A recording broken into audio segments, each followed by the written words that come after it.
Lyra and her daemon slipped through the shadowy hall, hugging the wall to stay hidden from the kitchen's glow. The long tables were already set for the evening meal, their silver and crystal glinting faintly in the low light, with benches waiting for the scholars. High above, the portraits of old masters watched from the darkness. Reaching the platform, Lyra glanced back at the bright kitchen doorway. Seeing it empty, she stepped up to the high table. Here, the settings were gold instead of silver, and the seats were plush velvet chairs, not benches. She paused by the master's place and tapped the largest wineglass, producing a clear, ringing note that hung in the air. "This isn't a game," her daemon murmured, his voice a soft rustle. "Act like it matters." Her daemon was called Pantalaimon, and tonight he was a dusky moth, his wings the color of the shadows to keep them concealed. "They're all clattering pans in there," Lyra whispered in reply. "The steward won't come until the bell rings. Stop worrying." Still, she covered the glass with her hand to silence it. Pantalaimon fluttered forward, slipping through the narrow gap of the door to the retiring room at the far end of the platform. He returned a heartbeat later.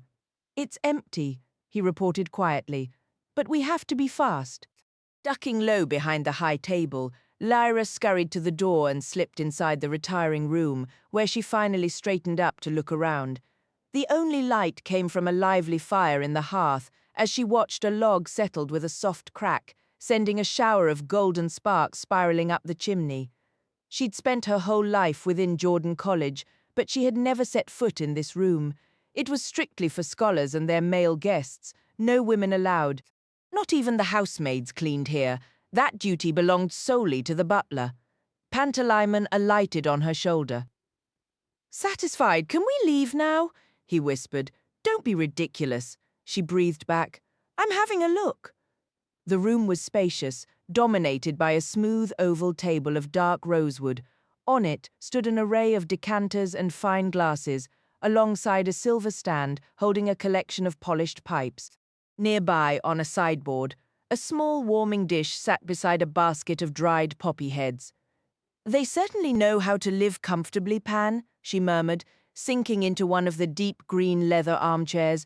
The chair enveloped her, and for a fleeting moment she imagined herself as one of the powerful scholars, deciding the fate of the world instead of just hiding from the cook. The armchair was so deep that Lyra nearly lay flat, but she pushed herself upright, tucking her legs beneath her as she studied the portraits lining the walls. They were likely more ancient scholars, draped in robes, wearing stern expressions and full beards, their gazes fixed in solemn judgment from their frames. "Wonder what they'd say if they could talk," Lyra murmured, but she never finished the thought. Voices sounded just outside the door, behind the chair now. Pantalaimon hissed, and in an instant Lyra slipped from the cushion and ducked behind the armchair. It was a terrible hiding spot, positioned right in the middle of the room. The slightest rustle would give her away. The door swung open, and the light shifted as someone entered carrying a lamp, which he placed on the sideboard. Lyra glimpsed dark green trousers and polished black shoes, a servant. Then a low, familiar voice spoke. "Has Lord Asriel arrived?" It was the master. Holding her breath, Lyra saw the servant's daemon, a dog like all servants' companions, pad in and settle quietly by his feet. Then the master's own worn black shoes came into view. "Not yet, master," replied the butler. "No word from the Eradoc either."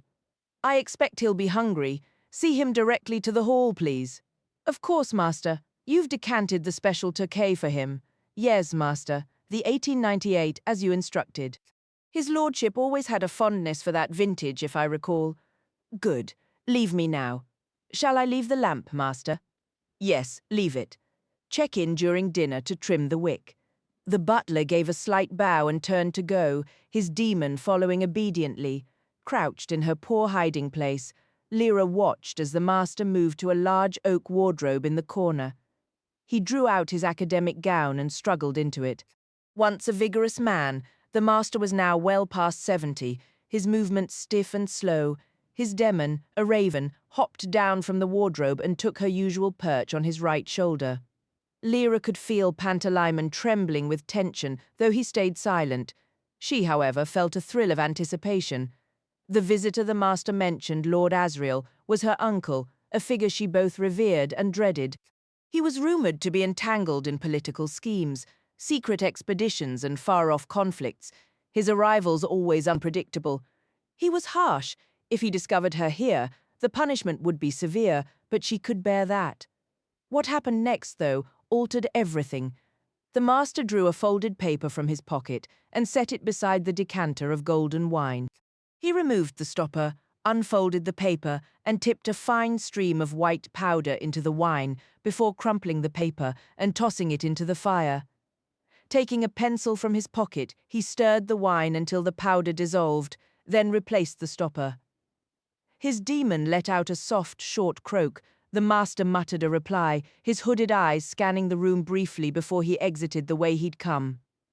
Lyra whispered, "Did you see that, Pan?" "Of course I saw. We need to leave now before the steward comes." But as he spoke, a single bell rang from the far end of the hall. "That's the steward's bell," Lyra said, a knot forming in her stomach.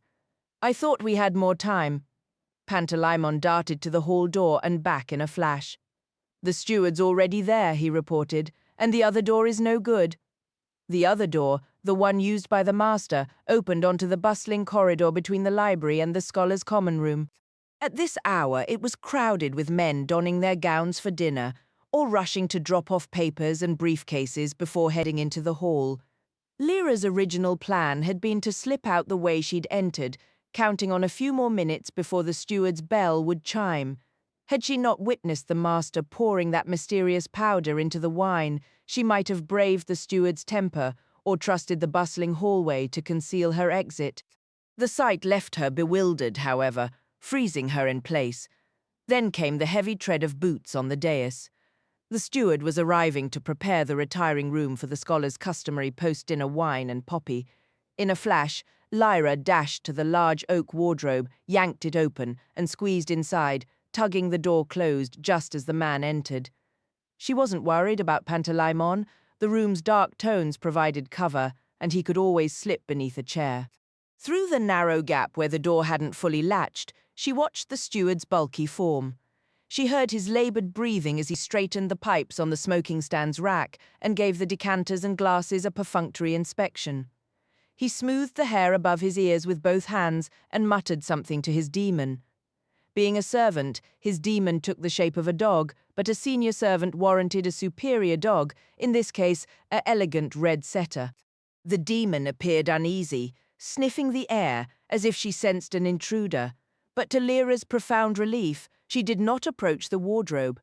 Lyra held a deep fear of the steward, who had struck her twice before. A faint whisper then reached her ears. Pantalaimon had managed to slip inside beside her. "Now we're stuck in here. Why don't you ever listen?"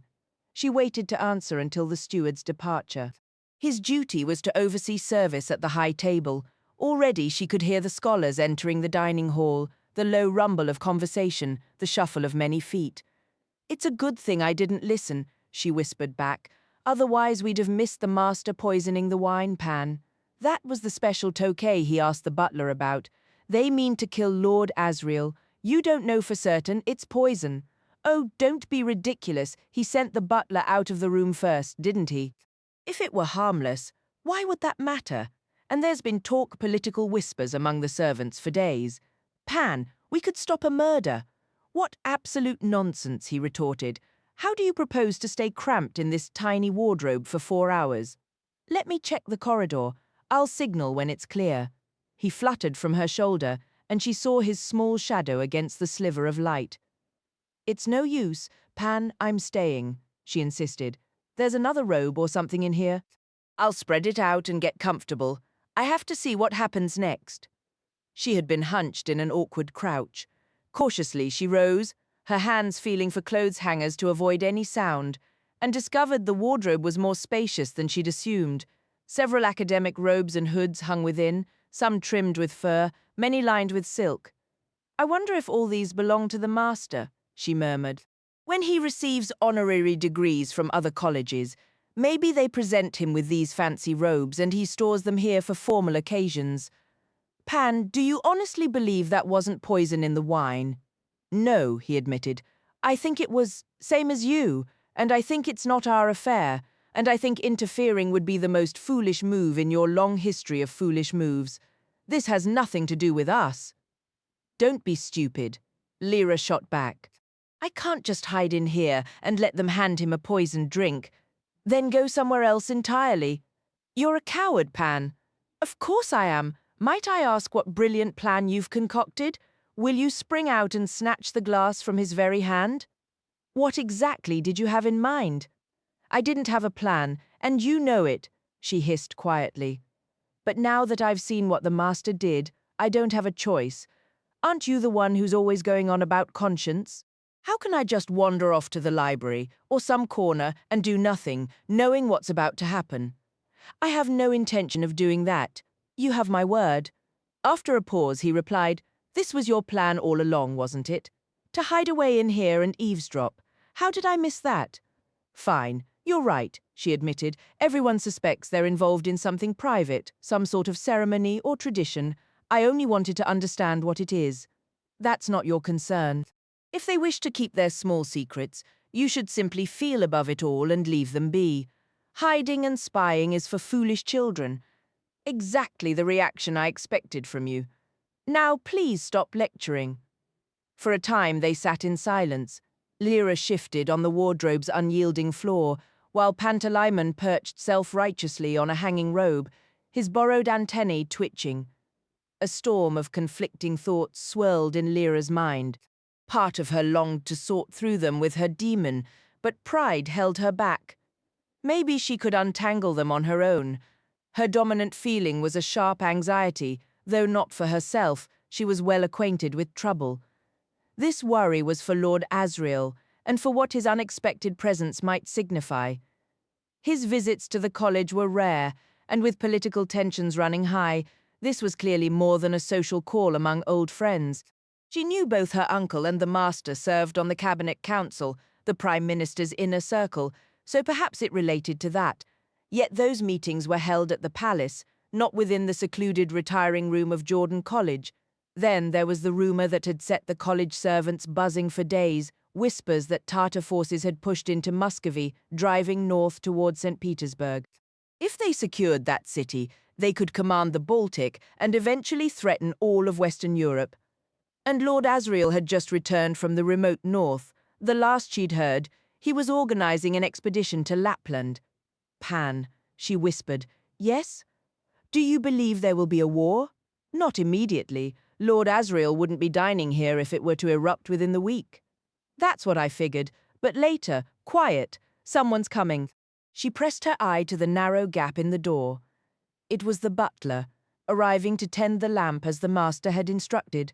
While the common room and library glowed with anbaric light, the scholars clung to the gentler, warmer glow of naphtha lamps in this room, a tradition they wouldn't abandon while the master lived. The butler trimmed the wick, added a log to the fire, then listened intently at the hall door before quickly snatching a pinch of leaf from the smoking stand. He had barely closed the lid when the other door handle turned, making him startle. Lyra bit back a laugh. The butler shoved the leaf into his pocket and turned to face the newcomer. "Lord Asriel!" he exclaimed, and a chill of startled excitement shot down Lyra's spine. From her hiding place, she couldn't see him, and she fought the impulse to shift for a better view. "Good evening, Wren," came Lord Asriel's voice, a sound that always stirred in Lyra a blend of delight and dread. "I've arrived too late for dinner. I'll wait here." The butler looked uneasy. Entry to the retiring room was by the master's invitation alone, a rule Lord Asriel knew well. But then the butler noticed Lord Asriel's pointed glance at the bulge in his pocket and thought better of objecting. "Shall I inform the master of your arrival, my lord?" "That would do no harm. You might also bring me some coffee." "At once, my lord."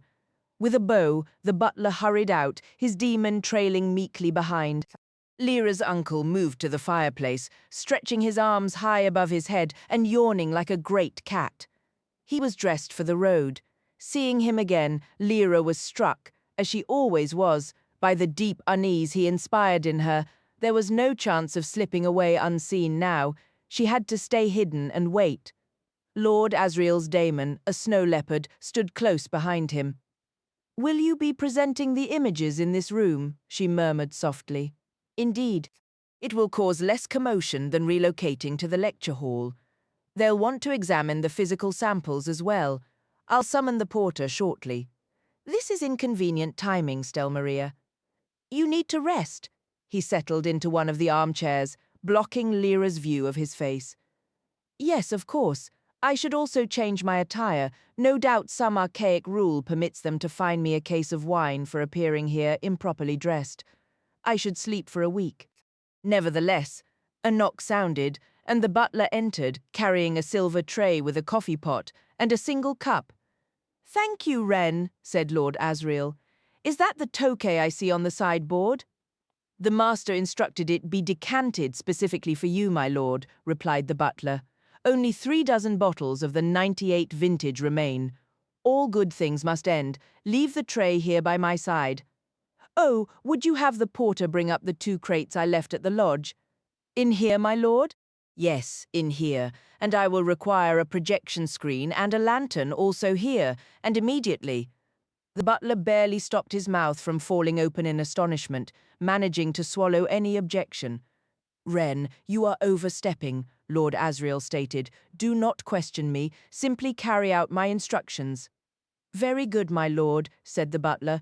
"If I may, I should likely inform Mr. Corson of your intentions, my lord. Otherwise he will be quite startled, if you take my meaning." "Fine. Tell him, then." Mr. Corson, the steward, was locked in a long-standing rivalry with the butler. While the steward held the higher rank, the butler had far more chances to curry favor with the scholars, and he exploited every one. He would relish this opportunity to prove to the steward that he was more privy to the happenings in the retiring room.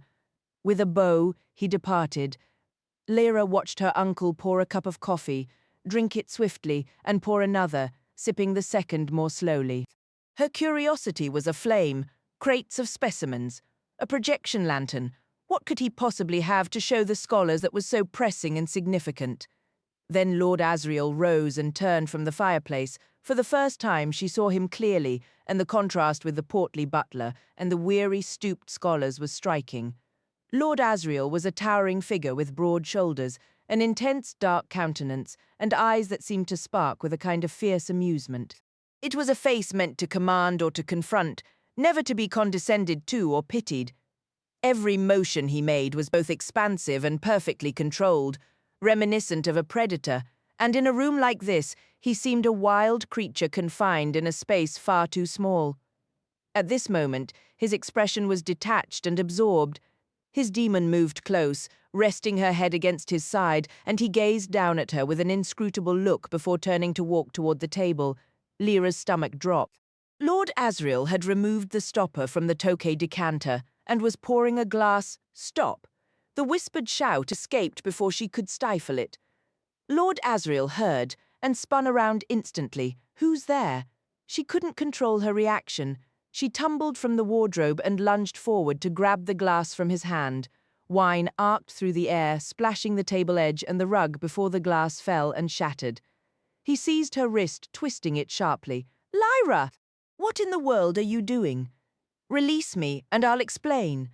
"I might just snap your arm first." "How dare you sneak in here? I've just saved your life." They froze for an instant, the girl contorted in pain but biting back a louder cry, the man looming over her, his expression stormy. "What did you say?" he asked, his voice lower. "That wine is poisoned," she gritted out through clenched teeth. Lyra felt her uncle's grip release, and she dropped to the floor, pantalaimon fluttering down to her shoulder in a worried rush. Lord Asriel looked down at her, his anger held tightly in check, and she couldn't bring herself to meet his gaze. "I only wanted to see the room," she whispered. "I know it was wrong. I meant to leave before anyone arrived, but then I heard the master coming and had nowhere to go except the wardrobe. That's when I saw him. He poured something from a pouch into the wine. If I hadn't been hiding there..." A knock sounded at the door. "That will be the porter," Lord Asriel said. "Get back inside. If I hear a single sound, you will regret it deeply." She scrambled into the wardrobe and pulled the door closed just as her uncle called, "Enter." It was, as he'd predicted, the porter. "In here, sir." Through the crack, Lyra saw the old man hesitate in the doorway, the edge of a large wooden crate visible behind him. "That's right," said Lord Asriel. "Bring both items in and set them near the table." Lyra let herself breathe a little, only now noticing the sharp ache in her shoulder and wrist. It was the sort of pain that might bring tears to another child, but she clenched her jaw and carefully flexed her arm until the stiffness eased. Then came the sound of shattering glass and liquid splashing across the floor. "Blast it, Shooter, you clumsy old man. Look what you've done." Peering out, Lyra saw her uncle had somehow tipped the decanter of Tokay from the table, making it appear as though the porter were at fault. The old man set the crate down carefully, his voice trembling. "My deepest apologies, my lord. I must have misjudged the distance. Fetch something to clean this up. Now before it ruins the rug." The porter scurried out. As soon as he was gone, Lord Asriel stepped close to the wardrobe and spoke in a low, urgent tone. "Since you've planted yourself in there, you can be of use. Keep your eyes on the master when he enters. If you notice anything noteworthy about him, I might keep you from sinking deeper into this mess. Do you understand?" "Yes, uncle. Make a noise, and you're on your own. I won't lift a finger." He moved back toward the fireplace, just as the porter returned with a dustpan, brush, and a damp cloth. "I can only apologize again, my lord. I truly don't know how. Just clean it up." While the porter mopped at the spilled wine, another knock announced the butler, who entered with Lord Asriel's manservant, Thorold. Together they carried a polished wooden case with brass fittings. Both men stopped short when they saw the porter on the floor. "Yes, the Tokay," Lord Asriel said flatly. "A shame. Is that the lantern? Thorold, set it up here by the wardrobe, please. I'll have the screen positioned at the far end." Lyra realized she would have a clear view of the screen through the wardrobe door. She wondered, not for the first time, if her uncle had planned it that way. Under the rustle of stiff linen being unfurled and mounted on its frame, she whispered to Pantalaimon, "See, I told you it was worth the risk." "It remains to be seen," Pantalaimon replied in his faint, moth-like voice, ever the cautious one. Lord Asriel stood by the hearth, finishing the last of his coffee while watching Thorold open the lantern case and check the lens and oil reservoir. "The tank is full, my lord," Thorold said. "Shall I call for a technician to run the projection?" "No, I'll handle it, thank you, Thorold. Wren, are they done with dinner yet?" "Nearly, I believe, my lord," answered the butler. "If I understand Mr. Corson correctly, the master and his guests will not linger once they learn you have arrived. Shall I remove the coffee service?" "Take it and go." "Very good, my lord." With a slight bow, the butler lifted the tray and left, Thorold following close behind the moment the door clicked shut. Lord Asriel's gaze swept across the room and fixed on the wardrobe. Lyra felt the intensity of his stare like a physical touch, sharp and deliberate. Then he turned away, murmuring something to his demon. The creature settled gracefully beside him, all sleek alertness, her golden eyes scanning the space before turning, as his dark ones did, toward the hall door at the sound of the handle turning. Lyra couldn't see the entrance, but she heard a soft, startled breath as the first man entered. "Master," said Lord Asriel, "back at last, please, bring your guests in. I have something quite remarkable to share." 2. The idea of North. Lord Asriel, the master, replied, his voice weighted. He stepped forward to shake his hand. From her hiding spot, Lyra watched the master's eyes, and yes, they darted almost imperceptibly toward the table where the Tokay had stood. "Master," Lord Asriel answered smoothly, "I arrived too late to interrupt your dinner, so I made myself comfortable here. Good evening, sub-rector. You're looking well. Forgive my dishevelled state, I've only just returned. And yes, master, the Tokay is gone. I believe you're standing in it." The porter knocked it over, though the fault was mine. "Hello, chaplain. I read your recent paper with considerable interest." He moved aside with the chaplain, giving Lyra an unobstructed view of the master's face. It was a mask of calm, but the daemon perched on his shoulder was fussing with her feathers, shifting uneasily from foot to foot. Lord Asriel already commanded the room. Though he was meticulously polite to the master on his own ground, the real authority was unmistakable. The scholars greeted their visitor and drifted into the room, some taking seats at the table, others sinking into armchairs, and soon a low hum of conversation filled the air. Lyra could see their keen curiosity about the wooden case, the screen, and the lantern. She knew these men well, the librarian, the sub-rector, the inquirer, and the others. They had been part of her entire life, teaching her, scolding her, comforting her, slipping her small gifts, shooing her away from the garden's fruit trees. They were the closest thing she had to family, though if she had ever known what a real family felt like, she might have found it more among the college servants. The scholars had weightier matters to attend to than the affections of a girl caught between wildness and civility, left among them by chance. The master lit the spirit lamp beneath the small silver chafing dish, melted a pat of butter, and sliced open several poppy heads before tossing them in. Poppy was always served after a feast. It sharpened the mind, loosened the tongue, and encouraged lively discussion. Tradition dictated the master prepare it himself. Beneath the sizzle of butter and the murmur of voices, Lyra wriggled to find a better position. With painstaking care, she lifted a full-length fur robe from its hanger and spread it on the wardrobe floor. "You should have picked an itchy old one," whispered Pantalaimon. "If you get too cozy, you'll fall asleep." "Then it's your job to keep me awake," she whispered back. She sat listening to the talk. Mighty dull talk it was, too, almost entirely politics, and London politics at that, with nothing thrilling about distant Tartars. The scents of frying poppy and smoke leaf drifted pleasantly through the wardrobe door, and more than once Lyra felt her eyelids grow heavy. But at last came a rap on the table. The voices quieted, and the master spoke. "Gentlemen," he began, "I am certain I speak for everyone when I extend a welcome to Lord Asriel. His visits are uncommon, but always immensely instructive, and I understand he has something of particular interest to show us this evening. The political climate is tense, as we all know. Lord Asriel is expected at Whitehall first thing tomorrow. A train stands ready, steam already rising, to carry him to London the moment we conclude here. Therefore, we must be efficient with our time. After he speaks, I expect there will be inquiries. Please keep them concise. Lord Asriel, you may proceed." "Thank you, Master." Lord Asriel replied, "I shall begin with several photographic slides.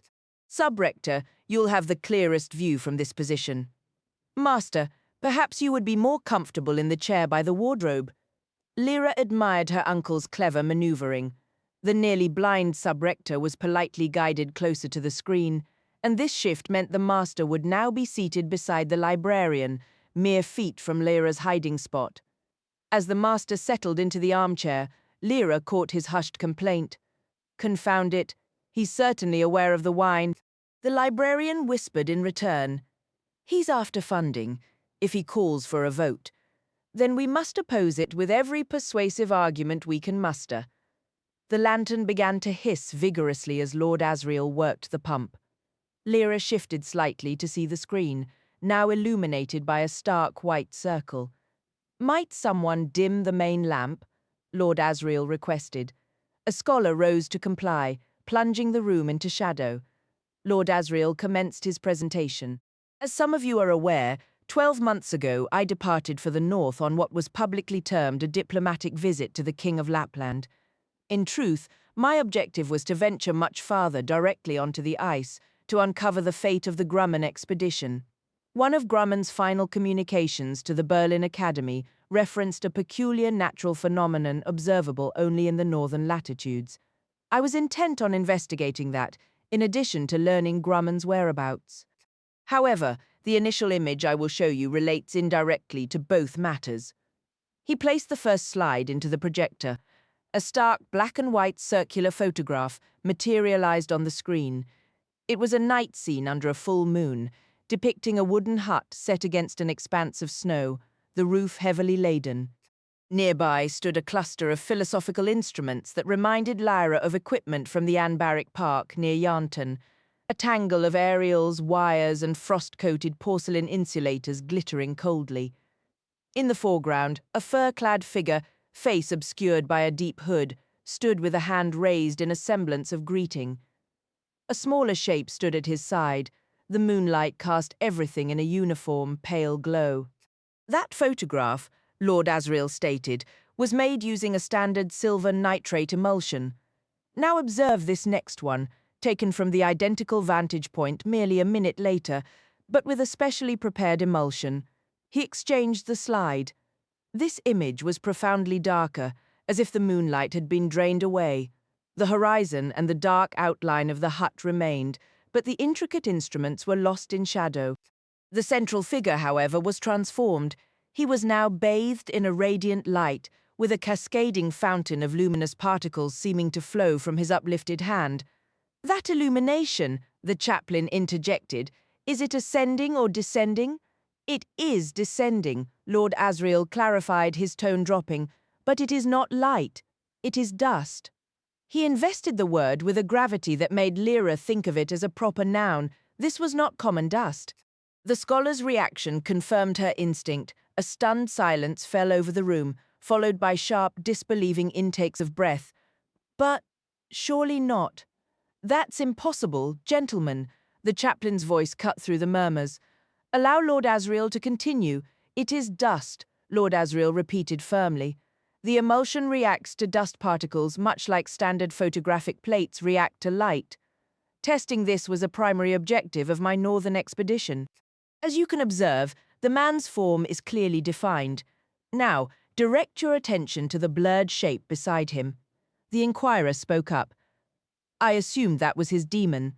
"Not so. His demon was wrapped around his neck as a serpent at that moment. That faint outline is a child."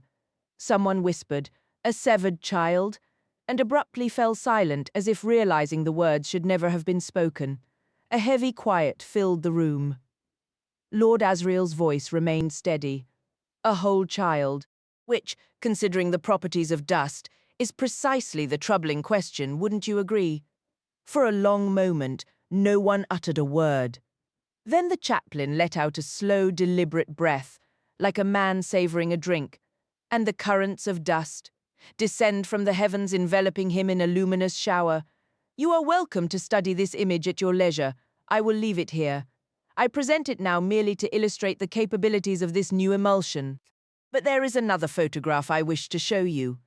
He switched the slide. This next image was also a night scene, but absent any moonlight. In the foreground, a cluster of tents stood in vague silhouette against a flat horizon, accompanied by a jumble of wooden crates and a sled. The true spectacle, however, was the sky. Great sweeping veils and rivers of light draped the heavens, hanging as if from colossal unseen fixtures or streaming sideways as if driven by a celestial gale. "What are we looking at?" inquired the sub-rector. "It is the aurora," Lord Asriel replied. "A remarkably fine photograph," remarked the Palmerian professor. "Among the best I've encountered. Forgive an old man's forgetfulness," quavered the presenter. "But if I ever knew what the aurora was, it has slipped my mind. Is it the phenomenon called the Northern Lights?" "Indeed. It bears many names. It consists of violent storms of charged particles and solar emissions, invisible forces that produce this glowing radiation when they strike our atmosphere. Had time permitted, I would have had this slide colorized to show you the hues, mostly pale greens and pinks, with a deep crimson bleeding along the lower edges of those curtain-like bands. This was captured with standard emulsion. Now, observe the same scene taken with the special compound." He removed the slide. Lyra, listening intently, heard the master murmur, "If he calls for a vote, we might use the residency rule. He hasn't spent 30 of the last 52 weeks within college grounds." "The chaplain is already persuaded." The librarian whispered back. Lord Asriel slid a new image into the lantern. It depicted the same icy vista. As with the earlier pair, many details visible under ordinary light grew dimmer here, and the radiant curtains in the sky also faded. But high within the heart of the aurora, suspended above the desolate land, Lyra could make out something solid. She pressed closer to the crack, noticing the scholars near the screen leaning forward as well. Her amazement swelled, for there in the sky was the unmistakable silhouette of a city, towers, domes, walls, an entire metropolis hanging in the air. She barely stifled a gasp. The Cassington scholar said, incredulously, "That appears to be a city." "Precisely," confirmed Lord Asriel. "A city from another world, I suppose," sneered the Dean, his voice dripping with scorn.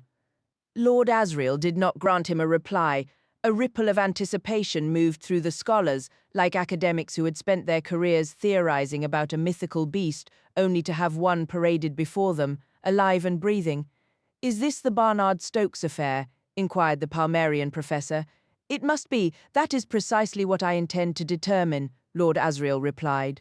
He stood beside the glowing projection screen.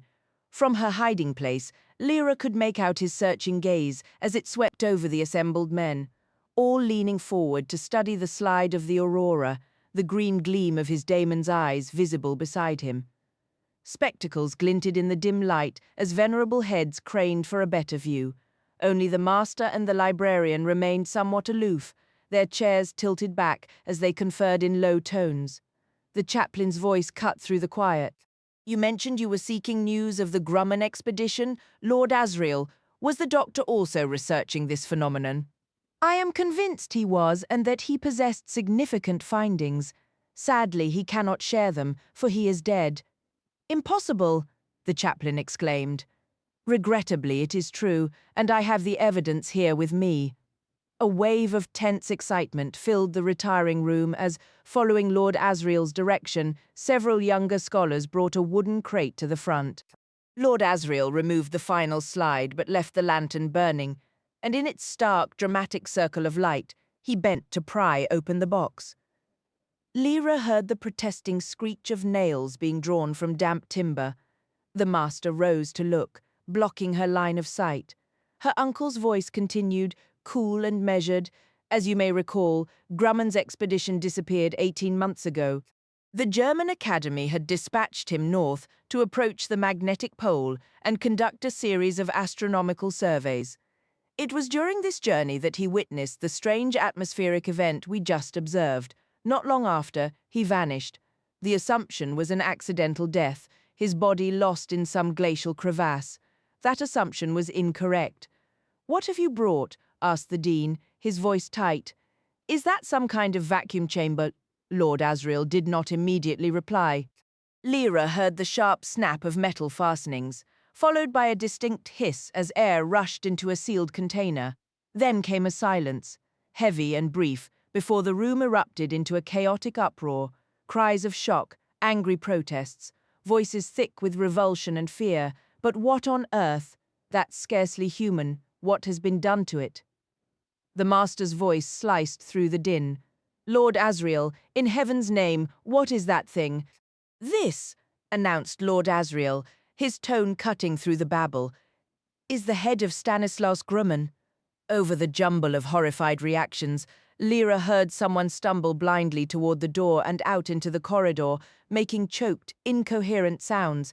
She burned with a fierce curiosity, desperate to see what had caused such a reaction. Lord Asriel went on. "I discovered his body preserved in the ice near Svalbard.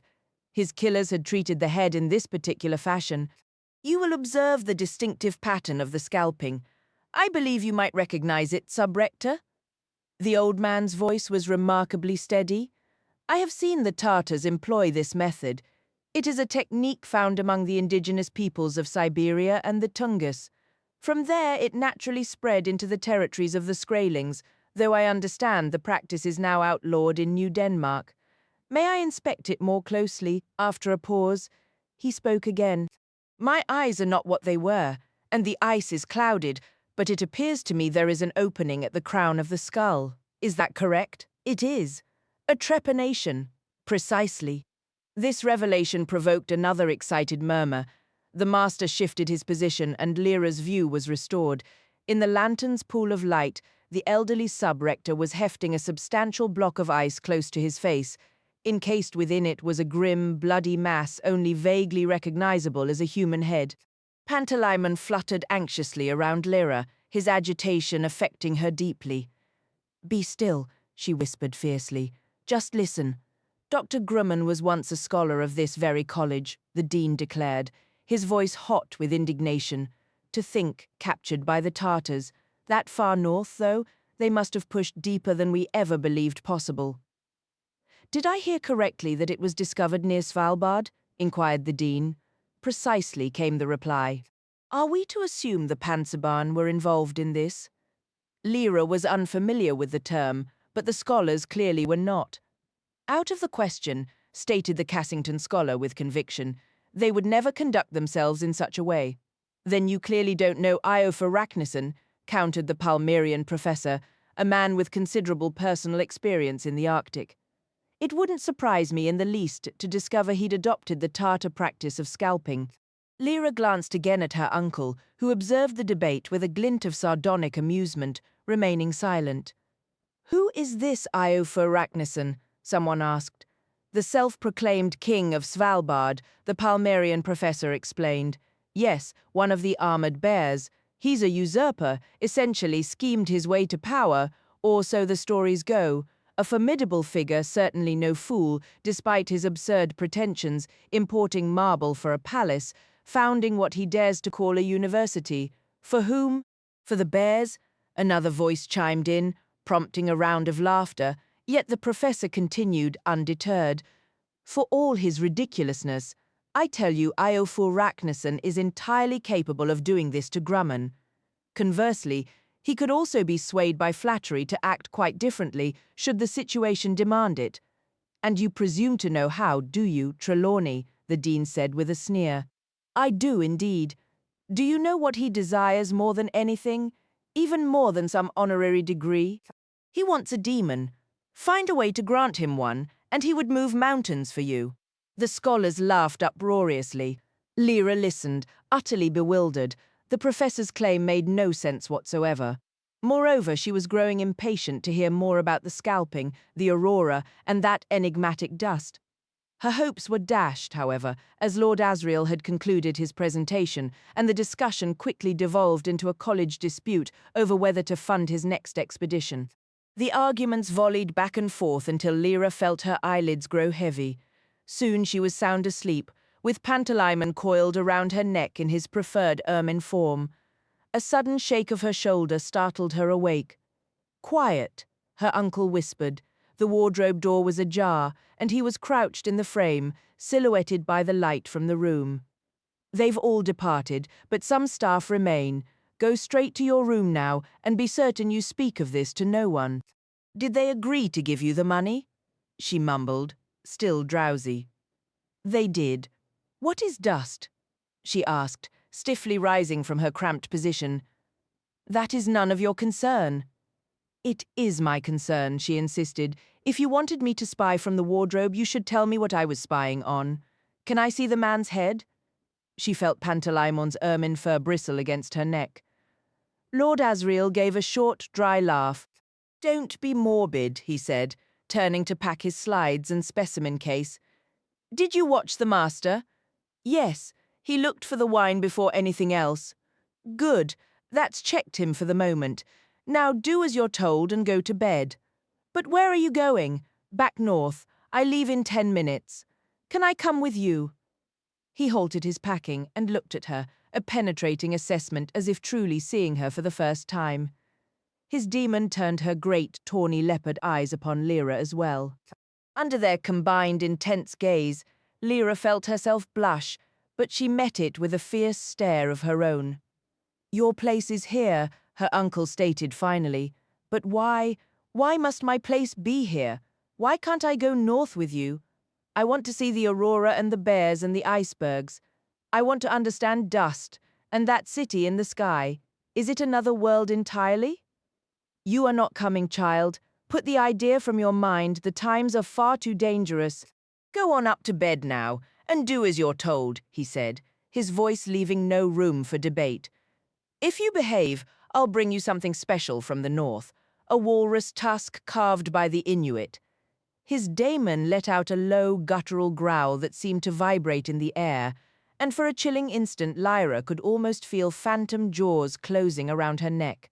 She pressed her lips together, shooting a fierce, silent glare at her uncle, but he was already focused on sealing the vacuum flask, his attention withdrawn, as if she had vanished from the room. Without another word, her own expression stormy and resolved, Lyra turned with Pantalaimon and marched off to her chamber. Later, in the quiet sanctuary of the master's study, the two old friends sought solace. The curtains were drawn against the night, the fire crackled warmly, and each man held a glass of brant wine. Their demons settled comfortably nearby. They needed to make sense of the evening's tense events. "You're certain he was aware of the wine?" The librarian ventured, his voice hushed. "Without a doubt," the master replied, his gaze fixed on the flames. "I don't know how he discovered it, but he knew. He tipped that decanter himself. The matter is closed. Forgive me, but I feel a weight lifted. I was never comfortable with the plan. With the notion of murder, the master stated plainly. Few would be, Charles. We were weighing a terrible act against what we feared might be even more terrible consequences. Yet some twist of fate has spared us that choice. I only regret involving you in such a grim secret." "No, please," the librarian said quickly, then hesitated. "I only wish I had understood more from the start." The master was quiet for a long moment, the firelight casting deep shadows on his face. "Perhaps you should have," he conceded finally. "The alethiometer's readings are unequivocal. If Lord Asriel continues down this path, the repercussions will be catastrophic. And Lyra, she will be pulled into the heart of it. My foremost wish is to shield her for as long as we can." "Does his work connect to this new venture by the consistorial court? That group, the Oblation Board?"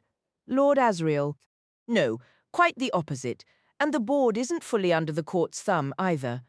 It's a semi-private endeavor, spearheaded by someone who holds a particular grudge against Asriel. Frankly, Charles, caught between those two forces, I fear for us all." The librarian fell silent, contemplating the immense and often labyrinthine power of the Church. Ever since Pope John Calvin had relocated the papacy to Geneva and established the consistorial court of discipline, its authority had been total. After Calvin's death, the papacy was dissolved, replaced by a complex web of courts and councils known collectively as the magisterium. These bodies were far from unified, fierce rivalries simmered among them. While the College of Bishops had once held the greatest sway, in recent years the consistorial court had risen to become the most feared and active arm of the Church. Yet it was still possible for independent agencies to sprout under the wing of one faction or another, and the Oblation Board was one such creature. The librarian knew little about its operations, but what he had heard filled him with a deep unease, mirroring the master's own dread. After a pause, he stirred. The Palmerian professor spoke a name earlier. "Barnard Stokes. What is that about?" "Ah, that lies outside our usual scholarship," the master said, swirling his drink. "As the Church teaches, we live in two realms, our tangible world and the spiritual world of heaven and hell. Barnard and Stokes were heretical thinkers. They theorized the existence of countless other worlds, not heavenly or hellish, but solid and flawed realms, just like ours, existing side by side, yet invisible and beyond our reach. The Holy Church, of course, condemned this dreadful heresy, and the voices of Barnard and Stokes were quieted. Yet the magisterium faces a problem, for the mathematical proofs supporting this theory of other worlds appear to be robust. I haven't studied them personally, but the Cassington scholar assures me they are valid. And now Lord Asriel has captured an image of one such world, the librarian observed, and we have provided him the funds to go in search of it. I understand the position, precisely. To the Oblation Board and its influential backers, Jordan College will look like a nest of heretical support. I must navigate a narrow path between the consistorial court and the board, Charles, all while the girl grows older. They have not forgotten her. Involvement was inevitable, but now she will be pulled into the center of it, regardless of my wishes to shield her. How can you possibly know that? The alethiometer told you? Yes. Lyra is destined for a significant role in these events, and the cruel twist is that she must fulfill it without any awareness of what she is doing. She can be guided, however. Had my scheme with the Tokay worked, she would have enjoyed a little more safety. I would have given anything to spare her the harsh journey north. More than anything, I wish I could make her understand. She wouldn't pay attention, the librarian said with a sigh familiar with her habits. Attempt a serious conversation, and she'll pretend to listen for a few minutes before her mind wanders entirely. Ask her about it later, and you'll find she's forgotten every word. What if I spoke to her about dust? You don't believe she'd heed that? The librarian made a dismissive sound. Why on earth would she? Why should a healthy, carefree child care about some remote theological puzzle because of what lies ahead for her? That path includes a profound act of betrayal. Who is going to betray her? No, that's the tragedy. She will be the one to betray, and the ordeal will be devastating. She must not know that naturally, but there's no harm in her learning about the mystery of dust. You may be mistaken, Charles. She might well develop an interest if it's presented plainly. It could be of use to her later. It would certainly ease my own worries. Worrying for the young is the burden of the old, the librarian replied, and scorning that worry is the privilege of the young. They sat together a while longer in the quiet room before parting, for the hour was late, and they were both old men weighed down by care. Lyra's Jordan was the most prestigious and wealthy of all Oxford's colleges, likely the largest as well, though its exact size was a matter of speculation. Its structures, clustered around three uneven quadrangles, spanned centuries from the early Middle Ages to the mid-1700s. There had never been a master plan. The place had simply accumulated, layer upon layer, with past and present tangled together at every turn, creating an impression of magnificent, haphazard decay. Some section was always on the verge of collapse, and for 5 generations the Parslow family had been employed full-time by the college as masons and scaffolders. The current Mr. Parslow was training his son in the trade. The two of them, along with their crew, would clamber like diligent ants over the scaffolding, at the library corner or across the chapel roof, hauling up fresh-cut stone, rolls of gleaming lead, or heavy timbers. The college held farms and estates across England. It was said you could walk from Oxford to Bristol in one direction and to London in the other without ever stepping off Jordan land. Throughout the country, dye works, brick kilns, tracts of timber, and atomcraft workshops all paid their rents to Jordan, and every quarter day the bursar and his clerks would tally the immense sum, announce it to the concilium, and promptly order a pair of swans for the ensuing feast. A portion of the funds was reserved for reinvestment. The concilium had recently sanctioned the acquisition of an office building in Manchester, while the remainder covered the modest stipends for the scholars, the wages of the servants and the various families like the Parslows who supplied the college with goods and services, kept the wine cellars amply stocked, purchased books and amberographs for the vast library that occupied one entire wing of the Melrose quadrangle and sprawled labyrinth-like for multiple subterranean levels, and crucially financed the newest philosophical instruments for the chapel. Maintaining the chapel's cutting-edge status was essential, as Jordan College stood without equal, whether in Europe or New France, as the premier hub for experimental theology. Lyra grasped that much, at least. She swelled with pride over her college's prestige and never missed a chance to flaunt it to the assorted street urchins she consorted with along the canal or near the clay beds. Visiting academics from other institutions earned only her pitying contempt, for how could they possibly know as much as even the lowliest Jordan underscholar, not having the privilege of belonging here? As for the actual substance of experimental theology, Lyra's understanding was as vague as that of her ragamuffin friends. She vaguely supposed it dealt with magic, with the motions of stars and planets, and with the smallest bits of matter, but this was pure speculation. She fancied that stars likely possessed demons, just as people did, and that the practice involved holding conversations with them. She could picture the chaplain, speaking with grave authority, listening intently to the star demon's celestial gossip before offering a sage nod or a sorrowful shake of his head. What they might actually discuss, however, was beyond her imagination, and frankly, she didn't much care. In truth, Lyra was something of a savage. Her true joys were far more terrestrial, scrambling across the college rooftops with her particular ally, Roger the kitchen boy, to bombard passing scholars with plum pits, or to disrupt tutorials with owl hoots from a window ledge, or else dashing through Oxford's cramped alleyways, pilfering apples from the market stalls, or waging her various wars.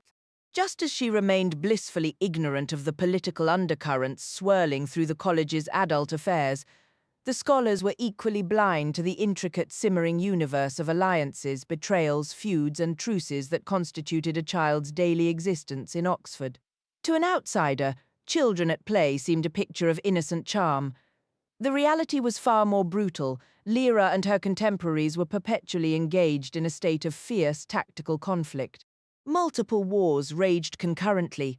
The children affiliated with one college, young servants, their offspring, and Lyra herself were perpetually at odds with those of another.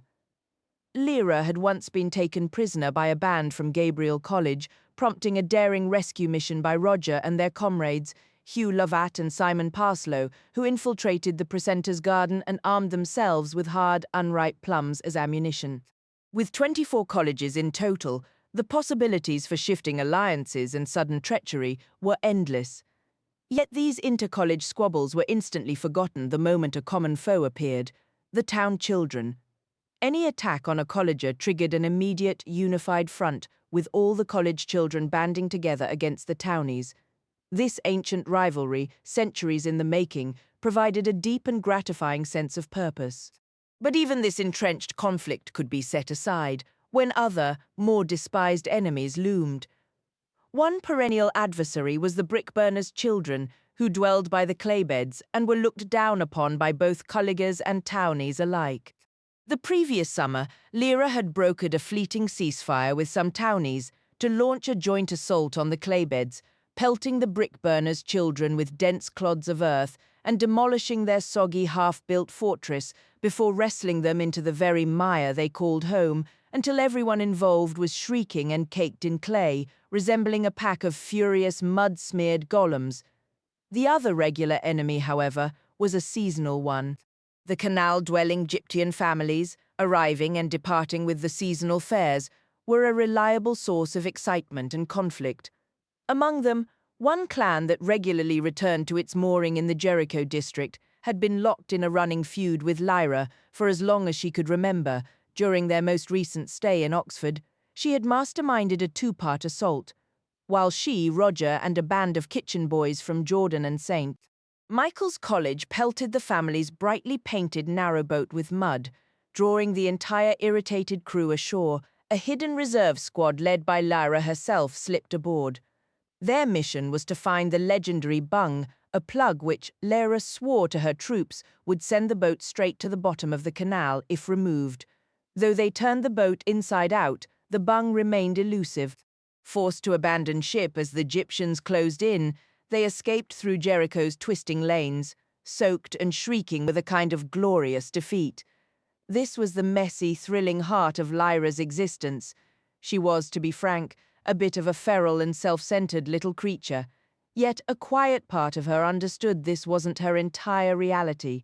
A piece of her belonged to the solemn, ritual-filled halls of Jordan College, and somewhere in the background of her life was a thread connecting her to the lofty political spheres inhabited by her uncle, Lord Asriel. Her only use for this knowledge, however, was to fuel a sense of superiority over the other street children. The idea of investigating it further never crossed her mind, so her childhood unspooled, akin to a semi-wild alley cat. The sole disruption to this routine came with Lord Asriel's irregular visits to the college. A wealthy and influential uncle was fine for boasting, but the boasting came with a steep price: being hunted down by the swiftest scholar, scrubbed raw by the housekeeper, and stuffed into a stiff, frilly dress. She was then marched under threat to the senior common room for a painfully formal tea. She lived in terror of being spotted by Roger in this state. He had done so once, erupting in howls of laughter at the sight of her beribboned and lace-trimmed. Her response, a blistering torrent of curses, left her accompanying scholar utterly scandalized. In the common room, she would slouch rebelliously in an armchair until ordered to sit up straight by the master, then fix the entire room with a baleful glare so intense it finally broke the chaplain into helpless laughter. The script of these visits never changed. After tea, the scholars would discreetly withdraw, leaving Lyra alone with her uncle. He would summon her to stand before him and account for her education since his last visit. muttering half-remembered facts about geometry or anbarology. She would watch as he reclined, one ankle resting on a knee, his expression unreadable, until her words sputtered out. The previous year, before his northern expedition, he had pressed further. "And how?" he asked. "Do you occupy yourself when you are not absorbed in your diligent studies?" "I just play," she mumbled. "Around the college and such. Just play. Show me your hands, child." She extended them. He took them, turning her palms over to examine her fingernails. Beside him, his daemon lay sphinx-like on the carpet, tail twitching, its unwavering gaze fixed on Lyra. "Filthy," Lord Asriel declared, releasing her hands. "Do they not enforce washing in this establishment?" "They do," she said defensively. "But the chaplain's nails are always dirty. Dirtier than mine. He is a scholar. What is your excuse?" "I suppose I must have dirtied them after I washed. And where do you play to acquire such impressive grime?" She eyed him warily. Being on the rooftops felt forbidden, even if no one had explicitly said so. In some of the old rooms, she offered at last, her mind flashing to a recent secret afternoon spent charting a path across the college's high leaded gutters. "And where else have you been exploring?" "Sometimes I wander the clay beds. Go on." "Jericho and Port Meadow?" "Nowhere else?" "No." "You're not telling the truth. I spotted you up on the roof just yesterday." She pressed her lips together, silent. He observed her with a mocking smile. "So, the rooftops are part of your playground," he continued. "Do you ever venture into the library?" "No, but I did find an injured rook on the library roof," she added. Did you manage to catch it?" "It had a hurt foot. I thought about killing it to roast, but Roger convinced me we should try to help it heal. We fed it scraps and a little wine, and it recovered enough to fly off." "Who is Roger?" "My friend. He works in the kitchens." "I understand. So you've explored most of the roof?" "Not all of it. You can't get onto the Sheldon building from where I was because you'd have to leap from Pilgrim's Tower across an open space. There's a skylight that leads there, but I'm too short to reach it. All over the roof except the Sheldon building, then." "What about below ground?" "Underground. There's as much of the college beneath the earth as there is above it. I'm a little surprised you haven't discovered that yet." "Well, I'll be leaving shortly. You seem healthy enough here." He reached into his pocket and pulled out a mix of coins, selecting $5 for her. "Haven't they taught you to say thank you?" he asked. "Thank you," she muttered. "Do you obey the master?" "Yes, I do." "And do you respect the scholars?" "Yes." Lord Asriel's demon let out a soft, knowing laugh. It was the first sound she had made, and Lyra felt her cheeks grow warm. "Off you go, then," said Lord Asriel. Lyra turned and hurried to the door with a sense of release, remembering at the last moment to turn and stammer a quick goodbye. This was the rhythm of Lyra's days before she chose to conceal herself in the retiring room and first overheard the talk of dust. The librarian had been mistaken in telling the master she wouldn't care. Now she would have listened intently to anyone with knowledge of dust. She would learn much more about it in the coming months, eventually knowing more than anyone alive. But for the time being, the vibrant life of Jordan College continued to swirl around her. Besides, there was another matter beginning to stir the air. A rumor had been drifting through the city for weeks. A rumor that made some people chuckle dismissively and others fall into uneasy silence, much like reactions to ghost stories. For reasons no one could fathom, children were starting to vanish. It would happen something like this. East along the busy thoroughfare of the River Isis, crowded with sluggish brick barges and asphalt boats and grain tankers, far down past Henley and Maidenhead to Teddington, where the tidal push from the German Ocean ends, and further still, to Mortlake, beyond the home of the famed magician Dr. D, past Folkershoal, where pleasure gardens bloom by day with fountains and bright banners and glow by night with lanterns in the trees and fireworks, past Whitehall Palace, where the king holds his weekly council, past the Shot Tower, with its constant drizzle of molten lead into shadowy water tanks, further down to where the river, broad and grimy now, sweeps in a long curve toward the south. This is Limehouse, and here is a boy about to disappear.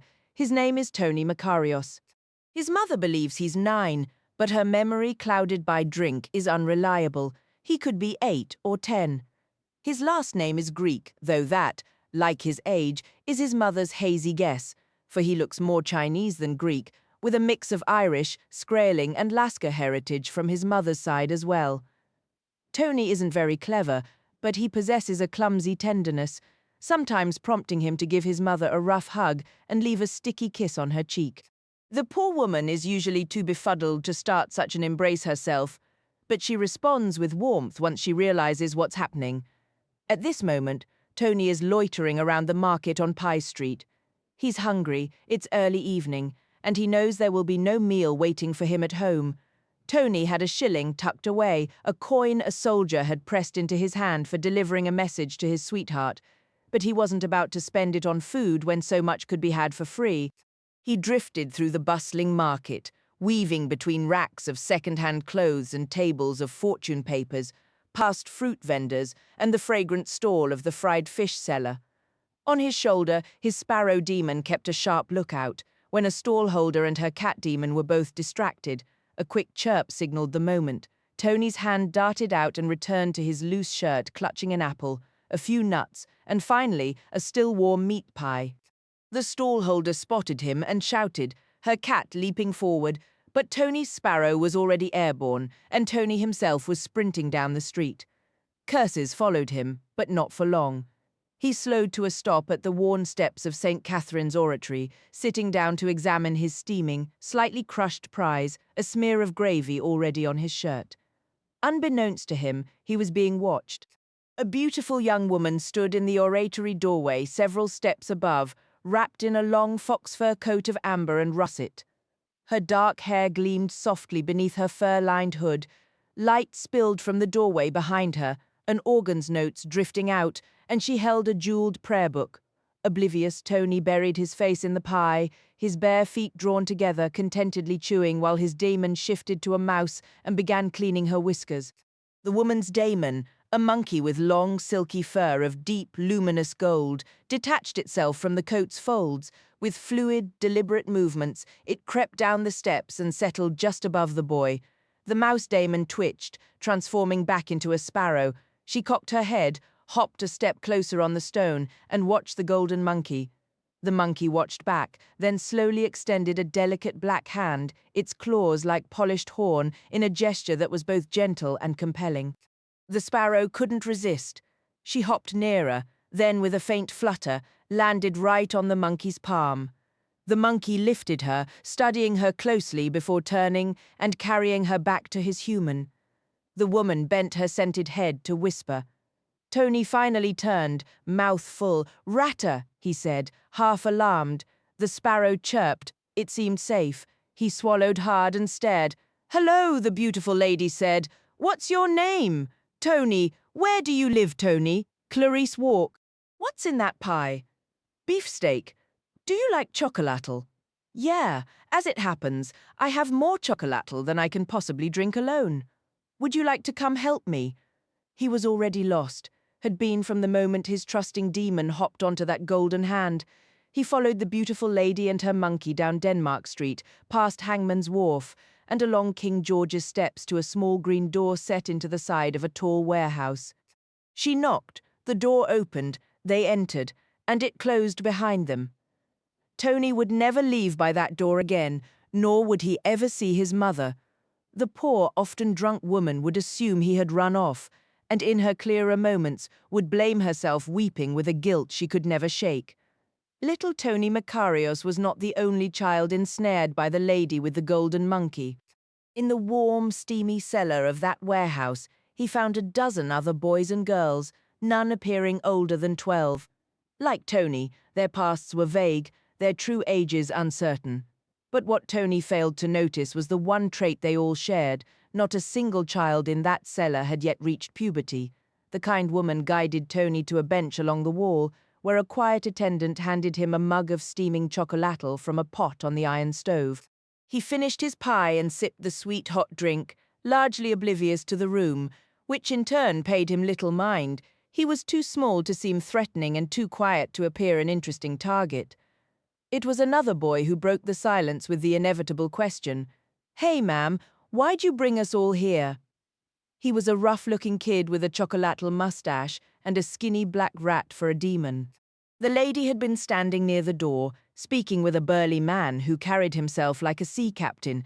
As she turned to answer, the hissing naphtha light seemed to halo her, and every child fell quiet, captivated. "We need your help," she said gently. "You don't mind helping us, do you?" For a moment, no one could speak. They stared, suddenly bashful. None had ever encountered a woman so elegant and warm. Her presence felt like a gift they hardly deserved. Whatever she asked, they'd agree in a heartbeat, just to linger near her a little longer. She explained they were embarking on a journey. They would be well fed and given warm clothes, and those who wished could send word back to their families to say they were safe. Captain Magnuson would soon take them aboard his ship, and once the tide turned, they'd set sail for the north. A handful of children soon gathered around the lovely woman as she wrote brief notes at their direction, letting each scrawl a clumsy X before she folded the paper into a perfumed envelope and addressed it. Tony considered sending a message to his mother, but he honestly doubted she could read it. Instead, he tugged softly at the lady's fox fur sleeve and whispered his hope that she might let his mum know where he was headed. She leaned down, bringing her gracious face close to his grimy little form, stroked his hair, and promised to pass the message along. Then the children clustered around to say their goodbyes. Her golden monkey gently stroked each of their daemons, and one by one they reached out to touch the fox fur for luck, or as if drawing some reserve of hope or strength from the lady herself.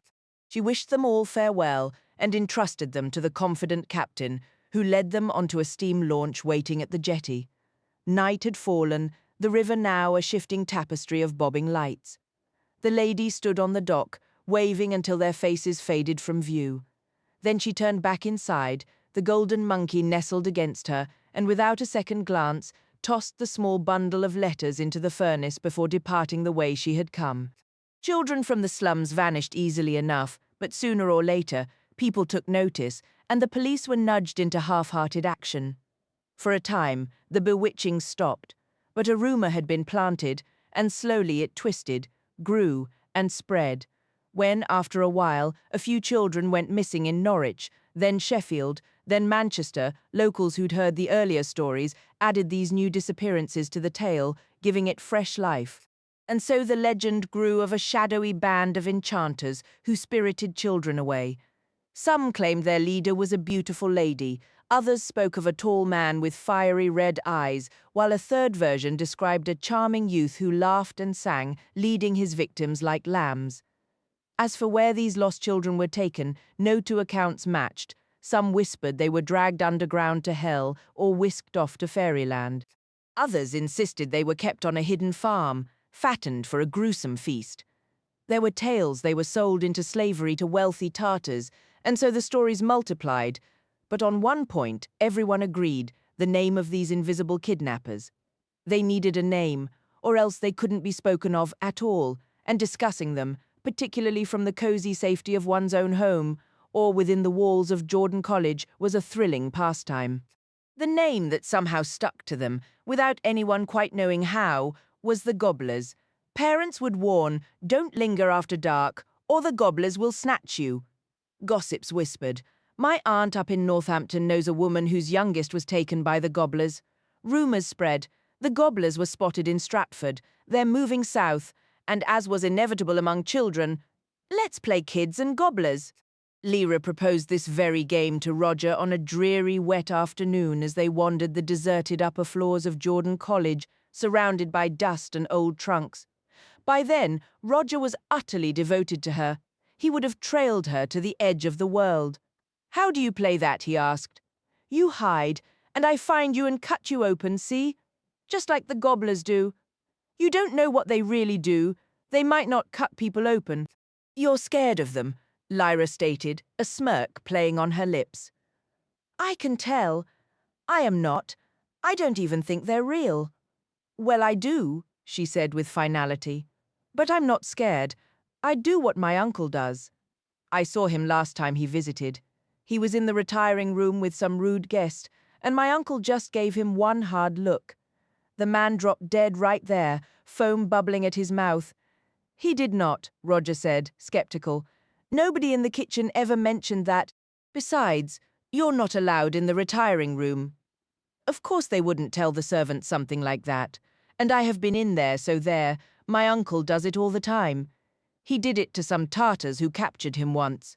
They had him tied up and were about to cut him open, but when the first one stepped forward with a knife, my uncle just stared at him, and he fell down dead. Another came, and the same thing happened. Finally, there was only one left. My uncle said he'd spare him if he untied the ropes. The man did, and then my uncle killed him anyway, just to make a point. Roger was less convinced by this tale than he was about the rumors of gobblers, but the story was too good to ignore. So they took turns acting out the parts of Lord Asriel and the dying Tartars, using powdered sherbet for the froth at the mouth. Yet this was merely a diversion. Lyra's mind was still set on her original game. She managed to coax Roger down into the wine cellars using the butler's spare set of keys.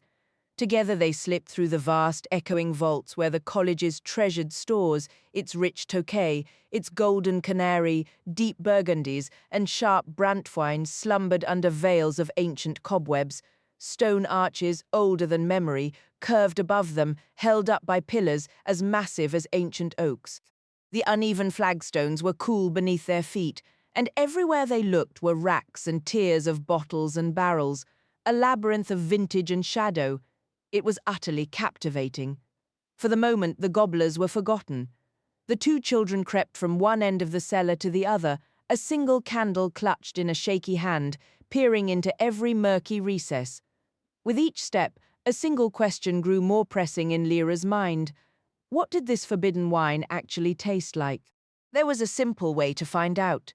Over Roger's frantic whispered objections, Lyra selected the most ancient, crooked, dust-covered bottle she could see, and having no corkscrew, simply snapped the neck off against a stone. Huddled in the farthest, darkest corner, they took cautious sips of the potent, dark red liquid, wondering when the drunkenness would start, and how they would even know. Lyra didn't particularly enjoy the bitter, complex flavor, but she had to admit it felt important and sophisticated. The strangest part was watching their two daemons, who seemed to be growing increasingly confused, stumbling over nothing, giggling without reason, and shifting shape into grotesque gargoyles, each trying to out-ugly the other. Soon after, and almost at the same time, the two children discovered exactly what it felt like to be drunk. Do people actually like this? Roger choked out after being violently sick. Yes, Lyra gasped in a similar state. And I do too, she added defiantly. The main lesson Lyra took from that entire escapade was that a game about gobblers could lead you to the most unexpectedly fascinating places. Lyra recalled her uncle's final words to her and decided to investigate the world beneath her feet, knowing the visible college was merely the tip of the iceberg. Much like a vast fungus with roots sprawling unseen for acres, Jordan College sandwiched between St. Michael's College on one side, Gabriel College on the other, and overshadowed by the university library, had spent centuries expanding downward. A labyrinth of tunnels, shafts, vaults, and staircases had honeycombed the earth below the college and the surrounding grounds, creating a subterranean realm nearly as vast as the one above. The entire place was practically built on a foundation of hollowed-out stone. With a new passion for discovery, Lyra left her familiar playground among the college's uneven rooftops and dragged Roger down into this hidden domain. Their games of pretending to be gobblers had evolved into a serious hunt for them, where better for such villains to hide than out of sight, underground. One afternoon they slipped into the crypt beneath the oratory, where generations of masters rested in lead-lined oak coffins set into stone niches. Stone tablets beneath each space bore their names. Simon Leclerc, Master 1765 to 1789, Cerebaton. Requiescant in pace. What's all that mean? Roger whispered. That's his name up front, and the last bit's in Latin. The dates are when he was master. The other name's probably his demon. They crept along the silent chamber, their fingers tracing the letters on other tablets. Francis Leal, Master 1748, 1765 Zohariel, Requiescant in pace. Ignatius Cole, Master 1745 to 1748, Musca Requiescant in pace. Ignatius Cole, Master 1745 to 1748, Musca Requiescant in Pace. Lyra noticed a brass plaque on every coffin, each engraved with a different creature. Here a coiled serpent, there a watchful basilisk, another a sly monkey. She understood these were portraits of the deceased master's demons, who settled into a single permanent form in adulthood. These boxes have actual skeletons inside. Roger murmured with a thrilled shudder. Rotting flesh, Lyra whispered back, a grin in her voice. And worms and squirming maggots filling up their empty eyes. Bet this place is packed with ghosts, Roger said, enjoying the chill that ran down his spine. Beyond the first crypt, they discovered a passage lined with stone shelves, each compartment holding a single skull. Roger's demon tucked her tail tight and pressed against his leg, letting out a soft whimper. Quiet now, he soothed. Lyra couldn't see Pantalaimon, but she felt the slight tremor of his moth form on her shoulder. Reaching up, she carefully lifted the nearest skull from its resting place. "What are you doing?" Roger hissed. "You're not supposed to touch those." She ignored him, turning the skull over in her hands. Suddenly, a small object fell from the opening at its base. It slipped through her fingers, chiming as it hit the stone floor. She almost dropped the skull in surprise. "It's a coin," Roger said, scrambling to pick it up. "Could be treasure." He held it close to their flickering candle. It wasn't a coin, but a small bronze disc crudely engraved with the image of a cat. "It's like the pictures on the coffins," said Lyra. "It's his daemon? Has to be." "We should put it back," Roger said, his unease growing. Lyra tilted the skull and let the disc fall back into its ancient home before returning the skull to the shelf. They found each of the other skulls contained its own demon disc, a final companion resting with its person. "Who do you think these people were when they were alive?" Lyra wondered aloud. "Scholars, most likely, only masters rate a full coffin. Probably been so many scholars over the centuries they ran out of room to bury them all, so they just kept the heads. That's the important part anyway. They never found any gobblers there, but the catacombs beneath the oratory provided days of exploration for Lyra and Roger. On their third visit, Lyra even imagined she heard a faint, distant scraping like metal on stone, a sound that made them both freeze before deciding it was just the old pipes. It added just the right amount of delicious terror to their adventure. Lyra once decided to play a prank on the deceased scholars, swapping the coins placed in their skulls, so each demon was paired with the wrong remains. Pantalaimon grew so distressed by this that he shifted into a bat, fluttering wildly around her head with sharp, frantic cries and beating his wings near her face. She ignored his protests, however, finding the joke too clever to abandon. She would regret it that night. Lying in her small bedroom at the top of staircase 12, a night ghast visited her dreams. She awoke with a scream to see 3 robed figures standing beside her bed, their bony fingers aimed in accusation before they drew back their hoods to reveal raw, bleeding necks where heads should have been. Only when Pantalaimon transformed into a lion and let out a thunderous roar did they begin to withdraw, fading back into the wall until first their arms, then their rough yellow-grey hands, then their twitching fingers vanished from sight. At first light, Lyra hurried down to the catacombs and returned each daemon coin to its proper skull, whispering repeated apologies as she did. The catacombs stretched far wider than the wine cellars, yet even they had an end. After she and Roger had searched every shadowy corner and confirmed no gobblers were hiding there, they prepared to look elsewhere, but not before the intercessor noticed them leaving the crypt and called them into the oratory. Father Heist, a round older man charged with leading college services, preaching and hearing confessions, had once taken an interest in Lyra's spiritual well-being, only to be met with her evasive indifference and hollow-sounding remorse. He had long concluded she showed little spiritual promise. Hearing his summons, Lyra and Roger trudged reluctantly into the dim, musty space of the oratory, where candles flickered before images of saints. A faint clatter echoed from the organ loft undergoing repairs, and a servant polished the brass lectern. Father Heist beckoned from the vestry door. "Where have you two been?" he asked, not accusingly, but with what seemed like genuine curiosity. His daemon flicked a lizard-like tongue toward them from his shoulder. Lyra replied, We were just looking around down in the crypt. Whatever for? The coffins, she said. We wanted to see all the coffins. But why? She only shrugged, her go-to response when pressed. He then turned to Roger, whose daemon wagged a terrier tail nervously. And you, what's your name? Roger, father. If you work in the kitchen, shouldn't you be there now? Yes, father. Then off you go. Roger scurried away. Lyra scuffed her foot slowly across the floor. As for you, Lyra, Father Heist continued, I'm glad to see you showing some curiosity about what lies here in the oratory. You're fortunate to be surrounded by so much history. Lyra murmured. He went on. Though I do wonder about the company you keep. Do you ever feel lonely? No. Do you miss spending time with other children? No. I don't mean Roger from the kitchens. I mean children of your own station. Nobly born children. Would you like companions like that? No. Perhaps other girls, then. No. He sighed softly.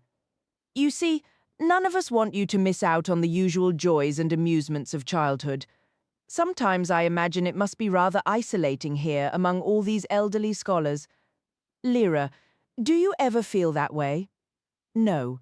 He interlaced his fingers, tapping his thumbs together, seemingly at a loss. After a pause, he said, If anything is ever troubling you, you know you can come and tell me. I hope you feel you can always do that. Yes, she said. Do you say your prayers? Yes, good girl. With a quiet sigh of relief, she turned and went on her way. Having found no trace of the gobblers below, Lyra returned to the familiar streets above. She was in her element there. Then, just as her interest in the whole matter was beginning to fade, the gobblers finally surfaced in Oxford. The first whisper Lyra caught was about a young boy from a Egyptian family she knew who had vanished. It was horse fair season, and the canal basin teemed with narrow boats and butty boats, alive with traders and travellers.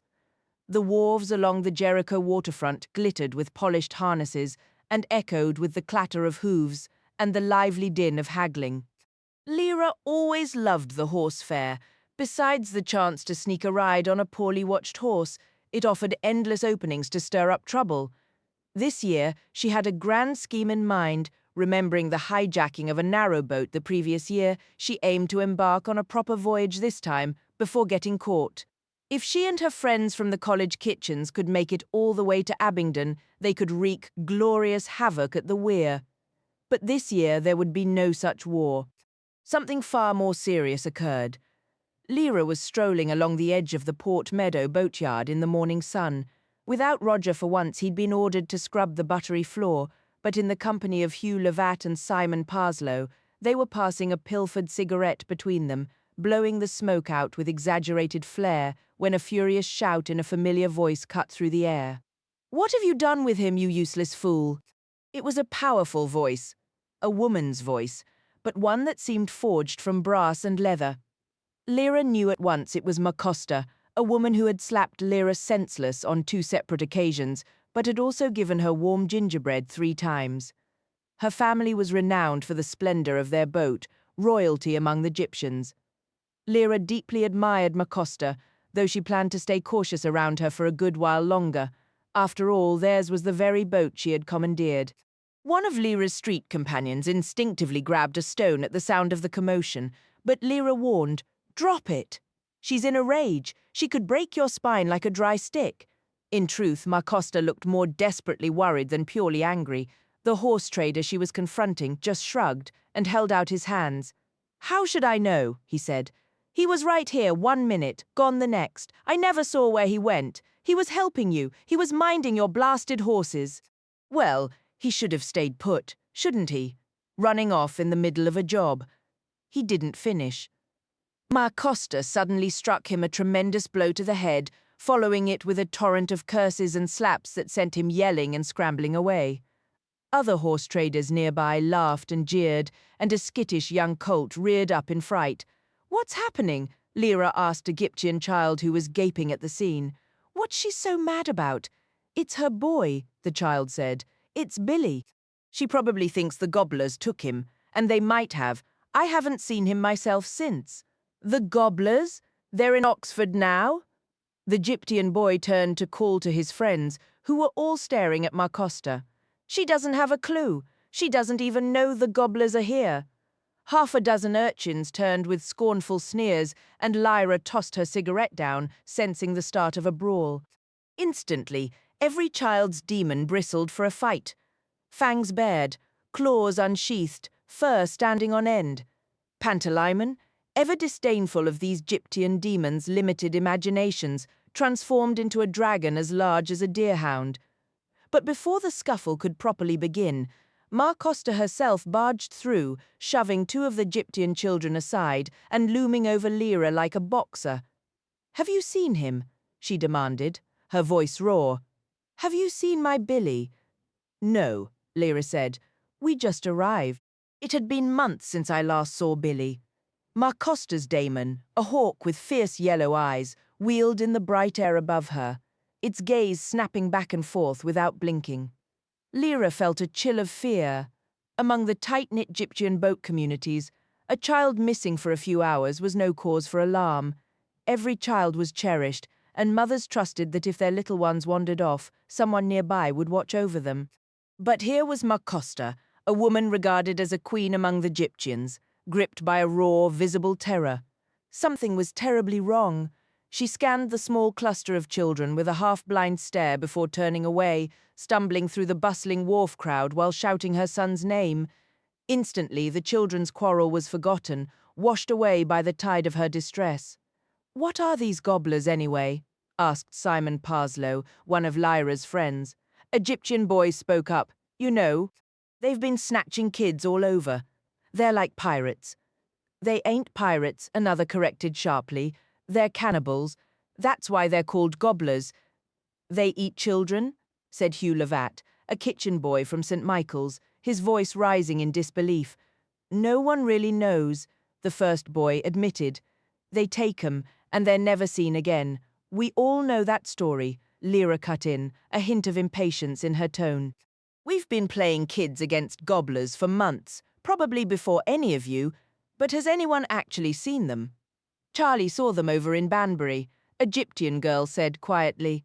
Charlie, a Gyptian boy, nodded eagerly. "They talked to a lady while another man took her little boy right out of the garden." "What did they look like?" Lyra pressed. Charlie shifted uncomfortably. "Well, I didn't get a clear look, but I saw their truck, a white truck. They shoved the boy inside and sped off." "But why call them gobblers?" Lyra asked, though part of her dreaded the answer. "'Cause they eat 'em," the first boy stated grimly. "Heard it in Northampton. A girl there said the men who took her brother told her straight out they were going to eat him. Everyone knows it. They gobble kids up." Nearby, a Gyptian girl began to sob loudly. "That's Billy's cousin," Charlie murmured. Lyra took charge, her voice steadying. "Who saw Billy last?" A chorus of voices overlapped. He'd been seen holding Johnny Fiorelli's old horse, near the toffee apple cellar, swinging on the crane. Piecing it together, Lyra determined Billy had definitely been spotted no more than 2 hours ago. "So," she concluded, her words dropping like stones, "sometime in the last 2 hours, the gobblers must have been right here among us." A collective shiver passed through the group, despite the warm sun, the crowded wharf, the familiar sense of tar and horses and smoke leaf.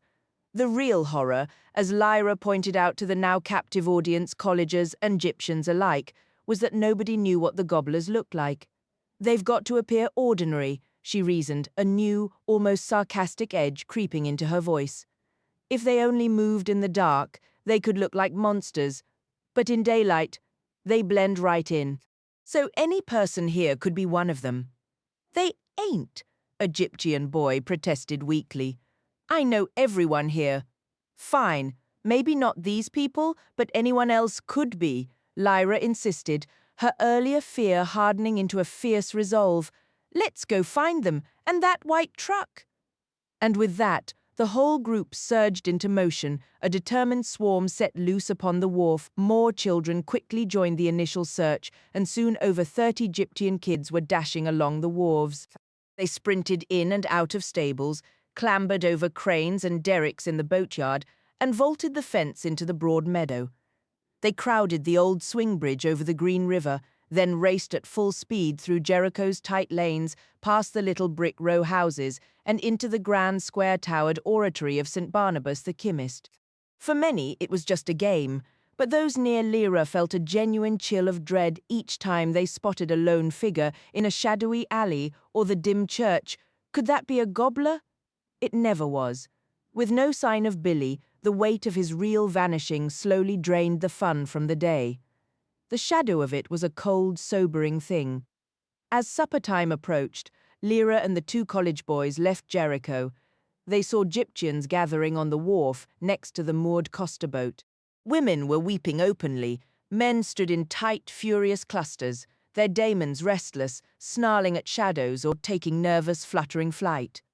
"I bet those gobblers wouldn't dare come in here," Lyra said to Simon Parslow as they crossed into Jordan College's great lodge, seeking the solidity of its stone walls. "No," he replied, though he sounded unsure, "but I did hear a kid's gone missing from the market too." "Who?" Lyra demanded, affronted. She prided herself on knowing all the market children and considered it a personal failure not to be informed instantly of such matters. "Jessie Reynolds from the Saddlers. She just went to fetch some fish for her dad's supper yesterday and never came back. Nobody's seen her. They turned the market upside down." "Why didn't anyone tell me?" Lyra said, her indignation flaring. She was already turning to leave the lodge to investigate this fresh outrage when the porter's voice stopped her. "Lyra, not a step further. Master's orders, once you're in, you stay in for the evening." "Says who?" she shot back. "Says the master, like I told you. Now don't you try it. You'll have to catch me first," she retorted, and darted past him into the street before he could move from his doorway. She sped across the road and down the service alley where vans usually delivered goods to the covered market. At this hour, it was nearly empty, save for a group of older boys smoking by the gate opposite St. Michael's College high wall. Lyra recognized one, Dick, a 16-year-old she admired for his unparalleled spitting range. She waited with uncharacteristic patience for him to acknowledge her. "What do you want?" he said finally. "Is it true about Jessie Reynolds disappearing?" "Yeah. So, a Gyptian boy vanished today too. We were all out looking. Gyptians are always disappearing after a horse fair," Dick said with a shrug. "So are the horses," one of his friends joked. "This is different," Lyra insisted, her voice dropping. "This is a child. The other kids are saying the gobblers took him." "The what?" "The gobblers," she said, as if it were obvious. "Haven't you heard of them?" The term was new to the group, and despite some crude remarks, they leaned in to listen. She told them about the rumours from Banbury, about 5 children taken. "They've probably come to Oxford now. It must have been them who got Jessie," one of the other boys piped up. "You know there was a kid lost over in Cowley too. My aunt runs a fish and chip van there. She was talking about it yesterday. Some little boy. I don't know about any gobblers, though." The word hung in the air, silly and sinister at once. Lyra felt a twist of frustration. They weren't taking it seriously. But the cold fact remained. Children were vanishing, and the comfortable, dusty streets of Oxford suddenly felt full of hidden doors and watching eyes. "They're not real, the gobblers. Just a story people tell," the boy insisted. "They are real." Lyra shot back. "The Gyptians have seen them.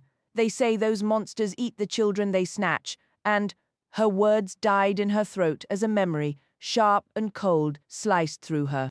That strange night hidden in the retiring room came flooding back. Lord Asriel's lantern slide, the image of a man with brilliant light pouring from his hand, and that smaller, dimmer figure beside him. Her uncle had called it a child. Someone had asked if it was a severed child, and he had said no. That was the very point. Severed. The word meant cut apart. Then a new and terrible thought struck her like a physical blow. Where was Roger? She hadn't laid eyes on him since breakfast. A cold fear clenched her heart. Her daemon, Pantalaimon, instantly a tiny lion, leaped into her arms with a low growl. Mumbling a quick goodbye to the boys at the gate, she walked calmly back into Turl Street, then broke into a frantic sprint for Jordan College, bursting through the lodge door just ahead of Pantalaimon, who had shifted into a cheetah. The porter looked down his nose at her, oozing false piety. "I had to telephone the master, he said smugly. He is most displeased. I wouldn't trade places with you, not for any amount of money. Where's Roger? Lyra demanded, ignoring him. I haven't seen him. He'll be in trouble too. Just wait until Mr. Corson gets hold of him. She didn't finish, instead darting toward the kitchen and shoving her way into the clamorous, steamy chaos. Where's Roger? She yelled over the din.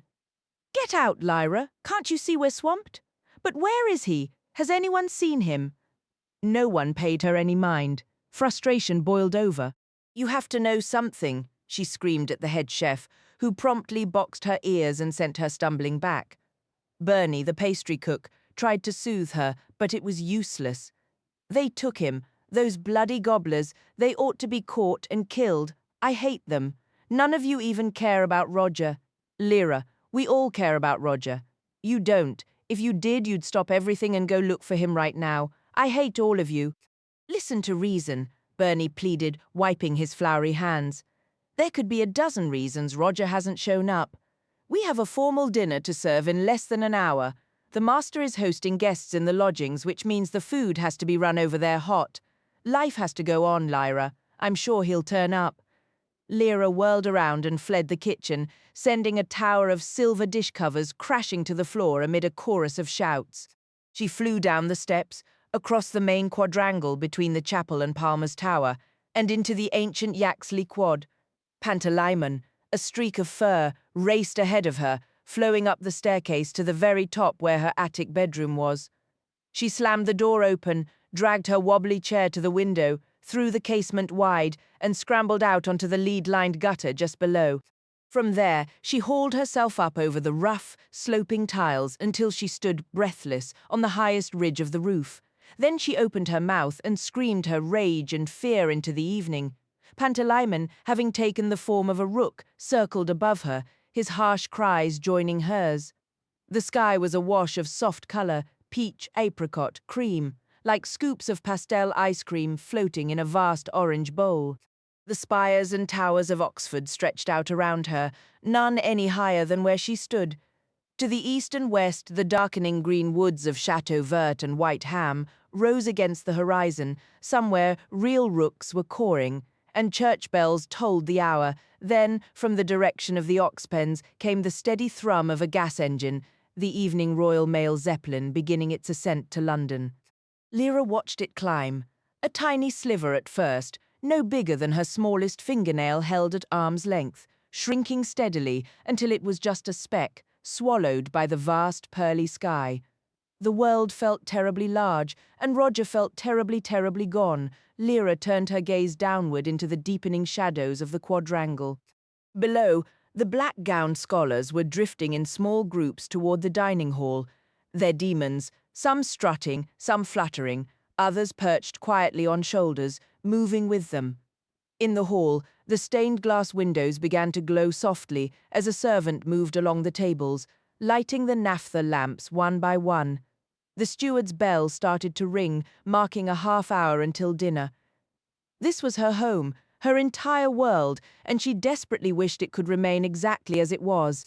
Yet everything felt different now, unsettled, because somewhere out there children were being taken.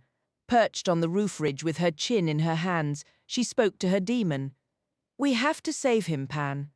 From his spot on the chimney, Pantalaimon replied in his rook's voice, "It's going to be dangerous." Obviously, Lyra shot back, "I'm not an idiot." "Think about what they said in the retiring room," he pressed. "About what?" "That child up in the Arctic, the one the dust wasn't settling on. They called it an entire child, so what? Maybe that's what they planned for Roger and the Gyptian kids and all the others. What are you talking about?" "Well, what does entire even mean to them?" "How should I know? Maybe they cut them in half. Honestly, I think they want slaves. They probably have mines up there, uranium mines for atomcraft. Grown-ups would die down there, so they use children because they're cheaper. That's what's happened to him, I'm sure of it. I was thinking." Pantalaimon's thought was cut short by a sharp shout from below. "Lyra, get inside this minute." A fist banged against the window frame. Lyra recognized the voice immediately. It was Mrs. Lonsdale, the housekeeper, and there was no escaping her. With a scowl, Lyra slid down the roof into the gutter and climbed back through the window. Mrs. Lonsdale was filling the small, chipped basin with water, the pipes groaning and clanking in protest. "How many times have you been told not to go out there? Just look at the state of you. That skirt is covered in filth. Take it off right now and wash up while I find something presentable that isn't torn. Why you insist on being such a mess?" Lyra was too stubborn to ask why this sudden washing and dressing was necessary. Adults never offered reasons willingly.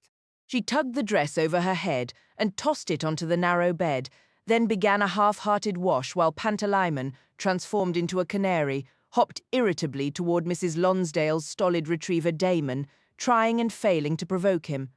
"Look at this wardrobe. You haven't hung a thing up for weeks. Look at these wrinkles. Look here, look there." Lyra had no interest in looking.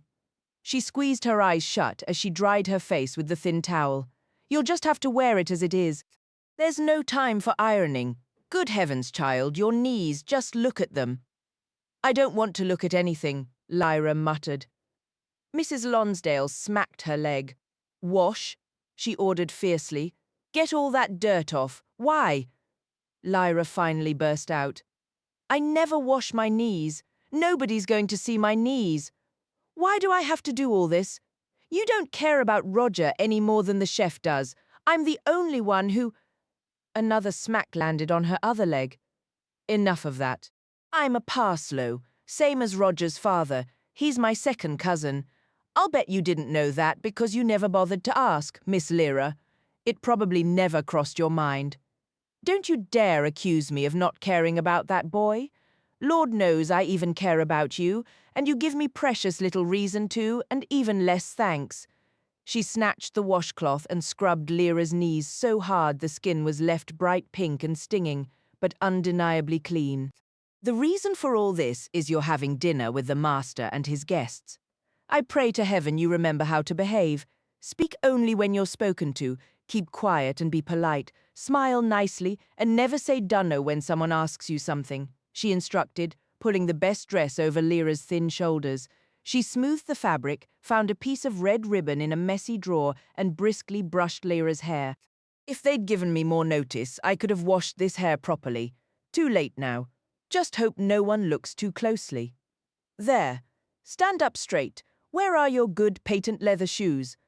A few minutes later, Lyra was standing at the door of the master's residence, a stately but somewhat somber house facing Yaxley Quadrangle with the library garden behind it. Pantalaimon, having shifted into a polite ermine, brushed against her leg. The door was opened by the master's servant, Cousins, an old adversary of Lyra's, though both understood a temporary peace was in order. "Mrs. Lonsdale sent me," Lyra stated. "Indeed," Cousins replied, moving aside. "The master is in the drawing-room." He led her into the spacious room overlooking the library garden. The fading evening sun streamed in through the gap between the library and Palmer's Tower, illuminating the master's collection of solemn paintings and dull silver. It also fell upon the guests, and Lyra understood why dinner wasn't being held in the main hall. 3 of them were women. "Ah, Lyra," the master said warmly. "So glad you could join us. Cousins, perhaps a soft drink? Dame Hannah, I don't believe you've met Lyra. Lord Asriel's niece, you recall." Dame Hannah Relf, head of one of the women's colleges, was an elderly lady with grey hair, her daemon a small marmoset. Lyra shook hands as courteously as possible and was introduced to the other guests, all scholars from various colleges who seemed rather dull. Then the master presented the final guest. "Mrs. Coulter," he said. "This is our Lyra, Lyra. Come and greet Mrs. Coulter." "Hello, Lyra," said Mrs. Coulter. She was strikingly beautiful and young, with sleek black hair framing her face and a golden monkey daemon. "I do hope you'll sit beside me at dinner," Mrs. Coulter continued, shifting to make space on the sofa. "I'm quite unaccustomed to the formality of a master's lodging. You'll have to guide me on which fork to use." "Are you a female scholar?" Lyra asked. She typically viewed female scholars with the proper Jordan College disdain. They existed, but they were like costumed animals in a play, never to be taken seriously. Mrs. Coulter, however, was unlike any female scholar Lyra had ever seen, and nothing like the two earnest older ladies who were the other women present. Lyra had asked the question fully expecting the answer to be no, for Mrs. Coulter possessed a dazzling glamour that utterly captivated her. Lyra could scarcely look away. "Not exactly," Mrs. Coulter answered. "I'm affiliated with Dame Hannah's college, but most of my work happens beyond Oxford. Now tell me about yourself, Lyra. Have you always lived at Jordan College?" In less than 5 minutes, Lyra had poured out tales of her semi-feral existence, her favourite rooftop pathways, the great claybeds battle, the time she and Roger caught and cooked a rook, her plan to commandeer a narrow boat from the Egyptians and sail it to Abingdon, and more. She even, after a cautious glance around and a hushed tone, confessed to the prank she and Roger had pulled on the skulls in the crypt. "And these ghosts came to my room, right? But they had no heads. They couldn't speak, just made these gurgling sounds, but I knew exactly what they wanted. So I went back down the next day and returned their coins. They'd have probably finished me off otherwise. So you're not frightened by danger?" Mrs. Coulter asked, her tone full of admiration. By then they were at the dinner table, seated side by side as Lyra had hoped. Lyra paid no attention whatsoever to the librarian on her other side, and devoted the entire meal to conversation with Mrs. Coulter after the ladies had retired for coffee. Dame Hannah turned to Lyra with a question. "Tell me, my dear, are there any plans to send you off to school?" Lyra's expression went blank. "I don't really know," she admitted. "Probably not," she added, thinking it safer to seem unconcerned. "I wouldn't want to cause anyone extra trouble," she continued, with a tone of practiced piety, "or expense. It's likely better if I just stay on at Jordan College and learn from the scholars here whenever they have a spare moment. Since they're already here, it doesn't cost anything extra." "And what about your uncle, Lord Asriel?" inquired the other lady, who was a scholar from the neighbouring women's college. "Does he have any intentions for your future?" "Yes," Lyra replied. "I expect he does. Not school, though. The next time he travels north, he's going to take me with him." "I recall him mentioning that," said Mrs. Coulter. Lyra blinked in surprise.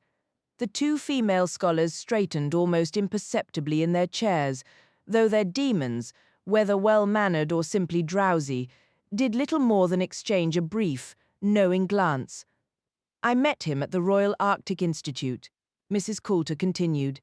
"In fact, that encounter is part of the reason I'm here today." "Are you an explorer as well?" Lyra asked, her curiosity instantly piqued. In a manner of speaking, Mrs. Coulter answered with a warm smile. "I've made several journeys to the north. Just last year, I spent 3 months in Greenland studying the aurora. That was all it took. For Lyra, the rest of the world faded away." She gazed at Mrs. Coulter with pure awe, listening in rapt silence to her stories of building igloos, hunting seals, and conducting delicate negotiations with the witches of Lapland. The two scholars, whose own tales could not compete with such adventures, sat quietly until the gentleman rejoined them. Later, as the guests were gathering their things to depart, the master caught Lyra's eye. "Stay behind for a moment, Lyra. I wish to speak with you. Go wait for me in my study." Bewildered, weary, yet strangely exhilarated, Lyra did as she was told. The manservant, Cousins, showed her into the room and pointedly left the door ajar so he could keep an eye on her from the hall where he was busy helping guests with their coats. Lyra watched eagerly for another glimpse of Mrs. Coulter, but she did not appear. Soon the master entered and closed the door. He lowered himself heavily into the armchair by the fireplace. His demon fluttered up to perch on the chair back beside his head, her aged hooded eyes fixed on Lyra. In the gentle hiss of the lamp, the master began. "So, Lyra, you've been speaking with Mrs. Coulter. Did you enjoy her conversation?" "Oh, yes. She is a most remarkable woman. She's wonderful. She's the most wonderful person I've ever met." The master sighed. Dressed in his dark suit and tie, he looked so much like his demon that Lyra was struck by a sudden, grim thought.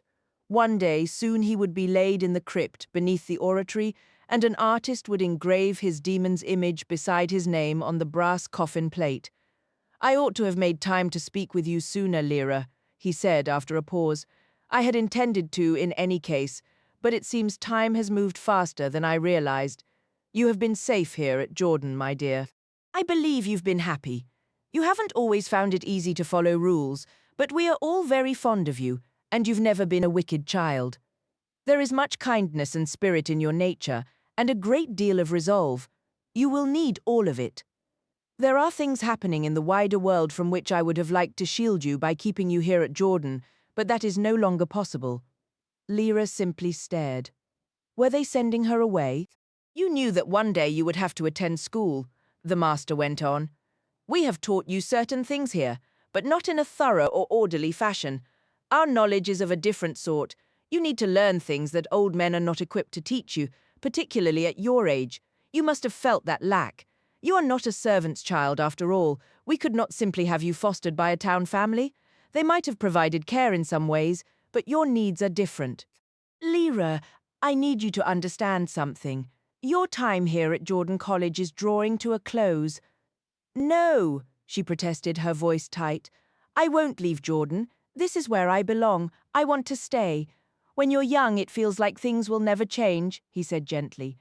But they do. In a year or two, you won't be a child anymore, Lyra. You'll be a young woman, and Jordan, for all its history, is not an easy place for a young lady to grow up. But it's my home, she insisted, a stubborn ache in her chest. It has been your home, he corrected. Now you require something different. Not a school. I refuse to go to some stuffy school. You need the company and guidance of women, he stated. The word women brought to mind only the female scholars she'd glimpsed, and she couldn't suppress a grimace. The idea of being banished from Jordan's majestic halls and storied scholarship to some cramped brick boarding college at the edge of Oxford, surrounded by drab scholars who carried the scent of boiled vegetables and old closets, was unbearable. The master noted her expression and saw the sudden crimson flash in Pantalaimon polecat eyes. What if it were Mrs. Coulter? He asked. In an instant, Pantalaimon's coarse brown fur softened to a downy white. Lyra's eyes grew wide. Truly? She is acquainted with your uncle, Lord Asriel. He is, naturally, deeply concerned for your well-being. When Mrs. Coulter learned of your situation, she offered her assistance immediately. There is no Mr. Coulter you should know. She is a widow. Her husband died in a tragic accident some years ago, so it's best not to inquire. Lyra nodded, her earlier defiance utterly forgotten. And she would truly take care of me? Would you like that? Yes. She could barely contain herself, shifting in her seat. The master offered a smile, a rare, unpracticed gesture that looked more like a pang of regret to any observer, though Lyra was too exhilarated to notice. Then we should ask her in to discuss the details, he said. He left briefly and returned with Mrs. Coulter. Lyra sprang to her feet, buzzing with excitement. Mrs. Coulter smiled warmly, and her daemon revealed a row of white teeth in a playful, impish grin. As she passed to take a seat, Mrs. Coulter's fingers lightly brushed Lyra's hair. A sudden surprising warmth spread through Lyra, and she felt her cheeks grow hot. After the master poured a glass of Brandtwein for their guest, Mrs. Coulter turned her attention to Lyra. So it seems I am to have an assistant. Yes, Lyra breathed, ready to agree to anything. There is a great deal of work where I could use help. I can work hard, and we may have to travel. I don't care. I'll go anywhere. But it could be dangerous. We might even journey to the north. Lyra was momentarily speechless, her mind racing with visions of vast, icy landscapes. Soon she finally managed. Mrs. Coulter laughed lightly. Perhaps, but you must understand, you will have to apply yourself. You'll need to learn mathematics, navigation, and celestial geography. Will you teach me yourself? I will.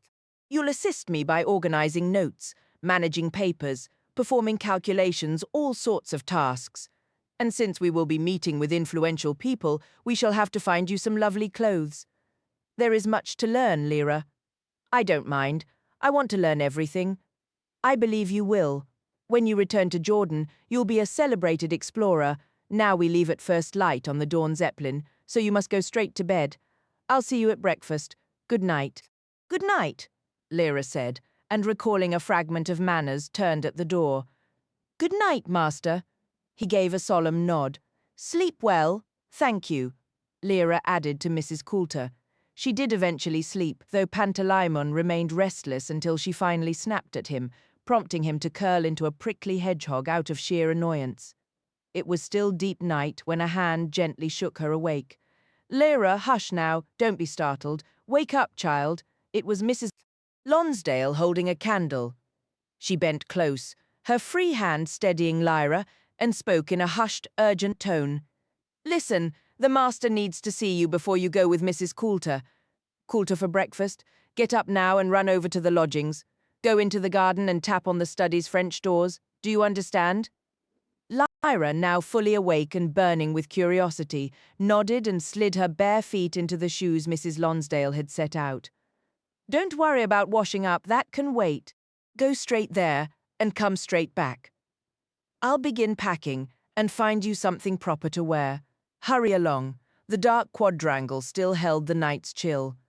The last stars were fading overhead as a pale light began to seep into the sky above the hall. Lyra dashed into the library garden and paused in the deep quiet, gazing up at the chapel's stone spires, the Sheldon building's soft green dome, the library's white lantern. Now that departure was upon her, she wondered how much she would truly miss these familiar sights. A movement at the study window caught her eye, and a brief glow of lamplight spilled out. Remembering her task, she tapped on the glass door. It opened almost immediately. Good girl. Inside, quickly. We don't have much time, said the master, drawing the curtain closed behind her. He was fully dressed in his customary black. Aren't I going after all? Lyra asked. You are going. I cannot stop it, the master replied, and Lyra, in her haste, didn't register the strange weight of his words. Lyra, I'm going to give you something, and you must swear to keep it secret. Do you promise? I promise, Lyra said. He went to the desk and took from a drawer a small package wrapped in black velvet. Unfolding the cloth, he revealed an object that resembled a large watch or a small clock, a heavy disc of gold and crystal. It could have been a compass or some similar instrument. What is it? She whispered. It is an alethiometer, one of only 6 ever made. Lyra, I must stress this. Keep it private. It would be best if Mrs. Coulter remained unaware of it. Your uncle. But what does it do? It tells you the truth. As for how to read it, you will have to learn that for yourself. Now go. Dawn is coming. Hurry back to your room before you are seen. He wrapped the velvet back around the device and pressed it into her hands.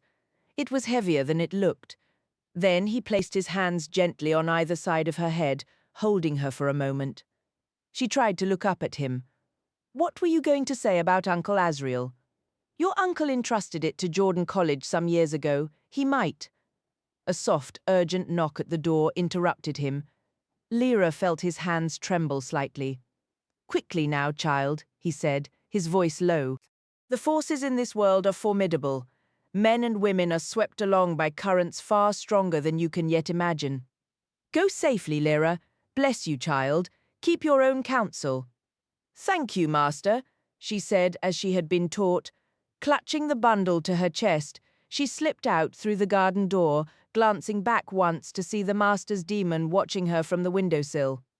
The sky was perceptibly lighter, a fresh, cool breath stirred the air. What have you got there, Mrs. Lonsdale asked, snapping shut a worn little suitcase. The master gave it to me. Can't it go in the suitcase? Too late now. I'm not opening it again. It'll have to go in your coat pocket, whatever it is. Hurry down to the buttery. Don't keep them waiting. Only after she had said goodbye to the few servants who were awake, and to Mrs. Lonsdale herself, did she remember Roger. A pang of guilt hit her. She hadn't thought of him once since meeting Mrs. Coulter. How swiftly everything had changed. But surely Mrs. Coulter would help her search for him. A woman with such connections would have powerful friends who could find a missing boy, no matter where he had gone. He was bound to turn up sooner or later. Now she was journeying to London, seated beside a Zeppelin window with Pantalaimon's sharp ermine claws pressing into her leg, his front paws braced against the glass as he stared out. On Lyra's other side, Mrs. Coulter sorted through papers before tucking them aside to talk, And what dazzling talk it was, Lyra felt swept away, not by tales of the North this time, but by descriptions of London's glittering restaurants and embassy soirees, the whispered intrigues between government offices. It all carried a scent of sophisticated adulthood, both unsettling and irresistible, the very smell of glamour. They landed at Folkershoal Gardens, crossed the wide brown river by boat, and arrived at a grand mansion block on the embankment, where a portly, medal-bedecked commissionaire saluted Mrs. Coulter and gave Lyra a wink. She studied him with a blank, assessing stare. Then came the flat. Lyra could scarcely catch her breath. She had known beauty before, the grand, stony, masculine beauty of Jordan College in Oxford, where everything was magnificent, but nothing was pretty. Here, everything was pretty. Light flooded through south-facing windows, glowing against walls covered in delicate gold and white striped paper. Charming pictures in gilt frames, an antique looking-glass, elegant sconces holding anbaric lamps with frilled shades. Even the cushions had frills, and flowery valances draped the curtain rails. Underfoot lay a soft carpet patterned with green leaves, and every surface, to Lyra's inexperienced eye, seemed covered in pretty little porcelain trinkets, china boxes, shepherdesses, harlequins. Mrs. Coulter smiled at her wonder. "There's so much to show you, Lyra," she said. "Take off your coat and I'll show you the bathroom. You can freshen up, then we'll have lunch and go shopping." The bathroom was another marvel. Lyra was accustomed to washing with coarse yellow soap in a chipped basin, where the tap water was lukewarm at best and often speckled with rust. Here the water was steaming hot, the soap a fragrant rose pink, the towels thick and soft as clouds. Little pink lights rimmed the tinted mirror, casting a gentle glow so that the face Lyra saw reflected seemed like a stranger's, softer, illuminated. Pantalaimon having taken the form of Mrs. Coulter's Damon crouched on the basin's edge, making faces at her. She pushed him playfully into the soapy water and then, with a jolt, remembered the alethiometer still tucked in her coat pocket. She'd left the coat on a chair in the sitting room. She had promised the master to keep it hidden from Mrs. Coulter. Oh, it was all so confusing. Mrs. Coulter was so kind and wise, yet Lyra had seen the master himself trying to poison Lord Asriel, who deserved her loyalty. She dried herself hurriedly and rushed back to find her coat untouched. "Ready?" Mrs. Coulter asked. "I thought we'd lunch at the Royal Arctic Institute. As one of the few female members, I may as well enjoy the privileges." A 20-minute walk brought them to an imposing stone building. They sat in a spacious dining room where snowy tablecloths gleamed under polished silver, and they ate calf's liver and bacon. "Calf's liver is quite safe," Mrs. Coulter explained, "and seal liver is too. But if you're ever stranded in the Arctic, never eat bear liver. It contains a poison that can kill you in minutes." As they ate, Mrs. Coulter pointed out various members around the room. "See the elderly gentleman with the red tie? That's Colonel Carbourne. He made the first balloon flight over the North Pole, and the tall man near the window who just stood up. That's Dr. Broken Arrow." "Is he a Skraeling?" "Yes. He was the explorer who charted the currents of the great Northern Ocean." Lyra gazed at the portraits of these formidable men with a sense of wonder. They were scholars, certainly, but they were also adventurers. Dr. Broken Arrow would understand the uses of a bear's liver in a way the librarian of Jordan College likely never would. Following their meal, Mrs. Coulter led her to the Institute's library to examine rare artifacts from the Arctic. The very harpoon that felled the legendary whale Grimstaw, a stone etched with mysterious symbols discovered clutched in the frozen hand of the lost explorer Lord Rooke, and the fire striker carried by Captain Hudson on his famed expedition to Van Tieren's Land. As Mrs. Coulter narrated each item's history, Lyra felt a swell of reverence for those courageous faraway figures. Afterward they went shopping. The entire day had been a marvel, but the department store was utterly overwhelming. To wander through endless rooms filled with beautiful garments, to be encouraged to try them on, to see her own reflection transformed in the mirrors, it was all so dazzling. Back at Jordan, her wardrobe had come through Mrs. Lonsdale, a collection of much-mended hand-me-downs. New items were chosen solely for durability, never for style, and she had never been allowed a choice. Now, here was Mrs. Coulter, pointing out lovely dresses, admiring selections, and purchasing everything without a second thought. By the end, Lyra was exhausted, her eyes shining with exhilaration. Most parcels were sent for delivery, but Mrs. Coulter carried a few herself as they walked back to the flat. Then came a bath, the water buried under mountains of fragrant bubbles. Mrs. Coulter entered to wash Lyra's hair, her touch impossibly gentle compared to Mrs. Lonsdale's brisk scrubbing. Pantalaimon watched intently until Mrs. Coulter's glance sent a clear message. He turned away politely, just as her golden monkey daemon did, modestly avoiding the private ritual. It was the first time he had ever had to look away from Lyra. After the bath, she was given a warm, milky drink, then dressed in a new flannel nightgown printed with flowers and trimmed with lace, her feet tucked into soft blue sheepskin slippers. Finally, she was led to her bedroom. The bed was unbelievably soft.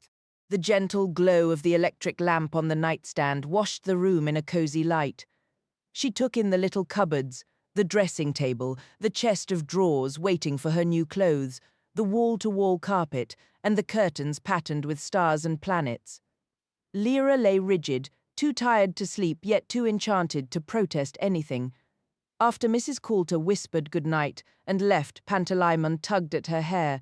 She tried to brush him off, but he hissed, "Where is it?" She knew instantly. Her old coat hung in the wardrobe. Moments later she was back in bed, sitting cross-legged in the lamplight. Pantalaimon perched close as she unfolded the square of black velvet to reveal the object the master had given her. "What did he call it?" she breathed. An alethiometer asking what the word meant was useless. The instrument had a satisfying weight in her palms, its crystal face gleaming, its golden casing finely crafted. It resembled a clock or a compass, with several delicate hands pointing to symbols around its dial, instead of numbers or directions. However, there were tiny, exquisitely painted images, an anchor, an hourglass topped with a skull, a chameleon, a bull, a beehive. 36 in all their meanings, a complete mystery. "Look," Pantalaimon murmured. "There's a wheel. Give those little knobs a turn," she whispered. There were 3 small, ridged winding wheels, each one connected to a shorter hand on the dial. As she turned them, the hands moved with a series of smooth, pleasing clicks, settling into place over any of the tiny pictures she chose. Once they clicked into position, pointing directly at the center of a symbol, they held firm. The 4th hand was longer and more slender, made of a duller metal than its companions. This one had a mind of its own. It swung freely like a compass needle, but never seemed to settle. "Meter means to measure," Pantalaimon observed quietly, "like a thermometer. The chaplain explained that once." "Yes, but that's the obvious part," she whispered back. "What's it really for?" Neither of them had an answer. For a long while, Lyra experimented, turning the 3 hands to point at various symbols: an angel, a helmet, a dolphin, a globe, a lute, a pair of compasses, a candle, a thunderbolt, a horse, and watched the long, restless needle continue its wandering path. She understood none of it, yet she was utterly captivated by the device's intricate detail. Pantalaimon shifted into a mouse to peer closer, resting his tiny forepaws on the edge, his bright black eyes following the needle's swing. "What do you suppose the master meant about Uncle Azrael?" she wondered aloud. "Maybe we're meant to keep it safe and hand it over to him. But the master was trying to poison him. Maybe it's the opposite. Maybe he was going to warn us not to give it to him at all." "No," Pantalaimon countered. "It was her we had to protect it from." A soft knock sounded at the door. Mrs. Coulter's voice came through gently. "Lyra, you should turn the light off now. You need your rest. We have a full day tomorrow." Lyra had already shoved the alethiometer swiftly beneath the blankets. "All right, Mrs. Coulter," she replied. "Good night." "Good night." She settled into the pillows and switched off the lamp. Before drifting to sleep, she tucked the mysterious device under her pillow just to be safe. 5. The cocktail party. In the following days, Lyra accompanied Mrs. Coulter nearly everywhere, almost as if she were an extension of the woman herself. Mrs. Coulter seemed to know everyone of importance, and their days were a whirl of different settings. One morning might find them at a gathering of geographers at the Royal Arctic Institute, where Lyra sat quietly and listened. Later, Mrs. Coulter would meet a politician or a cleric for lunch at an elegant restaurant. They were always charmed by Lyra and ordered special dishes for her, giving her lessons on how to eat asparagus or introducing her to the taste of sweetbreads. Afternoons were often spent shopping, as Mrs. Coulter prepared for her expedition. They selected furs, oilskins, waterproof boots, sleeping bags, knives, and drawing instruments that filled Lyra with delight. Then came tea with ladies who were as impeccably dressed as Mrs. Coulter, if not as strikingly beautiful or skilled. These women were unlike any female scholars, Gyptian boat mothers, or college servants Lyra had known. They seemed a whole new category, possessing dangerous qualities like elegance, charm, and a polished grace. For these occasions Lyra was dressed prettily, and the ladies would fuss over her, drawing her into their light, delicate conversations, which revolved entirely around people, this artist, that politician, those star-crossed lovers. Evenings might include a trip to the theatre, where again they were surrounded by glamorous people eager to talk and be admired, for Mrs. Coulter appeared to know every notable person in London. In the gaps between these engagements, Mrs. Coulter began teaching her the basics of geography and mathematics. Once, after a particularly dull lecture on meridians, Lyra found herself stifling a yawn and thinking, with a sudden sharp clarity, how absurd it all was. This parade of polished surfaces and whispered gossip masking something far darker she couldn't yet name. Lyra's education was full of holes, like a world map chewed to tatters by rodents. At Jordan College, her instruction had been haphazard and disjointed. A junior scholar might be assigned to teach her something specific, leading to a week of reluctant lessons before she conveniently forgot to appear, much to the scholar's quiet relief. Other times, a scholar would lose track of the intended subject and lecture her endlessly on his own pet research instead. It was little wonder her knowledge was so uneven. She understood atoms and elementary particles, and baromagnetic charges, and the four fundamental forces, along with assorted fragments of experimental theology, yet she knew nothing of the solar system. In fact, when Mrs. Coulter realized this and explained how Earth and the other planets revolved around the sun, Lyra burst out laughing, thinking it was a clever joke, eager to prove she wasn't completely ignorant. When Mrs. Coulter later mentioned electrons, Lyra chimed in knowingly, "Right, those are negatively charged particles, almost like dust, except dust isn't charged." The moment the word left her lips, Mrs. Coulter's daemon jerked his head toward her, every strand of his golden fur standing on end as if electrified. Mrs. Coulter rested a hand lightly on his back.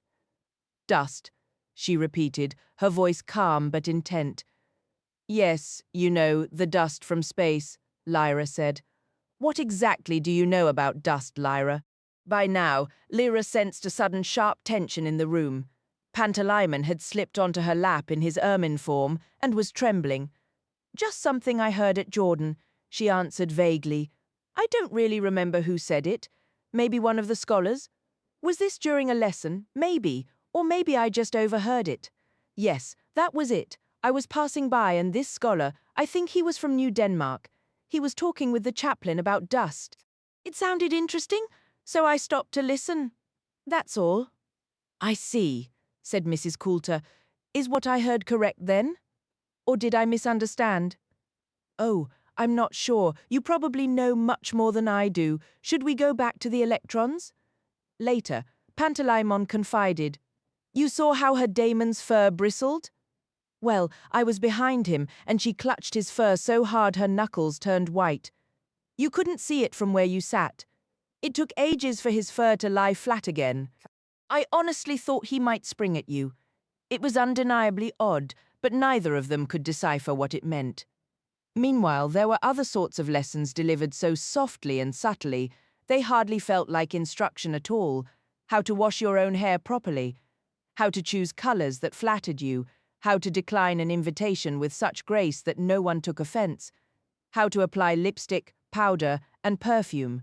Mrs. Coulter never taught these arts directly, but she was aware Lyra watched closely whenever she made herself up. She made certain Lyra saw where she kept the cosmetics and allowed her private time to experiment with them on her own. Weeks slipped by, and autumn faded toward winter.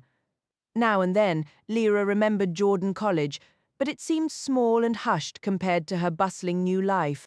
Occasionally she thought of Roger as well, feeling a twinge of unease, but then there was an opera to attend, or a new dress to wear, or a visit to the Royal Arctic Institute, and she would push the thought aside.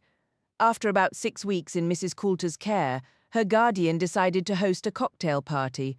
Lyra gathered there was something to celebrate, though Mrs. Coulter never specified what. She ordered flowers, consulted with a caterer about canapés and drinks, and spent an entire evening with Lyra drafting the guest list. "We must invite the Archbishop," she said decisively. "I couldn't possibly leave him off the list, even if he is a dreadful old bore. Lord Boreal is in the city, so he'll be amusing. And Princess Postnikova, of course. Do you suppose Eric Anderson would be appropriate? I'm considering whether it's finally the moment to bring him into our circle." Eric Anderson was the current dance sensation. Lyra didn't understand the phrase, "bring him into our circle," but she offered her thoughts anyway. She carefully noted every name Mrs. Coulter mentioned, mangling the spellings before crossing them out when Mrs. Coulter inevitably changed her mind.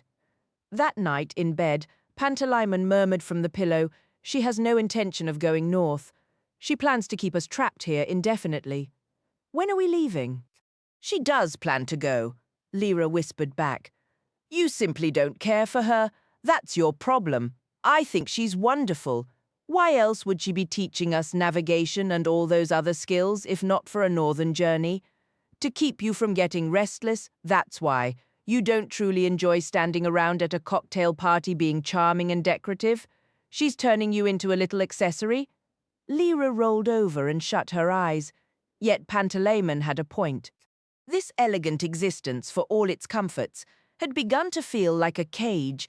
She would have traded it all for a single afternoon with Roger and her scruffy Oxford friends, a proper mud fight in the clay pits, or a reckless dash along the canal towpath. The only thing keeping her manners in place was that glittering promise of the Arctic.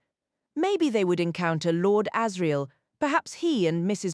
Coulter would become enamored, marry, and choose to adopt Lyra, and together they'd rescue Roger from the General Oblation Board.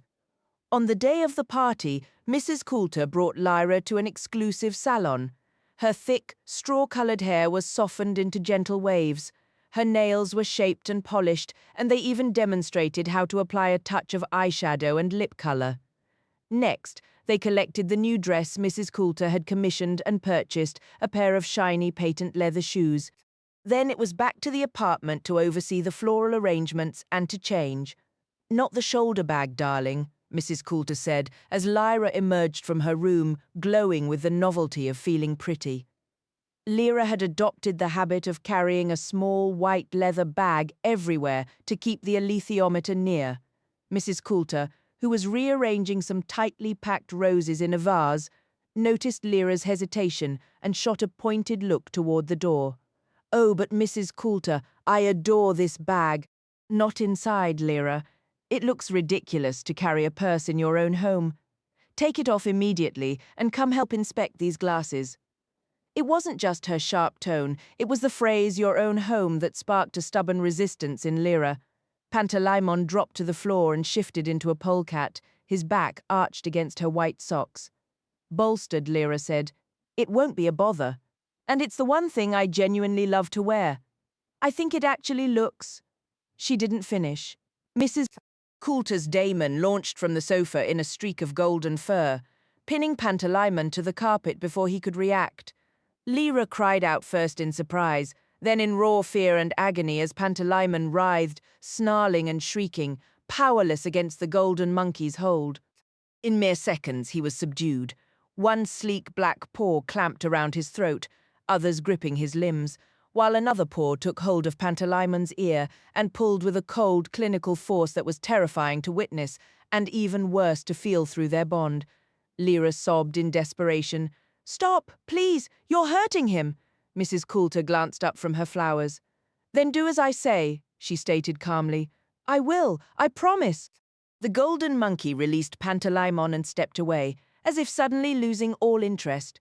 Pantalaimon darted to Lyra, who gathered him close, her cheek against his fur in a silent comfort. "Now," Lyra came Mrs. Coulter's voice, smooth as ice. Lyra spun on her heel without a word and marched to her room, letting the door swing shut with a definitive thud. It was immediately pulled open again, revealing Mrs. Coulter standing disconcertingly close. "Lyra, if you insist on this sort of graceless display, we will have a disagreement, and you will not enjoy the outcome. Remove that bag immediately. Wipe that sullen look from your face. You will never slam a door in this apartment again, whether I am present or not. Our first guests will be here shortly, and they will find you impeccably behaved, sweet, charming, and utterly delightful. I am quite serious about this. Do you understand? Yes, Mrs. Coulter, then show me." She inclined her head, offering a cool cheek. Lyra rose on her toes to brush it with her lips, catching the unsettling scent of her skin. A floral perfume undercut by something sharp, almost like ozone. She stepped back, depositing the shoulder bag on her dresser before trailing Mrs. Coulter back to the drawing room. "What is your opinion of the floral arrangements, darling?" Mrs. Coulter inquired, her tone now dripping with a honeyed lightness, as if the previous tension had never existed. "Roses are of course a safe choice, though one can have a surfeit of elegance. Would you be an angel and check with the caterers about the ice? Lukewarm cocktails are simply tragic." Playing the part of the cheerful, engaging girl came with a strange ease, yet Lyra felt every moment Pantalaemon's silent revulsion and his fixed animosity toward the golden monkey across the room. Soon the bell chimed and the space began to fill with a glittering crowd of women, in sleek gowns and men with an air of polished importance. Lyra circulated with a tray of hors d'oeuvres, offering practiced smiles and polite replies. She felt utterly like a decorative accessory, a thought no sooner formed than Pantalaimon, perched as a goldfinch on her shoulder, gave a bright, chirping trill. She felt his vindicated amusement and made herself a shade more demure. "And where do you attend school, child?" asked an elderly woman, peering through a lorgnette. "I don't go to school," Lyra answered. "Is that so? I assumed your mother would have enrolled you at her alma mater, a most superior institution." It took Lyra a baffled moment to comprehend the error. "Oh, she isn't my mother. I'm here as her aide. I'm her personal assistant," she declared with a touch of pride. "I see. And what is your family background?" Lyra paused, passing the question. "They were a count and countess," she said. "They both perished in an airship accident in the Arctic." "Which count?" "Count Belacqua. He was the brother of Lord Asriel." The woman's demon, a vivid scarlet macaw, shifted its weight from one foot to the other with an air of impatience. Seeing the woman's curiosity deepening into a frown, Lyra bestowed another sweet smile and slipped away. She was edging past a cluster of men and one earnest young woman near the large sofa when a single word snagged her attention: dust. She had observed enough social interplay by now to recognize the subtle dance of flirtation which held a clinical interest for her. But the mention of dust was a magnet. She lingered, pretending to adjust a cushion to listen. The men had the bearing of scholars. The young woman, hanging on their words, was clearly some kind of academic. It was first identified by a researcher from Moscow. "Forgive me if you're already familiar," a middle-aged man was explaining, as the young woman gazed up at him with rapt attention. "A man named Rusakov. The particles generally bear his name. They are elementary particles with virtually no interaction with ordinary matter, making detection fiendishly difficult, but the remarkable fact is they appear to be drawn to human beings." "Truly?" breathed the young woman, her eyes wide. "And more remarkable still," the scholar continued, leaning in slightly. "They are attracted to some people far more than others. Adults draw it in, but children hardly at all. Not in any significant measure, at least. Not until they approach maturity. In fact, that is precisely the reason." His tone lowered to a murmur as he leaned in, placing a familiar hand on the young woman's shoulder. "That is precisely why the ablation board was established. Our gracious hostess here could confirm as much." "Is that so? Is she involved with the ablation board?" "My dear, she is the ablation board. It is entirely her own initiative." The man was poised to elaborate when his gaze fell upon Lyra. She met his stare without blinking. Perhaps the wine had loosened his tongue, or perhaps he was eager to impress his companion, for he declared, "This young lady likely knows all about it, I'd wager." "You're quite safe from the ablation board, aren't you, my dear?" "Oh yes," Lyra replied. "I'm safe from everyone here. Back where I used to live in Oxford, there were all sorts of dangers. There were the Gipchins. They snatch children and sell them off. And out on Port Meadow, when the moon is full, a werewolf emerges from the old ruins near Godstow. I heard its howl once, and then there are the gobblers." "Exactly," the man said. "That's what they call the ablation board, isn't it?" Lyra felt Pantalaimon give a sudden shiver, though he remained perfectly composed. The daemons of the two adults, a sleek cat and a delicate butterfly, appeared not to notice. "Gobblers," said the young woman. "What an odd name. Why are they called that?" Lyra was on the verge of sharing one of the chilling tales she invented to scare the children in Oxford, but the man spoke first. "It's from the initials, you see. General Oblation Board. It's a very old concept, actually. Centuries ago, families would dedicate their children to the church to become monks or nuns. Those poor children were called oblates. It signifies a sacrifice, an offering. So they revived the idea when they began researching dust. As our young friend here probably knows, why don't you go speak with Lord Boreal?" he added, addressing Lyra directly. "I'm certain he would like to meet Mrs. Coulter's protégé. That's him, the gentleman with the silver hair and the serpent daemon." He clearly wished to dismiss Lyra to resume his private conversation. Lyra sensed it immediately, yet the young woman seemed to remain curious about her and slipped away to approach. "Wait a moment. What is your name?" "Lyra. I'm Adele Starminster. I write for the papers. Might I have a quick word?"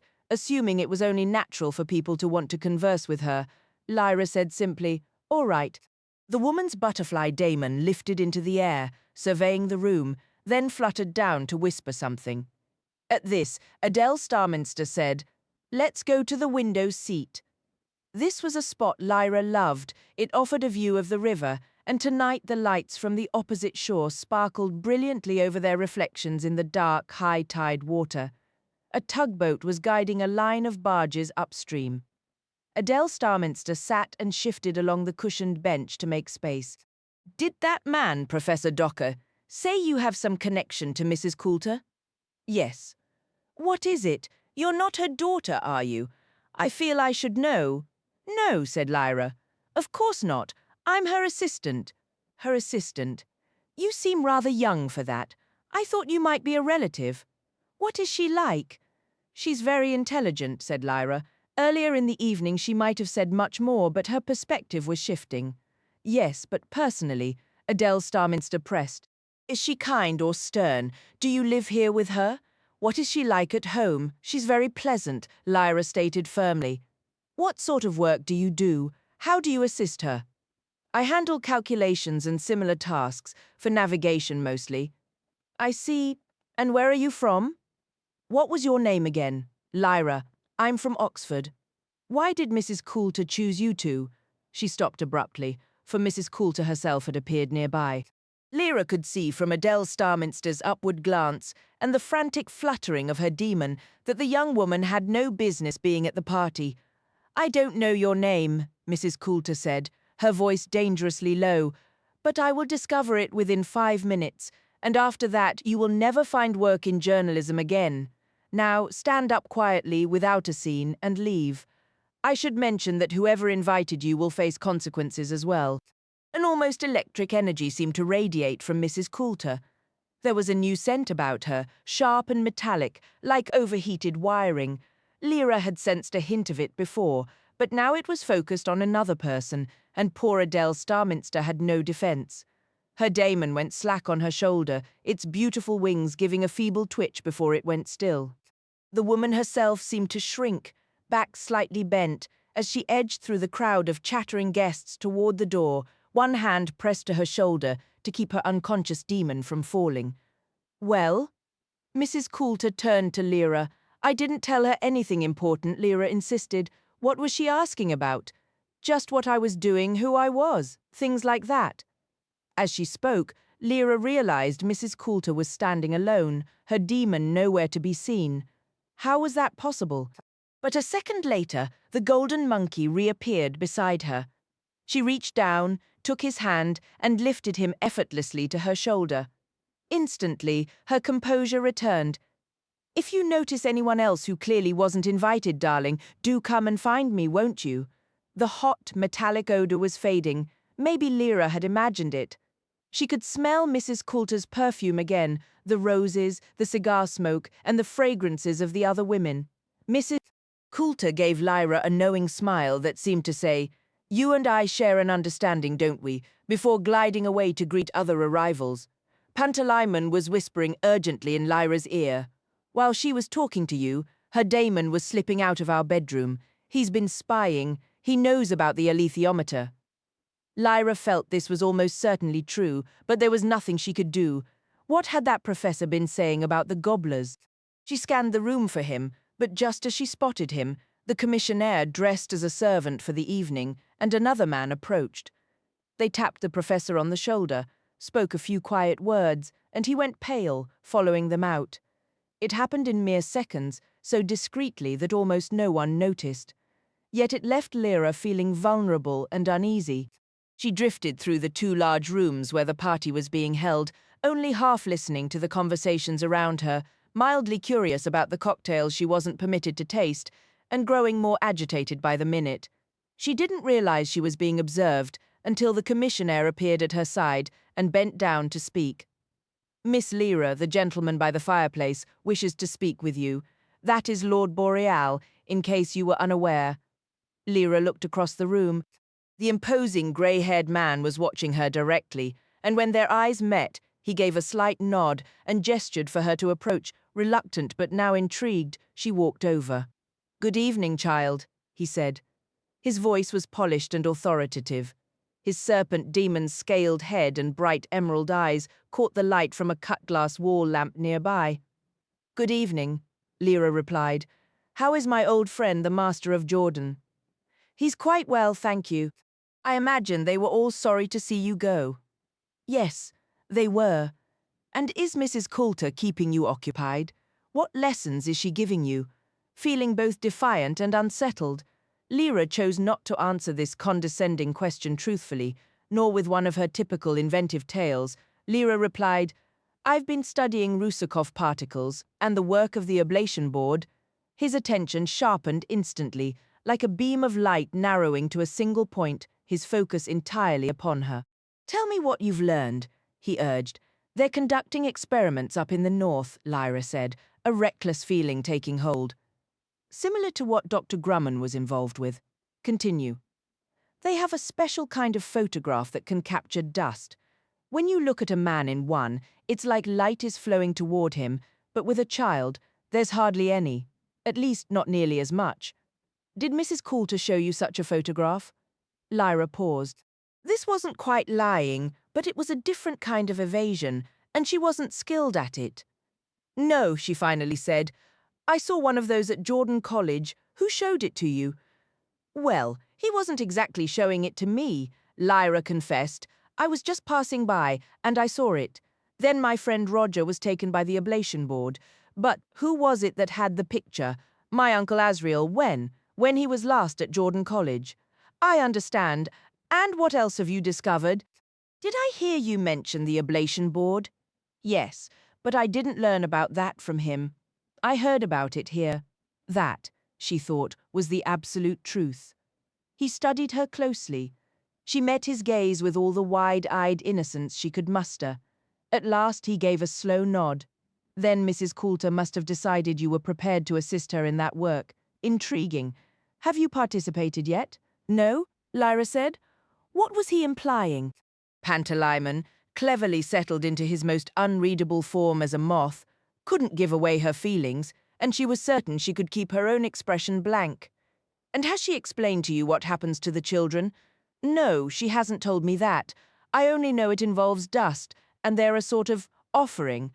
Again, she reasoned, that wasn't precisely a lie. She had never stated Mrs. Coulter was the one who told her.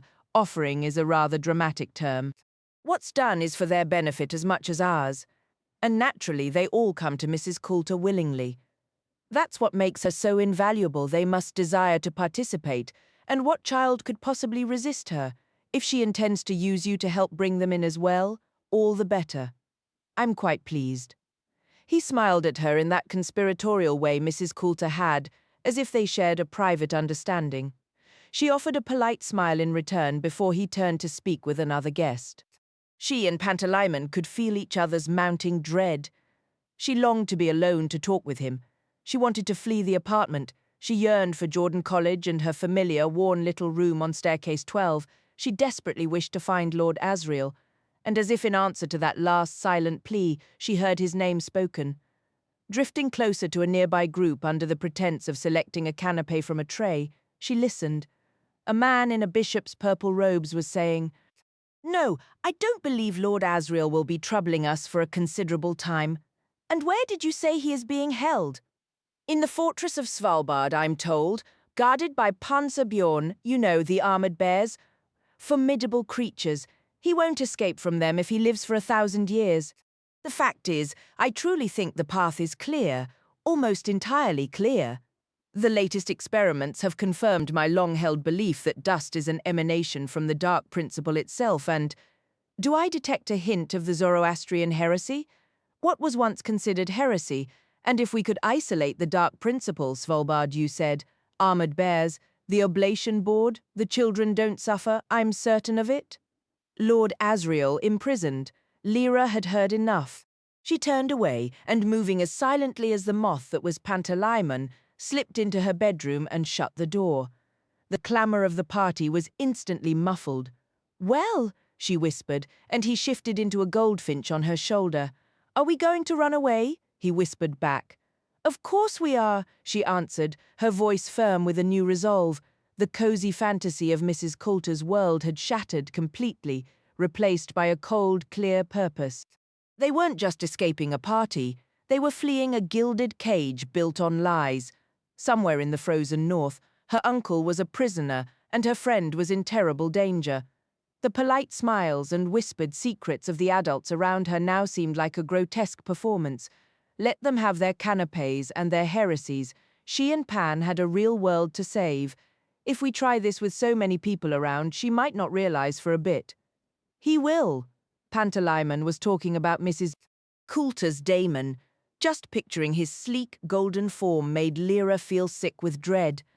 "I'm ready to fight him this time," Pantalaimon declared with sudden bravado. "I can shift and he can't. I'll change so fast he won't be able to keep his grip. You watch this time, I'll beat him." Lyra gave a vague nod, her mind racing. What should she put on? How could she slip out unseen? "You need to go scout," she whispered urgently. "The moment it's clear, we run. Be a moth," she instructed. "Remember, the instant no one is watching." She cracked the door open and he slipped out, a dark smudge against the corridor's warm, rosy glow. Lyra moved quickly, pulling on her heaviest clothes and shoving a few more items into one of the sleek coal silk bags from the upscale boutique they'd visited just that afternoon. Mrs. Coulter had handed out money like candy, and even after Lyra's generous spending, several gold sovereigns remained. She tucked them into the pocket of her dark wolfskin coat before creeping toward the door. Lastly, she secured the alethiometer in its soft black velvet wrapping. Had that horrible monkey discovered it? He must have. He must have told her. If only she'd hidden it more carefully. She edged back to the door. Fortunately, her room was at the hall end of the corridor, while most of the guests were gathered in the larger rooms further down. The sounds of loud conversation, laughter, a toilet flushing quietly, and the delicate clink of glasses drifted toward her. Then a faint, moth-soft voice whispered at her ear. "Now, go!" She slipped out into the hall and in under 3 seconds had the apartment's front door open. A moment later she was through, pulling it silently shut behind her. With Pantalaimon transformed back into a goldfinch, she dashed for the stairs and fled. 6. The throwing nets. She moved swiftly away from the river, the broad, well-lit embankment feeling too exposed. Between there and the Royal Arctic Institute, the only landmark she was certain she could find, lay a maze of narrow lanes, and into that shadowy web she now hurried. If only she knew London half as well as she knew Oxford, then she'd know which streets to steer clear of, where to scrounge up a bite to eat, or best of all, which doors to knock on for shelter. In the chill of the night, the surrounding dark alleys teemed with furtive movement and hidden life, all of it unknown to her. Pantalaimon shifted into a wildcat, his night-seeing eyes scanning the gloom. Every so often he'd freeze, his fur bristling, and she would veer away from an entrance she'd been about to take. The night was a tapestry of noise, bursts of drunken laughter, two rough voices bellowing a song, the clatter and whine of some poorly maintained machine in a basement. Lyra picked her way through it all, her senses heightened, and blended with Pantalaimon's, sticking to the shadows and the tight passages. Occasionally she had to cross a brighter, wider street, where tramcars hummed and sparked under their electric wires. There were rules for crossing London streets, but she ignored them, darting away whenever someone shouted. It felt glorious to be free again. She knew Pantalaimon, padding along on wildcat paws beside her, shared the same fierce joy at being under the open sky, even if it was London's grimy air, thick with fumes and soot and clamorous with noise. Soon enough they'd have to grapple with what they'd overheard in Mrs. Coulter's apartment, but not yet, and eventually they'd need to find a place to sleep. Near a crossroads close to a large department store, its windows gleaming brilliantly over the damp sidewalk, stood a coffee stall, a little wheeled hut with a counter under a wooden flap propped up like an awning. Yellow light glowed from within, and the rich smell of coffee wafted out. The vendor in a white coat leaned on the counter, chatting with a couple of customers. It was a tempting sight. The chill had seeped into Lyra's bones after an hour of walking through the damp night air. With Pantalaimon perched as a sparrow on her shoulder, she approached the stall's counter, standing on her toes to catch the vendor's eye. "A coffee and a ham sandwich, please," she requested. A gentleman in a top hat and a white silk scarf observed her from nearby. "Out rather late for someone your age, aren't you?" he remarked. Lyra merely shrugged, turning her attention to the bustling crossroads. A theatre was disgorging its audience nearby, a swirl of coats and shouted cab requests under the bright marquee lights. In the opposite direction, the entrance to a tonic railway station swallowed and spat out endless streams of people. The storekeeper handed her the food. "That'll be 2 shillings, love." "Allow me," interjected the top-hatted man, placing a coin on the counter with a smile. Lyra figured there was no harm in accepting. She could outrun him if needed, and every penny counted for whatever lay ahead. His demon, a wide-eyed lemur, clung to his lapel, watching her intently. She took a large bite of her sandwich, her gaze fixed on the flowing traffic. London was a vast, unknowable maze to her. She'd never seen a map, and had no concept of its size or how far she'd have to trek to reach open fields. "What's your name, child?" the man asked. "Alice," she replied. "A lovely name here.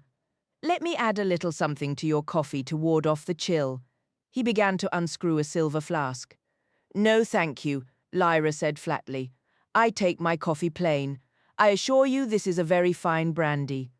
I've had brandy before, drank nearly a whole bottle once and was sick for hours," she stated, her tone leaving no room for argument. The man with a shrug tipped the flask into his own cup instead. "Where are you headed all alone?" "To meet my father." "And what does your father do?" "He's a murderer. I beg your pardon." "You heard me. It's his profession. He's working tonight. I'm carrying his clean clothes," she said, patting her bag, "because he's usually covered in blood when the job's done." The man chuckled nervously. "Ah, you're having me on. I am not." The lemur let out a soft, anxious sound and scrambled to hide behind the man's head, peeking out at Lyra. She finished her sandwich and drained her coffee with deliberate calm. "Good night," she announced abruptly. "I can see my father coming now, and he looks rather cross." As the man glanced over his shoulder, Lyra melted into the crowd near the theatre. The idea of the chthonic railway was tempting. Mrs. Coulter had once sniffed that it wasn't for people like them. But the thought of being trapped underground was worse than the cold. Above ground, at least, she could run. She walked until the well-lit avenues gave way to darker, emptier streets. A fine drizzle began to fall, and the sky was a dull orange, utterly devoid of stars. Pantalaimon, now a moth, whispered that he thought they were heading north, But it was just a guess. They passed mile upon mile of identical brick houses with postage stamp yards, then grim factories behind chain-link fences, illuminated by a single bleak security light. They saw a stark oratory, identifiable only by the cross outside, and once Lyra tried a door, only to hear a groan from a shadowy bench and realize the porch was full of sleeping bodies. She hurried away, her heart pounding. "Where are we going to sleep, Pan?" she whispered as they trudged past shuttered storefronts. "A doorway, maybe, but not one that's too exposed." He gestured with a wing down a side street to the left. A patch of darkness shimmered with reflected light. Water. Cautiously they approached and found a canal basin where several barges were moored, some sitting light, others heavy under silent, skeletal cranes.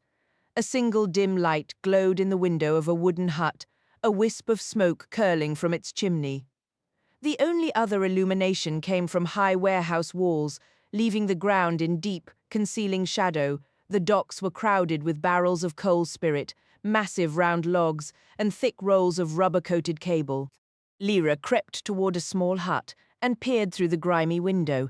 Inside, an elderly man was slowly turning the pages of a comic book, puffing on his pipe, while his spaniel Damon dozed on the table. As she watched, he rose to fetch a soot-blackened kettle from the stove, pouring steaming water into a chipped mug before settling back into his chair. "Should we knock and ask for shelter, Pan?" she whispered.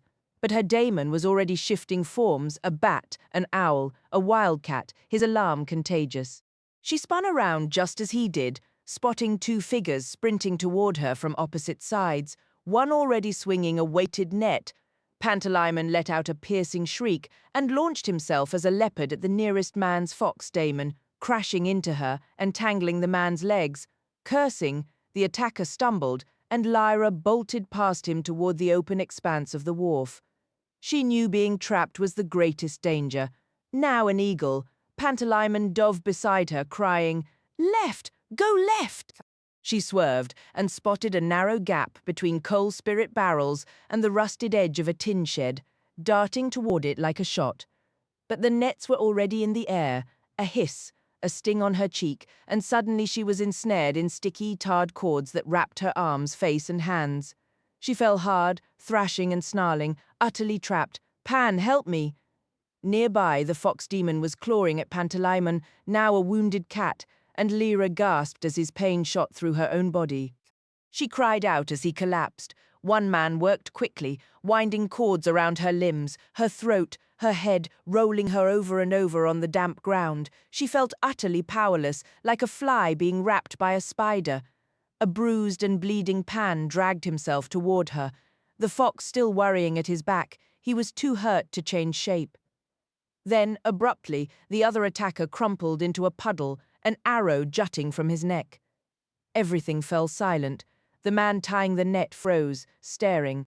Pantalaimon lifted his head, blinking, another soft thud, and the net man choked and collapsed right across Lyra, blood pouring from his throat. She screamed in shock as hands hauled him away. Then someone lifted her. A blade snipped carefully, and the net strings fell loose. She tore them off, spitting out tar, and dropped to her knees to gather Pantalaimon close. Looking up, she saw three dark-clad figures, one with a bow, the others holding knives. As she turned, the archer caught his breath. "Is that Lyra?" The voice was familiar, but she couldn't place it until he stepped into the dim light, his hawk Damon perched on his shoulder. "Egyptian, a real Oxford Gyptian. Tony Costa," he said. "Remember you used to play with my little brother Billy down by the boats in Jericho before the gobblers took him?" "Oh, thank heaven, Pan, we're safe," she sobbed. But then a cold dread washed over her. The boat she'd stolen that day belonged to the Costas. Did he remember? "Best come with us," Tony said gently. "You on your own?" "Yeah. I was running." "All right. Save the talking. Keep quiet for now. Jaxa, get those bodies out of sight. Karim, check the area." Lyra stood unsteadily, cradling Pantalaimon, who had shifted back into a wildcat. He was staring intently at something, and she followed his gaze, a sudden, morbid curiosity taking hold. What became of the dead men's daemons? They were dissolving, she realized, fading like wisps of smoke even as they seemed to reach for their humans. Pantalaimon turned his face away, and Lyra hurried after Tony, her mind racing. "What are you all doing here?" she whispered. "Hush now, girl," he murmured. "There's trouble enough in the world without us waking more. Let's talk on the boat." He guided her across a small wooden bridge into the central part of the canal basin. The two other men followed quietly behind. Tony walked along the water's edge and onto a wooden dock, stepping onto a narrow boat and swinging the cabin door open. "Inside," he urged. "Hurry." Lyra climbed in, her hand instinctively checking her bag, which she had clung to, even during the capture, to feel the reassuring shape of the alethiometer. In the long, slender cabin, lit by a lantern hanging from a hook, she saw a strong, grey-haired woman sitting at a table with a newspaper. Lyra recognized her as Billy's mother. "Who's this?" the woman asked. "Can that really be Lyra?" "That's her, Ma. We need to get moving. We had a run-in with two men out in the basin. We thought they were gobblers, but they were likely Turk traders. They'd grabbed Lyra. No time for explanations. We'll talk while we're underway." "Come here, child," said Ma Costa. Lyra approached, a mix of relief and wariness in her steps.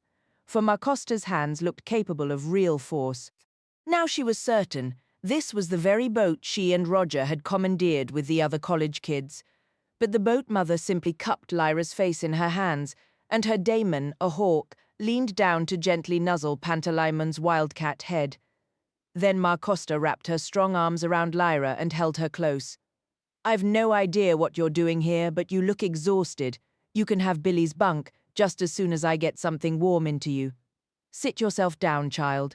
It seemed her act of piracy was pardoned, or at least set aside. Lyra slipped onto the cushioned bench behind a well-worn pine table as the low thrum of the gas engine vibrated through the boat. "Where are we going?" Lyra asked. Ma Costa was placing a saucepan of milk on the iron stove, poking the grate to rouse the fire. "Away from here, no more questions now. We'll talk in the morning." She fell silent, handing Lyra a cup of warm milk when it was ready, then hoisting herself up on deck as the boat began to move, exchanging occasional hushed words with the men. Lyra sipped the milk and lifted a corner of the curtain to watch the dark warehouses slip by. Within minutes she was fast asleep.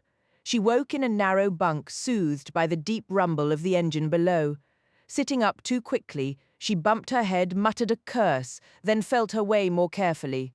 A pale grey light revealed three other bunks, all empty and neatly made, one below hers and two across the tiny cabin. Swinging her legs over the side, she found herself in her underclothes and saw her dress and wolfskin coat folded at the foot of the bunk alongside her shopping bag. The alethiometer was still safe inside. She dressed quickly and moved through the doorway into the warmer cabin with the stove. It was empty. Through the windows, a thick grey fog swirled on both sides, broken now and then by dark shapes that might have been buildings or trees. Before she could step out on deck, the outer door opened and Ma Costa came down, wrapped in an old tweed coat beaded with dampness like countless tiny pearls. "Sleep well?" she asked, reaching for a frying pan. "Now sit down and keep out of the way. I'll make you some breakfast. Don't just stand there, there's no room." "Where are we?" said Lyra. "On the Grand Junction Canal. And you need to stay out of sight, child. I don't want you up on deck. There's trouble brewing." She sliced a couple strips of bacon into the pan and cracked an egg beside them. "What kind of trouble? Nothing we can't handle as long as you stay below." And she wouldn't say another word until Lyra had eaten. At one point the boat slowed. Something thumped against the hull, and Lyra heard raised, angry voices. But then a joke broke the tension. Laughter followed, the voices faded, and the boat moved on. Soon after, Tony Costa ducked into the cabin. Like his mother, he was dotted with moisture, and he shook his wool hat over the stove, sending drops that sizzled and popped. "What are we supposed to say to her, Ma? Let's hear her out first, then we'll decide what to say." He filled a tin cup with coffee and took a seat. He was a formidable man with a dark complexion, and in the daylight, Lyra could see a somber severity etched into his features. "All right," he began. "Start from the beginning, Lyra." Tell us what you were doing in London. We all thought the gobblers had taken you. Well, I was staying with this woman, you see. Lyra fumbled to gather her thoughts, arranging them like a deck of cards she was about to deal. She recounted everything, carefully omitting any mention of the alethiometer. Then last night, at this fancy party, I discovered the truth. Mrs. Coulter was one of the gobblers, and she was planning to use me to help trap more children. What they're really doing is, Ma Costa stepped out of the cabin and into the cockpit. Tony waited for the door to close before interrupting. We know what they do, at least we know part of it. We know those kids never come home. They're taken far north, to the remote edges, and experiments are performed on them. At first, we thought it was about testing diseases or medicines, but that wouldn't explain why it all started so suddenly a couple years back. Then we considered the Tartars. Maybe some secret deal is being struck up in Siberia. The Tartars are as eager as anyone to push north for the coal spirit and the fire mines, and war rumors have been swirling even longer than the gobblers have been active. We figured the gobblers might be bribing the Tartar chiefs by handing over children, because the Tartars eat them, don't they? They roast children and consume them. They do not, Lyra exclaimed. Oh, they do. There's a whole world of stories up there. Ever heard of the Nalcanans? Lyra shook her head. No, Mrs. Coulter never mentioned them. What are they? They're a kind of ghost from those northern forests, child-sized with no heads. They feel their way around in the dark, and if you're sleeping out in the woods, they'll latch onto you and nothing can make them release their grip. Nelcanants, that's a northern word. Then there are the windsuckers, they're just as dangerous. They drift through the air. Sometimes you find clusters of them tangled together or snagged on a thorn bush.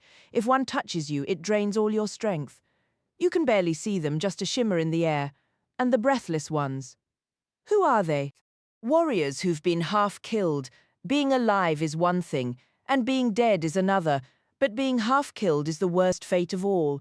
They can't fully die, yet they're incapable of truly living. They wander forever. They're called the breathless ones because of what was done to them. What was that? Asked Lyra, her eyes wide. The northern Tartars crack open their ribs and remove their lungs. There's a specific skill to it. They do it without killing them, but their lungs can't function on their own anymore. Their daemons have to pump them by hand constantly, so they're stuck between breath and no breath, life and death, truly half killed. And their daemons must pump away day and night, or they'll both perish. I've heard tales of coming across an entire platoon of them in the forest. And then there are the Panzerbjörne, heard of them. It means armored bears. They're massive white bears, and— Yes, I have heard of them, Lyra cut in, a spark of recognition flashing. One of the men last night, said my uncle, Lord Asriel, is being held in a fortress guarded by armored bears. Is that so? And what was he doing up there? He was on an expedition, but from the way the man spoke, I don't think my uncle is on the gobblers' side. I think they were pleased he was imprisoned. Well, he won't be escaping if the armored bears are guarding him. They're mercenaries, you understand? They sell their strength to the highest bidder. They have hands like men and learned to work iron long ago, mostly meteoric iron, forging it into huge plates to armor themselves. They've been raiding the Skraeling lands for centuries, you know. It's almost funny, in a grim way, thinking of these polished hired brutes clanking around the ice while all these other horrors just exist. The world doesn't just have villains, it has an entire catalogue of nightmares for rent. The armored bears are ruthless predators, utterly without mercy. Yet they honor their agreements. Strike a deal with a Panzerbjörn, and you can trust it will be kept. Lyra absorbed these terrifying truths with a sense of dread. My mother doesn't like talk of the North, Tony admitted after a pause. Not after what might have happened to Billy. We know the gobblers took him up that way. How can you be sure? We managed to catch one of them and persuaded him to talk. That's how we learned a bit about their operations. Those two men last night weren't real gobblers. They were too amateurish. If they had been, we'd have taken them alive. You see, the Gyptian community has been hit harder than most by these child snatchers, and we're gathering to decide how to fight back. That's what we were doing in the basin, taking on supplies for a big gathering up in the fens, what we call a roping. My guess is, once we share all our information, we'll organize a rescue party. That's certainly what I would do if I were John Farr. Who is John Farr? He's the king of the Gyptians, and you're truly planning to rescue the children? What about Roger? Who's Roger? He's a kitchen boy from Jordan College. He was taken the same day as Billy, right before I left with Mrs. Coulter. I know if I were taken, he'd try to save me. If you're going after Billy, I want to join and help rescue Roger. She also thought of her uncle, Asriel, but kept that to herself. Now that Lyra had a clear purpose, her spirits lifted. Assisting Mrs. Coulter had its moments, but Pantalaimon was correct. She hadn't been doing meaningful work, merely serving as a decorative companion. Aboard the Gyptian boat, there was real labor, and Ma Costa ensured she contributed fully. She scrubbed decks, peeled vegetables, brewed tea, maintained the propeller bearings, cleared debris from the weed trap, washed dishes, operated lock gates and secured the boat at moorings. Within days, she settled into the rhythm of this new life as if she'd been born into it. Unbeknownst to her, the Costas remained constantly vigilant for any unusual attention directed at Lyra from the shore. She hadn't grasped her own significance, but Mrs. Coulter and the Oblation Board were undoubtedly searching everywhere for her. Tony picked up rumors in riverside pubs about police conducting unexplained raids on homes, farms, and workshops. Whispers suggested they were hunting for a specific missing girl, a curious effort given how many other children had vanished without any official search. This tension made both Gyptians and landfolk increasingly uneasy. There was another, deeper reason for the Costas' protective watch over Lyra, but she wouldn't discover that for several more days. They began keeping her below deck whenever they passed a lockkeeper's cottage, a busy canal basin, or any place where curious onlookers might linger. Once they navigated through a town where police were inspecting every boat, backing up traffic in both directions. The Costas were prepared, however. A hidden compartment under Ma's bunk provided a cramped refuge where Lyra stayed concealed for 2 hours while police searched the boat in vain. "Why didn't their daemons detect me?" she asked later. Ma revealed the compartment's lining, cedarwood, which had a drowsy, calming effect on daemons. Indeed, Pantalaimon had slept peacefully beside Lyra's head the entire time. Gradually, with many stops and detours, the Costas' boat drew closer to the fens.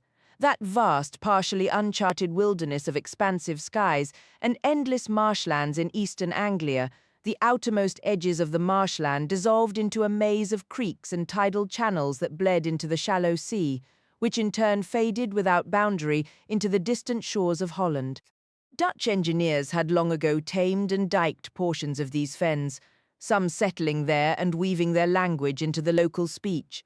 Yet vast tracts remained untamed, a watery wilderness where eels slid through the murk and clouds of waterbirds wheeled overhead, where strange lights glimmered over the bog and hidden dangers awaited the unwary. It was in these deepest, most secluded reaches that the Gyptian folk had always gathered in safety. Now, through 1,000 winding waterways, their boats were converging on the Bayernplatz, a rare hummock of solid ground rising from miles of swamp. An old wooden meeting hall stood there, surrounded by a few steadfast dwellings, along with wharves, jetties, and a bustling eel market. When the Gyptians sounded a Bayern roping, a call for all families to muster, so many vessels crowded the channels that legend said you could walk a mile in any direction across their decks. In the fens, the Gyptians held sway. No outsider dared venture deep into their domain, and while they kept their own peace and traded honestly, the landfolk generally overlooked their constant smuggling and occasional blood feuds. If a Gyptian body ever washed ashore down the coast or tangled in a fisherman's net, well, it was only Egyptian. Lyra drank in these tales of the fen-dwellers, of the phantom hound Black Shuck, of marsh fires ignited by seeping witch oil, and she began to feel Gyptian in her heart long before their boat nosed into the reeds. She had already shed her Oxford accent, and now she was picking up the Gyptian lilt, peppering her speech with Fen Dutch terms. Ma Costa, however, felt the need to temper her enthusiasm. "You ain't Gyptian, Lyra? You might fool some with practice, but there's depths to us you can't mimic. We're waterfolk, through and through. You, child, you're a creature of fire. What you most bring to mind is marsh fire itself. That's your place among us. You've got witch oil in your spirit. Tricky, that's what you are. Lyra felt the sting of the words. I ain't never tricked nobody. You can ask. But there was no one to ask, of course, and Ma Costa's laugh was warm. Can't you see I'm giving you a praise, you silly goose? She said, and Lyra, soothed though still puzzled, let the matter drop. They reached the Bayernplatz as evening fell, the sun sinking in a violent wash of crimson. The low island and the great Saal Hall stood in dark silhouette against the glow, with the huddled buildings around them. Thin smoke trails rose into the windless air, and from the dense pack of boats came the rich smells of frying fish, smoke leaf and sharp juniper spirits. They moored close to the Saal itself, at a spot Tony claimed his family had used for generations. Soon Ma Costa had a skillet hissing with fat eels and a kettle steaming for potato mash. Tony and Kirim slicked their hair with oil, pulled on their finest leather jackets and blue-spotted neckerchiefs, loaded their fingers with silver rings, and went off to greet old friends on nearby boats and share a drink or two at the nearest waterside tavern. They returned buzzing with news. We're just in time. The roping's tonight. And get this, there's talk all through the settlement. They're saying the missing child is on a Gyptian boat, and she's going to show herself at the roping tonight. Tony laughed heartily and mussed Lyra's hair. Ever since they'd entered the fens, his usual grim exterior had softened, as if that brooding mask he wore in the outside world was nothing but a disguise. Lyra's heart began to race as she finished her meal, washing the plate and quickly running a comb through her hair. She slipped the alethiometer into the deep pocket of her wolfskin coat and leapt from the boat to join the stream of families climbing the hill toward the meeting hall. She had assumed Tony was teasing her earlier, but she quickly realized he was not. Perhaps she did not blend in as well as she believed, for many eyes turned toward her and children pointed openly. By the time they approached the massive doors of the Saal, they were walking in a cleared lane, the crowd on either side having stepped back to stare and make room. A genuine flutter of nerves settled in Lyra's stomach. She pressed closer to Ma Costa, while Pantalaimon, seeking to comfort her, swelled to his largest size and took the form of a sleek black panther. Ma Costa marched up the stone steps as if she owned them, her pace neither hurried nor slow, while Tony and Kerim walked tall and proud on either side, like royal guards. Inside, the great hall was illuminated by the harsh glow of naphtha lamps, casting sharp light on the faces of the gathered crowd, but leaving the high wooden beams above swallowed by shadow. People jostled and squeezed to find spots on the crowded floor benches. Families shifted to make space, children sitting on laps and demons tucking themselves underfoot, or finding perches along the rough-hewn walls. At the front of the room stood a raised platform holding 8 ornately carved wooden chairs. Just as Lyra and the Costas found a place to stand near the wall, 8 men emerged from the darkness behind the platform and took positions before the seats. A murmur of anticipation swept through the audience as people hushed each other and shuffled to make more room. Silence fell. 7 of the men sat. The one who remained standing was advanced in years but powerfully built, with a strong neck and broad shoulders. He was dressed simply in a canvas jacket and a plaid shirt, like many of the men present, yet he carried an unmistakable air of command. Lyra recognized that quality. Her uncle Asriel had it, and so did the master of Jordan College. This man's demon was a crow, which reminded her sharply of the master's raven.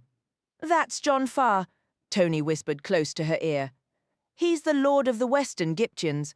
John Farr began to speak, his voice a deep, measured rumble. "Gyptians, welcome to this gathering. We have come to listen and to decide. You all know why we are here. Many families among us have lost a child, some have lost 2, someone is taking them, and let us be clear, the land dwellers are losing their children as well. In this, we have no quarrel with them. Now there's been talk of a child and a reward. Let me set the truth before you and end the whispers. The child's name is Lyra Belacqua. The land dweller police are searching for her. They offer a reward of 1,000 gold sovereigns to anyone who turns her over. She is a child from the land, but she is under our protection now, and she will remain so. If anyone feels tempted by those 1,000 sovereigns, They had best find a place to hide beyond the reach of land and water. We are not giving her up. A hot blush spread from Lyra's scalp down to her toes. Pantalaimon shrank into the form of a small brown moth, trying to vanish.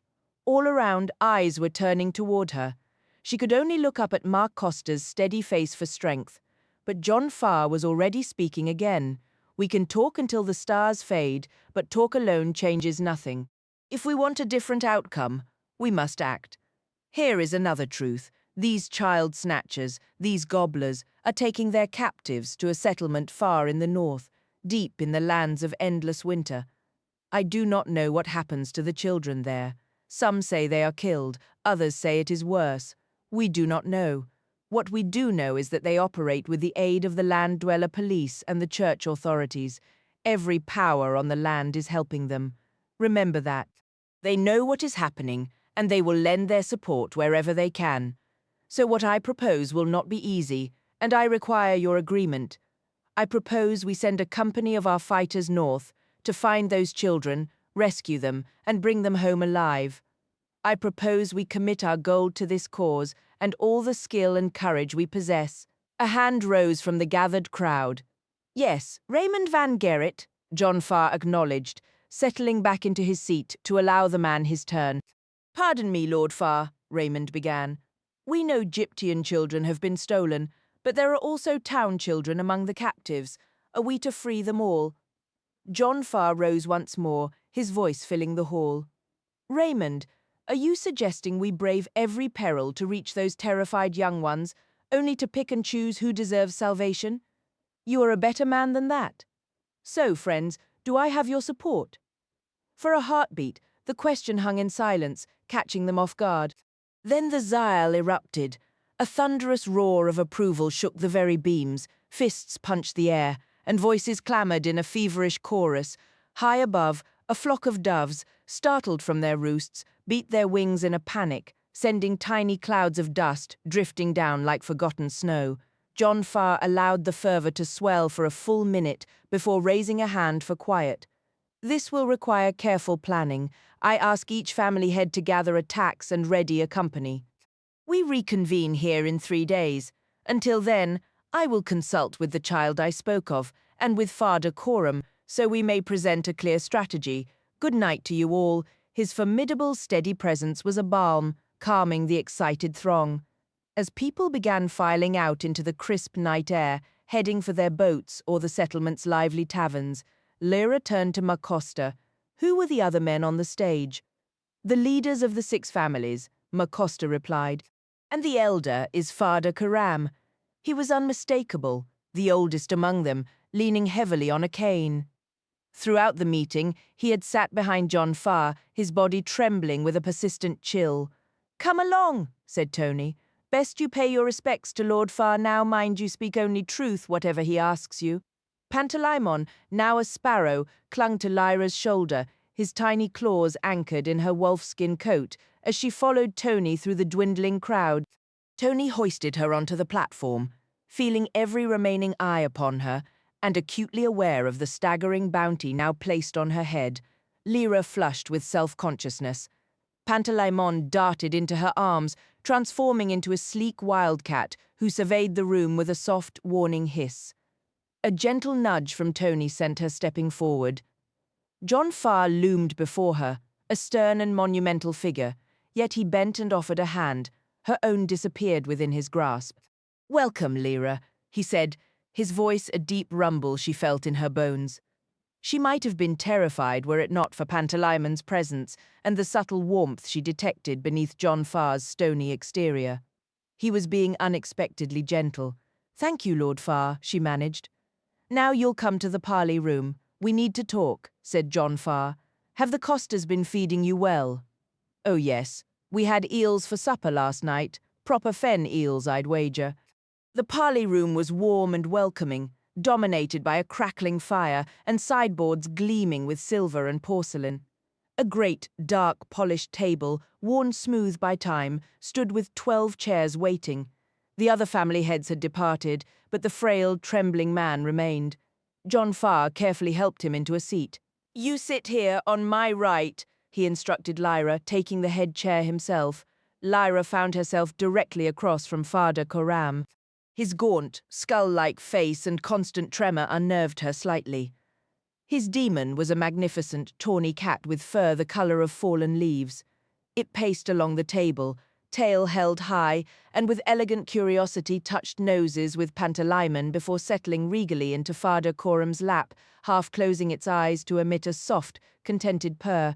A woman Lyra hadn't seen before emerged from the shadows carrying a tray of glasses. She placed it near John Farr, gave a quick curtsy, and slipped away. John Farr poured small glasses of Geneva from a stone jug for himself, and Father Coram, and a glass of wine for Lyra. "So," John Farr began, his voice steady, "you ran away, Lyra." "I did. And who was this woman you ran from?" "Her name was Mrs. Coulter. I thought she was kind, but I learned she was with the Gobblers. I overheard someone say the Gobblers are really the General Oblation Board, and she was in charge of the whole thing. It was her plan. They were working on some scheme. I don't know all of it, but they wanted me to help them take children. What didn't they realize? For one, they didn't know I was already familiar with some of the missing children. My friend Roger, the kitchen boy from Jordan College, and Billy Costa, and a girl from the covered market in Oxford. And there's something else. My uncle, Lord Asriel. I heard them talking about his travels to the north, and I don't believe he has anything to do with the Gobblers. I spied on the master and the scholars. I hid in the retiring room where I wasn't supposed to be, and I heard my uncle tell them about his expedition. He spoke of the dust he observed, and he brought back the head of Stanislaus Grumman, which had a hole made by the Tartars. Now the Gobblers have him imprisoned somewhere, guarded by armored bears. I intend to rescue him." She sat there, small against the tall carved back of the chair, her expression fierce and determined. The two old men couldn't help but smile, though their smiles were different. Father Coram's was a fleeting, intricate thing that moved across his face, like light and shadow on a blustery spring day, while John Farr's was a slow, warm, and straightforward kindness. "You'd best tell us everything you heard your uncle say that night," said John Farr. "Leave nothing out. Tell us the whole story." Lyra did so, speaking more slowly than she had to the Costas, but with greater honesty. She felt a deep fear of John Farr, and what frightened her most was his gentle manner. When she finished, Father Coram spoke for the first time. His voice was rich and melodic, with as many shades as the colors in his demon's fur. "This dust," he said, "did they ever refer to it by another name, Lyra?" "No, just dust. Mrs. Coulter told me it was elementary particles, but that's all she called it. And they believe that by experimenting on children they can understand it better. Yes, but I don't know how. Except with my uncle, there's something I forgot to mention. When he was showing the lantern slides, there was another one. It was of the Aurora." "The what?" asked John Farr. "The Aurora," clarified Father Coram. "Is that correct, Lyra?" "Yes, that's it. And in the lights of the Aurora, there was what looked like a city, all towers and churches and domes. It reminded me of Oxford, actually. I think my uncle was more fascinated by that. But the master and the other scholars were more focused on the dust, just like Mrs. Coulter and Lord Boreal and the rest." "I understand," said Father Coram. "That is very interesting indeed. Now, Lyra," said John Farr, "I'm going to tell you something. Father Coram here is a wise man. He has insight.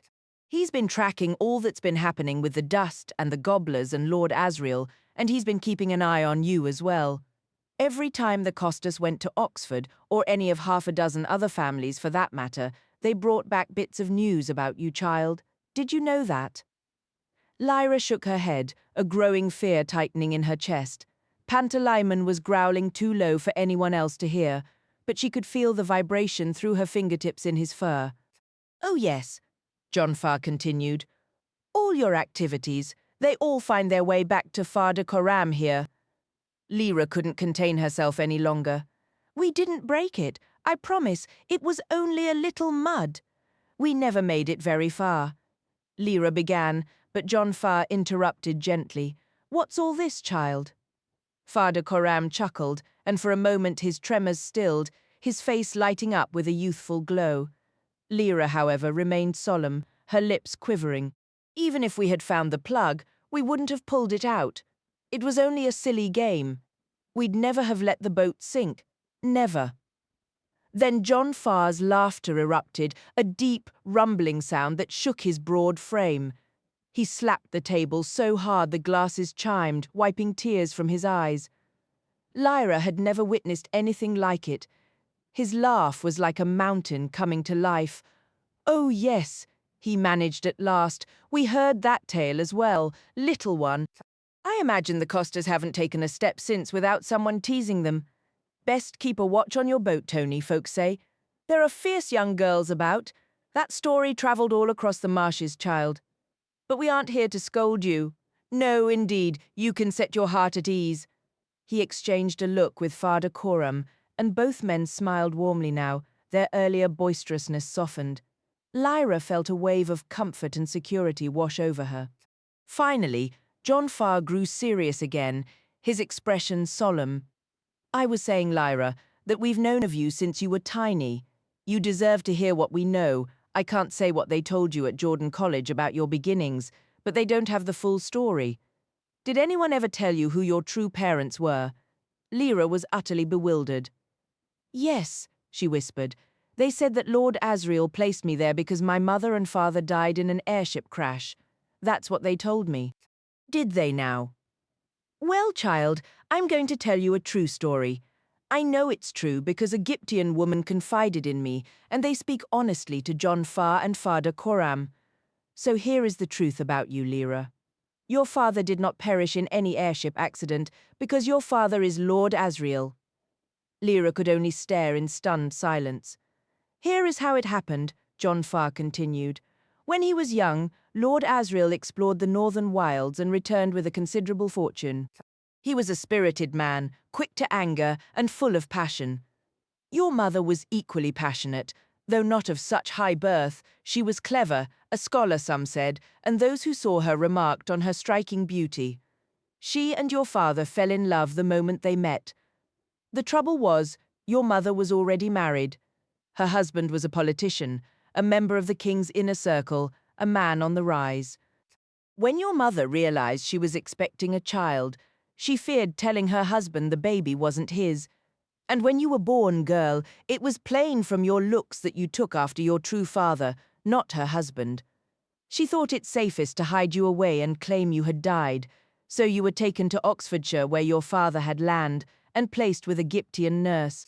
But someone whispered the secret to your mother's husband, and he stormed down in a rage, tearing through the cottage where the nurse had been. She had already fled to the main house with you. The husband followed, consumed by fury. Lord Asriel was out hunting, but word reached him, and he rode back just in time to find your mother's husband at the foot of the grand staircase.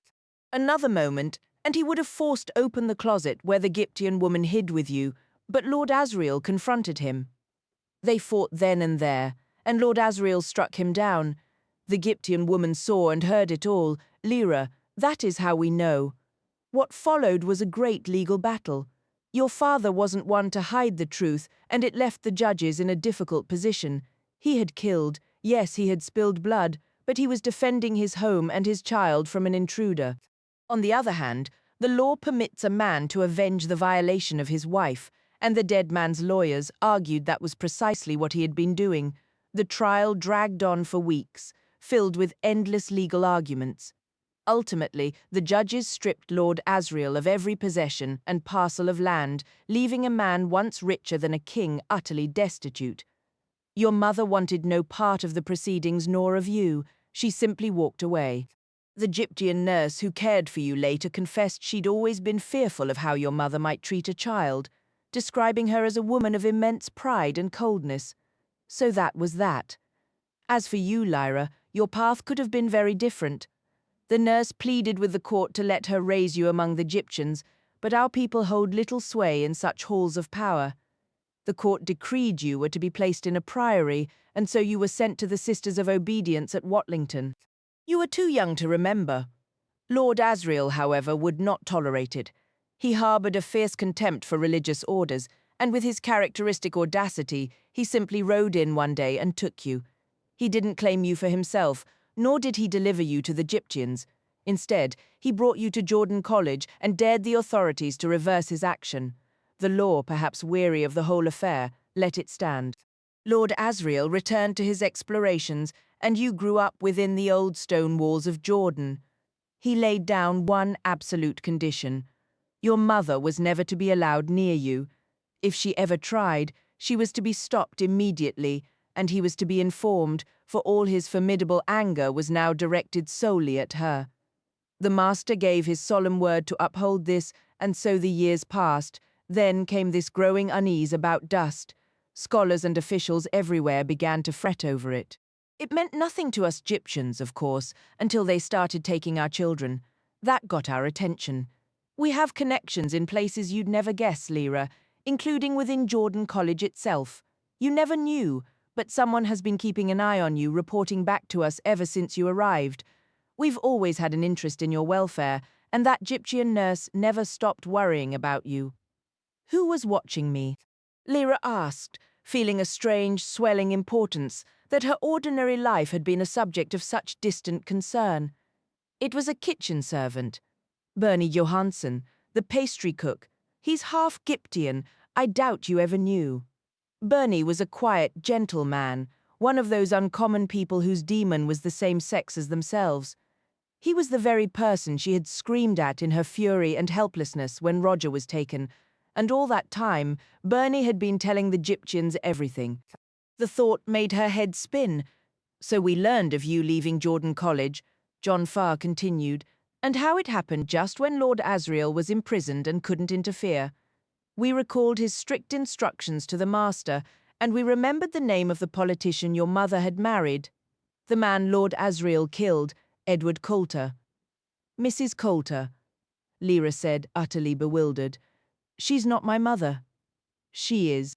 And if your father had been a free man, she would never have defied him, and you'd still be at Jordan, blissfully unaware.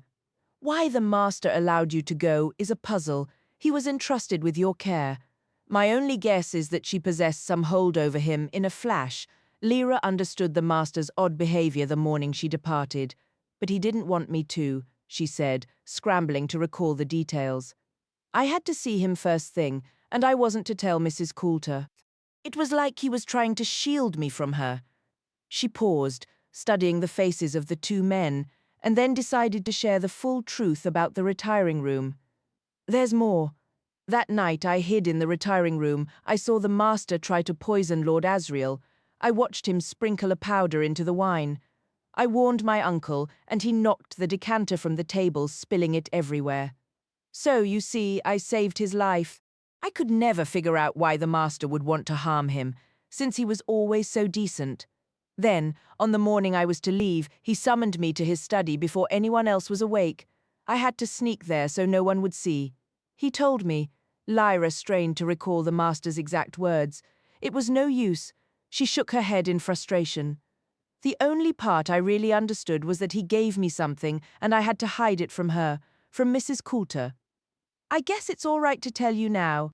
She reached into the pocket of her wolfskin coat and pulled out the small velvet bundle. Placing it on the table, she could feel the weight of John Farr's steady, plain curiosity and Father Coram's sharp, darting attention fixed upon it. When she unwrapped the alethiometer, it was Father Coram who broke the silence.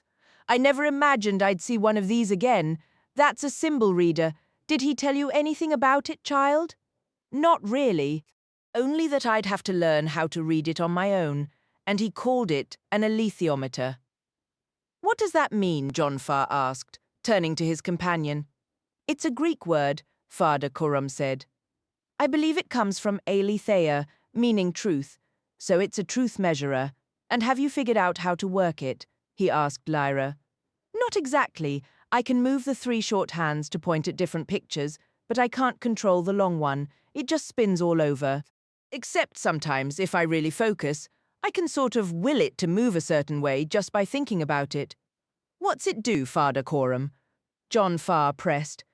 And how do you read the thing? All these images around the edge, Father Coram explained, tilting the device gently toward John Farr. They're symbols, and each one represents a whole chain of ideas. Take the anchor, for instance. Its first meaning is hope, because hope holds you steady like an anchor. The second is steadfastness. The third is an obstacle or something that holds you back. The fourth is the sea, and it goes on like that, maybe 10 or 12 meanings deep, or even more. And do you know them all? I know a fair number, but to read it completely, I'd need the reference book. I've seen that book, and I know where it is, but I don't have it. We'll return to that, said John Farr. Go on about how you read it. You have 3 hands you can set yourself, Father Coram continued. You use them to form a question. By pointing to 3 symbols, you can ask anything you can think of, because each symbol has so many layers of meaning. Once your question is framed, the 4th needle swings around and points to other symbols that give you the answer. But how does the device know which level of meaning you're thinking of when you set the question? John Farr wondered. By itself, it doesn't, Father Coram replied. It only works if the person asking holds those specific levels firmly in mind. You have to know all the meanings first, and there are 1,000 or more.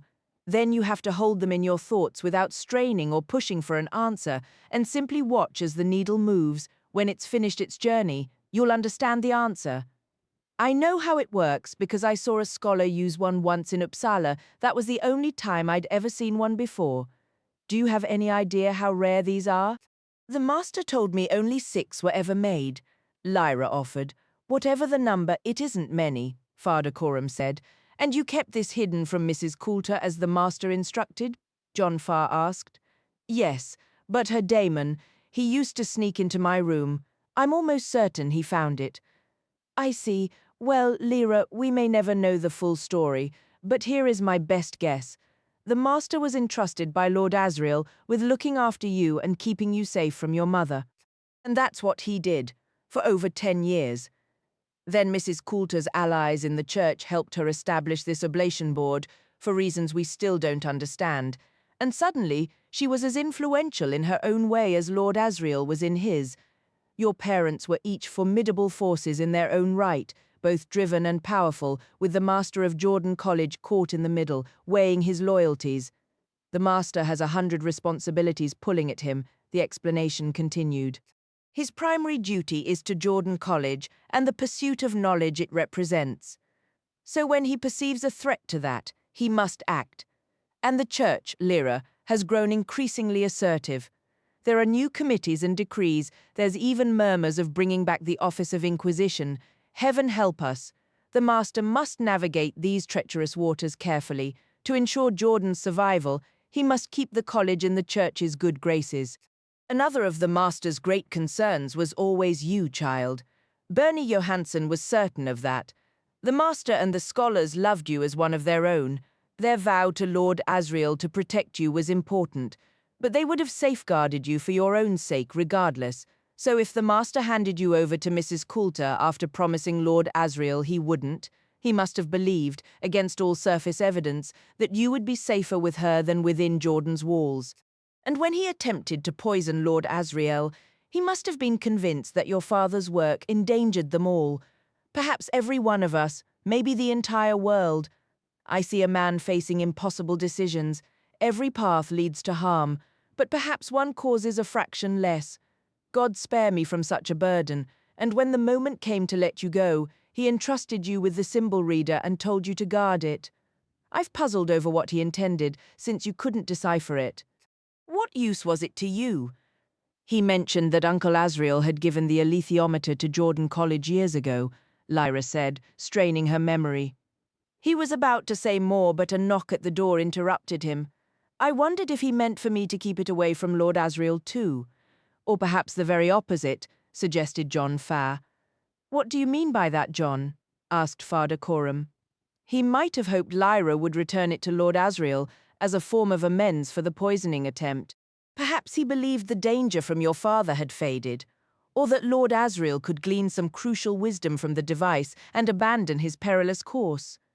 If Lord Asriel is imprisoned now, it might even aid in his release. Well, Lyra, you should keep this symbol reader secure. You've managed so far, so I've no worries leaving it in your care, but a time may come when we need its guidance, and we'll ask for it then." He wrapped the velvet around the alethiometer and pushed it back across the table. Lyra burned with questions, but a sudden shyness overcame her in the presence of this imposing man, his keen, kind eyes peering from a face etched with wrinkles. One question, however, she had to ask. Who was the Gyptian woman who looked after me? Why, that was Billy Costa's mother, of course. She hasn't spoken of it because I asked her not to, but she knows everything we've discussed here, so the secret's out. Now you'd best get back to her. You have much to ponder, child. In 3 days' time, we'll hold another council and plan our next steps. Be a good girl. Good night, Lyra. Good night, Lord Farr. Good night, Far Decorum, she said, her manners intact as she clutched the alethiometer to her chest with one hand and gathered Pantalaimon with the other. Both elders offered her gentle smiles. Outside the council room, Mar Costa was waiting, and as if no time had passed at all, the boat mother swept Lyra into her strong arms, kissed her, and carried her off to bed. Frustration. Coming to terms with this new version of her own history would not happen overnight. Accepting Lord Asriel as her father was a staggering revelation, but to think of Mrs. Coulter as her mother felt like a betrayal of everything she knew, a bitter pill she was nowhere near ready to swallow. The very idea left a cold, hollow feeling in her stomach, a stark contrast to the warm certainty she had always felt about her place at Jordan Just a few months earlier. Lyra would have been thrilled by the situation, and she was aware of that fact, which left her feeling a bit muddled. But Lyra being Lyra, she didn't dwell on the confusion for long. The sprawling fen town awaited exploration, and there were plenty of Gyptian children ready to be dazzled by her tales. In under 3 days, she considered herself a master punter, at least in her own opinion, and had assembled a rapt audience of youngsters with stories of her powerful father, so unfairly imprisoned. So there was this one night, she'd say, when the Turkish ambassador was dining at Jordan College. He had direct orders from the Sultan himself to assassinate my father. He wore a ring with a hollow jewel filled with a deadly toxin. When the wine was being poured, he pretended to reach for the bread and flicked the poison right into my father's glass. It happened in a flash, nobody else saw a thing, but what kind of poison was it? A sharp-faced girl would interrupt. A special venom from a Turkish serpent, Lyra would fabricate instantly. They lure it out by playing a flute, then toss it a honey-soaked sponge. The serpent bites down and gets its fangs stuck, so they capture it and milk the poison. Anyway, my father saw what the ambassador did. He stood up and said, "Gentlemen, I wish to propose a toast to friendship between Jordan College and the College of Izmir, which was where the ambassador was from. And to show our goodwill," he said, "we shall exchange glasses and drink from each other's wine." The ambassador was trapped. He couldn't refuse without delivering a mortal insult, and he couldn't drink because he knew the wine was poisoned. He turned white as a sheet and fainted dead away right at the table. When they revived him, everyone was still seated, just watching and waiting. Then he had to choose, drink the poison or confess. So what did he do? He drank it. Took him a full 5 minutes to die, and he was in absolute agony the whole time. Did you see it happen? No, because girls aren't permitted at the high table, but I saw his body afterward when they prepared it.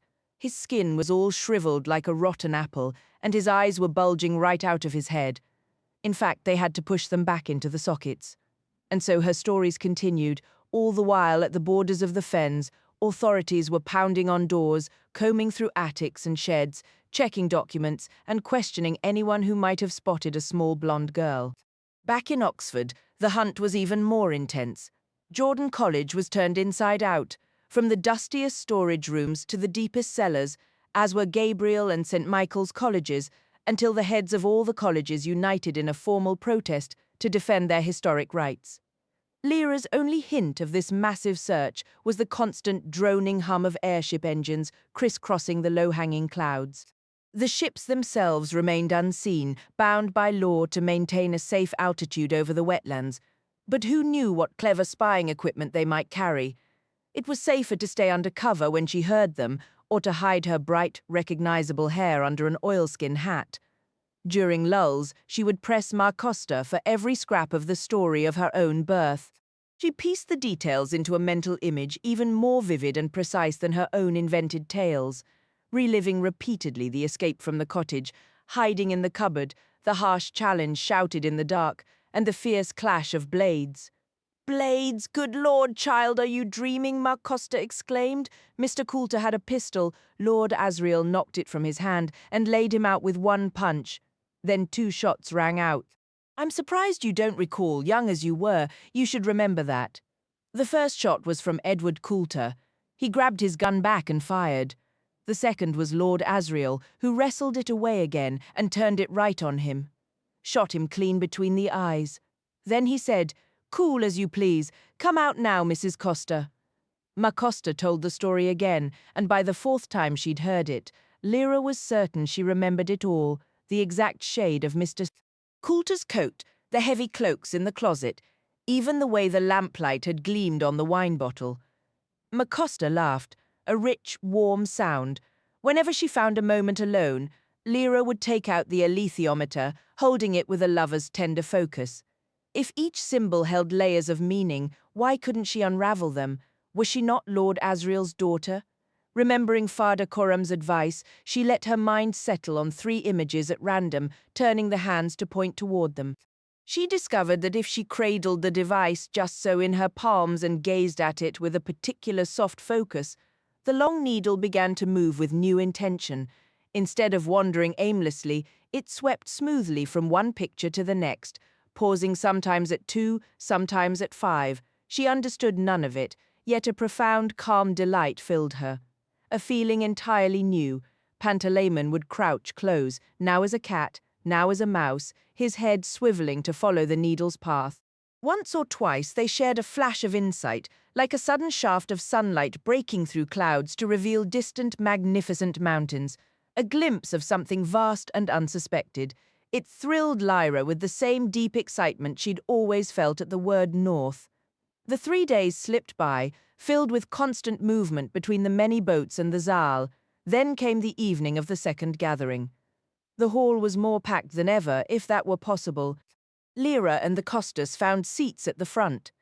As the flickering lanterns confirmed every space was filled, John Farr and Father Coram stepped onto the platform and took their places behind the table.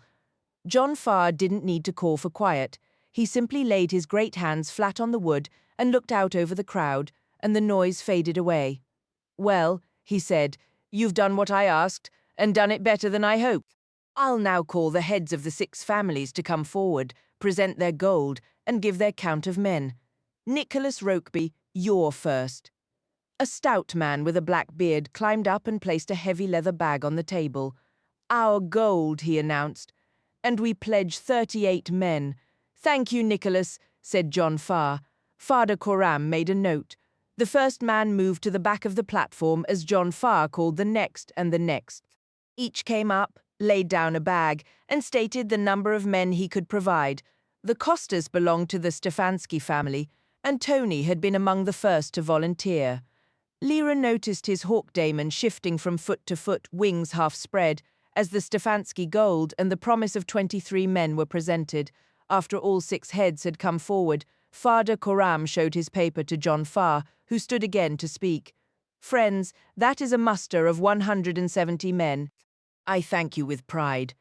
As for the gold, judging by the weight, you've all dug deep into your stores, and you have my warm gratitude for that as well. What we do next is this. We will charter a ship, sail north, find those children, and set them free. From what we know, there may be fighting ahead. It wouldn't be our first scrap, nor our last, but we've never had to battle child snatchers before. We'll need to be sharp and cunning. We are not returning without our children. Do you have something to add, Dirk Vries?" A man rose to his feet. "Lord Farr, do we know why they took the children in the first place? What we've heard is it's a matter of faith, some kind of experiment. The exact nature of it remains unclear to us. To be perfectly honest, we don't even know if the children are coming to any harm. But that's not the point. Good or bad, they have no right to slip in under cover of darkness and snatch little ones from their families. Yes, Raymond van Gerrit." The man who had spoken previously stood again. "That child you mentioned, Lord Farr, the one being hunted, who I see sitting right there in the front. Word is every house on the fen borders is being torn apart on her account. I've heard there's a motion in Parliament today to strip us of our ancient rights because of this girl. That's right, he said, raising his voice over the murmurs of alarm. They aim to pass a law ending our freedom to move in and out of the fens. So we need to know, Lord Farr, who is this child who might bring such trouble upon us all? She's not one of our own. From what I understand, how does a stranger's child put every Giptian here in danger? Lyra's eyes were fixed on John Farr's imposing figure.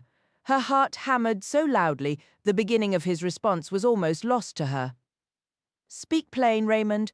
No need to dance around it, he said, his voice calm but firm. Are you suggesting we hand this child over to the very people she's running from? The man stood stubbornly, a deep frown on his face, but offered no reply. Well, you might consider it, and then again you might not, John Farr continued. But for anyone needing a reason to do the right thing, remember this, that young girl is the daughter of Lord Asriel. Have you forgotten? It was Lord Asriel who pleaded with the Sultan to spare Sam Brookman's life. It was Lord Asriel who granted Giptian boats free passage through his canals. He's the one who defeated the Watercourse Bill in Parliament, a victory that benefits us to this day. And when the great floods came, he worked without rest, diving into the raging water not once, but twice, to pull young Rood and Nellie Koopman to safety. Have those memories faded? For shame. Now that same Lord Asriel is held captive in the most distant, frozen, desolate wilds, imprisoned in the fortress of Svalbard. Must I describe the creatures that stand guard over him there? This is his daughter entrusted to our care. And Raymond Van Gerrit would trade her for a little temporary peace. Is that your position, Raymond? Stand up and answer. But Raymond Van Gerrit had sunk back into his seat, unwilling to rise. A soft, collective hiss of disapproval rippled through the hall. Lyra felt a pang of his shame, but it was overwhelmed by a fierce, warm pride for her father. John Farr turned to the other men on the platform. Nicholas Rokeby, you will find us a vessel and serve as its captain, Adam Stefanski. You are to take charge of all weapons and command our fighters. Roger Van Poppel, you will manage all other supplies from food to winter gear. Simon Hartman, you will act as treasurer, ensuring our gold is properly allocated. Benjamin de Rita, intelligence is your domain. There is much we need to learn, and you will report your findings to Father Coram. Michael Canzona, you will coordinate the work of the first 4 leaders, reporting directly to me. Should I fall, you will assume command. These are my orders given according to our traditions. If any man or woman here disagrees, you may voice it freely. After a brief silence, a woman stood. Lord Farr, will you not be taking any women on this journey to care for the children once they're found? No, Nell. Space will be precious enough as it is. Any child we manage to free will be far safer with us than in the hands they've known. But what if it turns out you can't pull off the rescue without women posing as guards or nurses? John Farr conceded he hadn't considered that. We'll give it proper thought once we retire to the parley room. You have my word on that, he promised. After she took her seat, a man rose to speak. Lord Farr, you mentioned Lord Asriel is being held captive. If helping him is part of the plan, especially if he's under the control of those armored bears, 170 men won't be enough. As much as we respect Lord Asriel, I'm not sure that's a burden we ought to carry. Adrian Brax, you make a fair point, John Farr replied. My intention is to keep our eyes and ears open while we're in the north and gather whatever information we can. We may find a way to aid him, or we may not. But I give you my pledge. The men and the gold you've provided will be used solely for finding our stolen children and bringing them home, nothing else. Then another woman stood, her voice trembling with pent-up anger. Lord Farr, none of us knows what those gobblers have done to our little ones.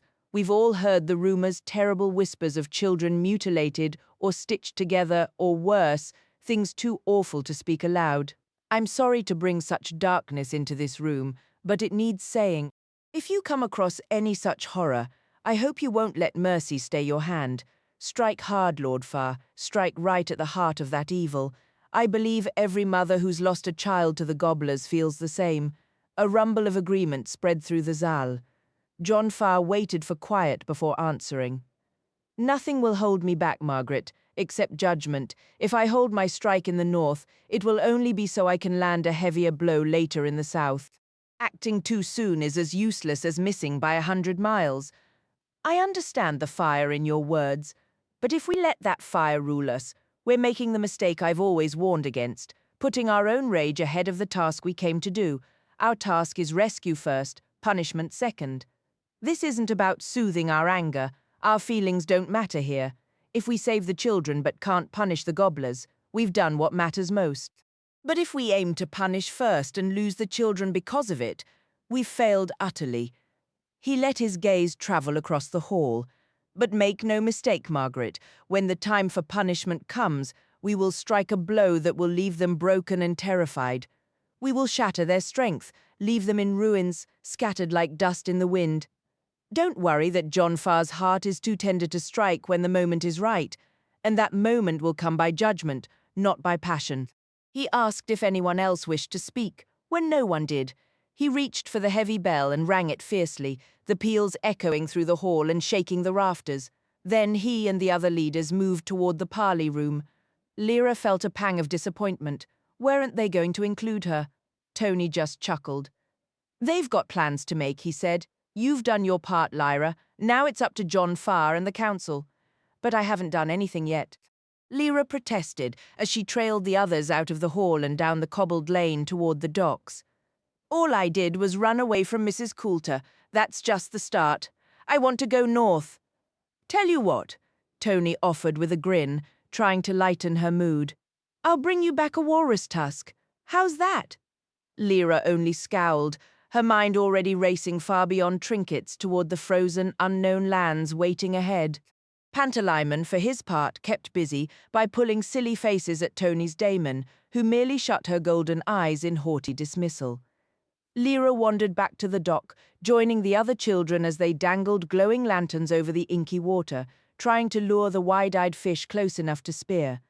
Her jabs with the sharp stick were half-hearted, her thoughts far away in the Zal with John Farr and the council. Soon she found herself slipping back up the wet cobblestones toward the meeting hall.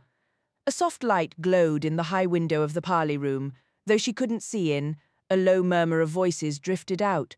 Without hesitation, she marched to the heavy door and gave it 5 solid knocks. The talking inside stopped.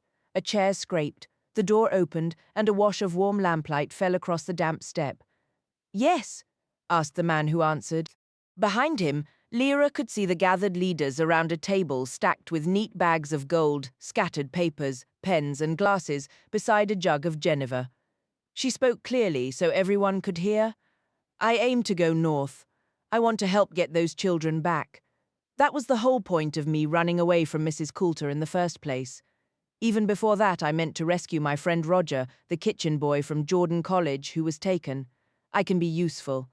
I understand navigation, and I can take Anbara magnetic readings from the aurora. I know what parts of a bear you can eat, and all sorts of practical things. You'll be sorry if you get all the way up there, and then realize you need me, but you left me behind.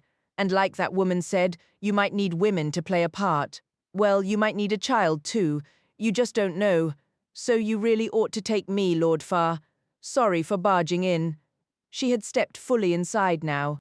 All the men and their demons were watching her, some with faint smiles, others with clear annoyance. She kept her eyes locked on John Farr.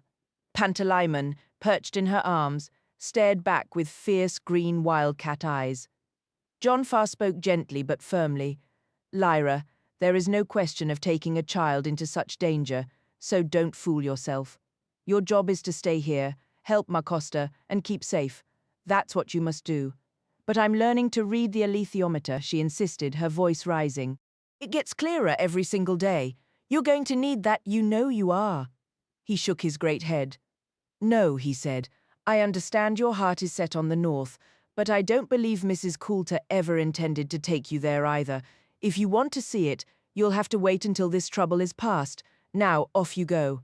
Pantalaimon let out a soft hiss, but John Farr's crow daemon lifted from the back of his chair and flew toward them, not to attack, but as a silent reminder of proper conduct, As the black wings glided over her head, Lyra turned sharply on her heel. The door closed behind her with a firm final click. "We are going," she whispered fiercely to Pantalaimon.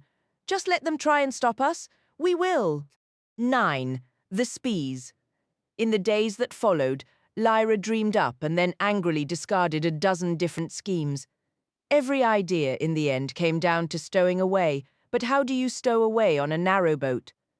The real journey would require a proper ship, and from stories she knew there were plenty of hiding spots on a large vessel, lifeboats, the cargo hold, the bilges. But first she had to reach the coast, and leaving the fens meant travelling the Gyptian way.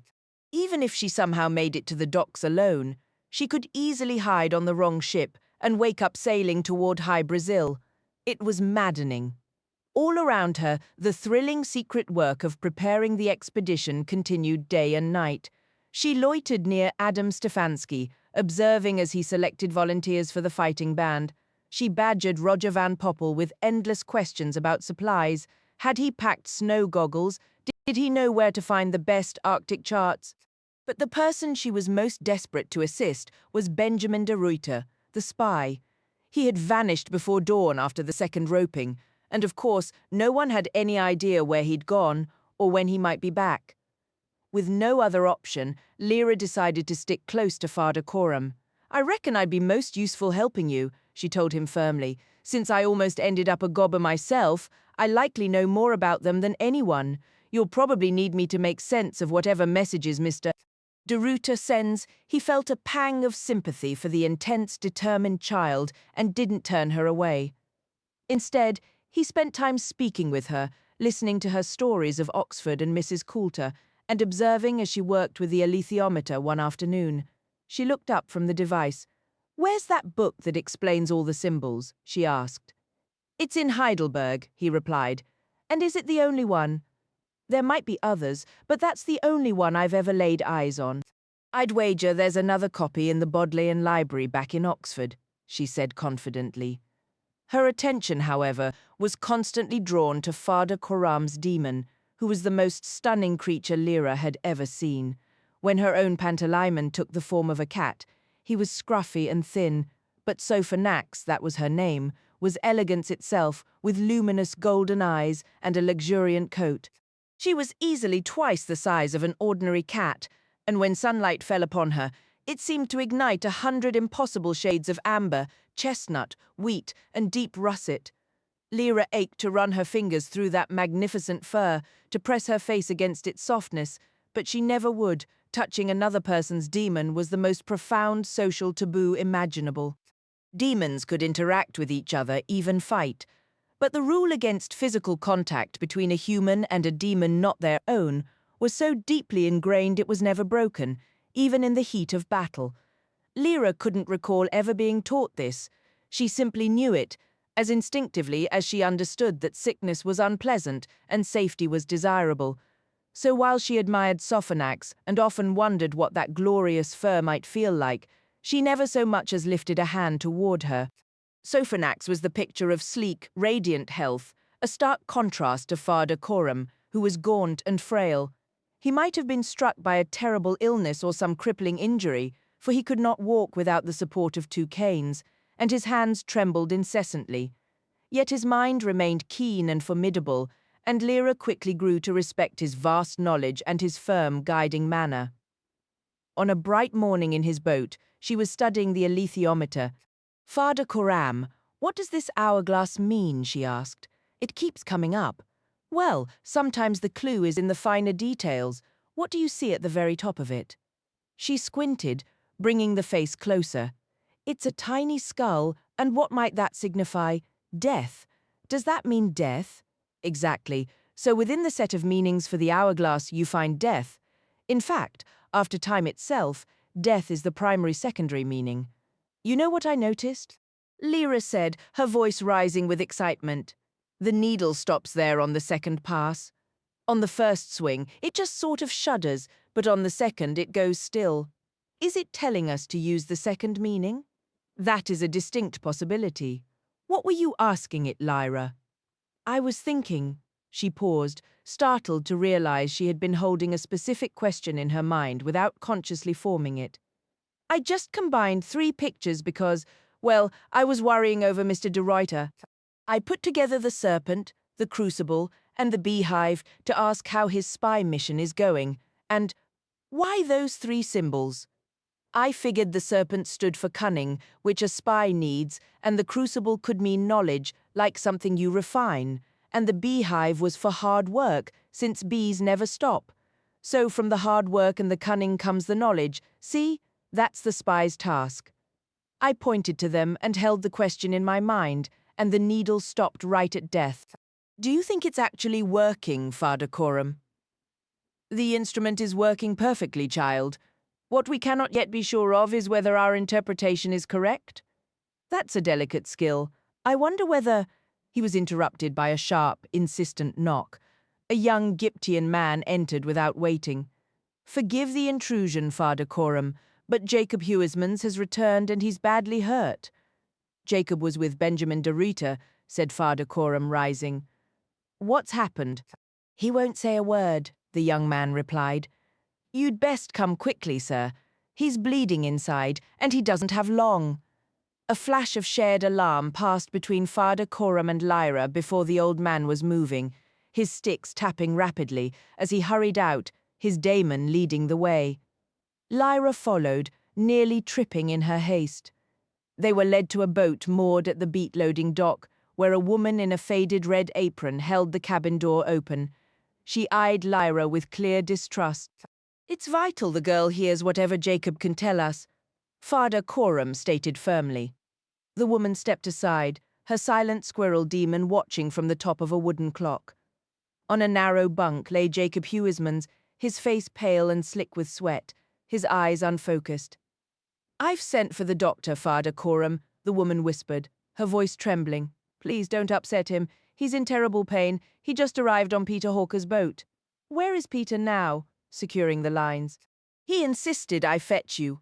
Wise man, Jacob, can you hear me? Jacob's eyes drifted slowly toward Father Coram, who had settled on the bunk opposite. Father Coram, he breathed out. Lyra's gaze shifted to his daemon, a ferret lying motionless beside his head. Her eyes were open, glassy, and vacant like his own. What occurred? Father Coram asked gently. Benjamin's dead. Jacob rasped each word a struggle. Dead. And Gerard, they took him. His breath was shallow. When he fell silent, his demon stirred painfully, nuzzling his cheek. Drawing a ragged breath, Jacob continued. We were getting into the Ministry of Theology. Benjamin learned from a gobbler we caught. That's where the orders come from, the headquarters. He trailed off again. You captured some gobblers, Father Coram prompted. Jacob gave a weak nod, his eyes turning to his daemon. It was rare for a demon to address another human, but she spoke now, her voice thin. We took 3 in Clerkenwell, made them talk. They said the commands came from the ministry, from Lord Boreal. They didn't know where the children were being taken, only that it was north, toward Lapland. She paused, her small sides heaving before forcing herself to go on. So Benjamin decided he and Gerard Hook would break into the ministry. Franz Bruckmann and Tom Mendham were to look into Lord Boreal. Did they? We don't know. They never returned. Father Coram, it was as if they knew our every move before we made it. For all we know, Franz and Tom were taken the moment they approached Boreal. Focus on Benjamin, Father Coram urged softly, noting Jacob's worsening breath and the pain tightening his face. Jacob's daemon let out a soft, worried sound. The woman clasped her hands over her mouth but stayed quiet as the daemon continued, her voice growing fainter. Benjamin, Gerard, and the rest of us went to the ministry at Whitehall. We found a small side door, lightly guarded. We kept watch outside while they worked the lock and went in. We had barely stepped inside when a sharp cry of alarm reached us. Benjamin's demon came darting out, her wings a frantic blur as she gestured desperately for us to follow before vanishing back into the gloom. I drew my knife and rushed in after her, but the interior was a shadowy chaos filled with shifting, monstrous shapes and disorienting noises that seemed to writhe in the darkness. We scrambled to get our bearings, and then a commotion erupted from above, followed by a terrible wrenching scream. Benjamin and his demon tumbled from a high staircase, the demon flapping and straining to hold him aloft. But it was hopeless. They struck the stone floor with a sickening finality and were gone. Of Gerard we saw nothing but a howl of pure anguish echoed down his voice, twisted in agony. We were frozen, too stricken by terror to react, and then an arrow hissed out of the blackness and drove deep into my shoulder. The demon's voice grew weak, fading into a pained groan from the injured man. Father Coram leaned in and carefully drew back the blanket, revealing the grim sight. The feathered end of an arrow jutted from Jacob's shoulder, surrounded by a dark crust of dried blood. The shaft was buried so deeply in the man's chest that only about half a foot remained visible above the skin. Lyra's stomach turned, a wave of dizziness washing over her. Outside, the sound of hurried footsteps and urgent voices approached along the jetty. Father Coram straightened up. "The doctor's here, Jacob. We'll give you some peace now. We can speak more when you've regained your strength." He gave the woman a reassuring squeeze on the shoulder as they left. Lyra stayed close to Father Coram outside, where a small crowd was already gathering, murmuring and pointing. After instructing Peter Hawker to fetch John Farr immediately, Father Coram turned to Lyra. "Once we know Jacob's fate, we must discuss the alethiometer again. Go find something to do for now, child. We'll call for you when it's time." Lyra drifted off alone, making her way to the muddy, reed-choked bank to sit and hurl clumps of earth into the murky water. She realized with a cold clarity that her ability to read the alethiometer brought her no joy or pride, only a deep, unsettling fear. Whatever force guided that needle, it possessed a knowing intelligence. "I think it's a spirit," Lyra muttered, and for a wild second she considered hurling the device into the heart of the fen. "I'd see a spirit if one was in there," Pantalaimon retorted. "Like that apparition at Godstow? I spotted it when you missed it entirely." "Spirits come in more varieties than you can imagine," Lyra chided him. "You can't possibly see them all. Besides, what about those headless scholars we saw? Those were real spirits, and you know it. That was just a night ghast, a trick of the dark. It was not. They were proper spirits, clear as day. But whatever's moving this dratted needle isn't that sort of spirit at all." "Maybe it isn't a spirit," Pantalaimon persisted, stubborn as ever. "Well, what else could it possibly be?" "It might be elementary particles." Lyra let out a scornful laugh. "It could be," he insisted. "Remember that photomill they keep at Gabriel? Think about it. At Gabriel College, a sacred object rested on the high altar of the oratory, shrouded, as Lyra now recalled, by a black velvet cloth, much like the alethiometer's covering. She had seen it once when accompanying the Jordan College librarian to a service there. During the ceremony's peak, the intercessor lifted the cloth to reveal a glass dome. Inside was something indistinct until he tugged a cord, opening a shutter to allow a single sunbeam to pierce the dusty air and strike the dome. Then it became clear, a tiny device like a weather vane, with 4 sails that were black on one side and white on the other, began to spin furiously in the light. The intercessor had droned on about some moral lesson it represented, which Lyra forgot almost instantly, but the memory of those whirling vanes in the shaft of light stayed with her. They were enchanting, regardless of their meaning, and all powered by photons, the librarian had explained as they walked back to Jordan.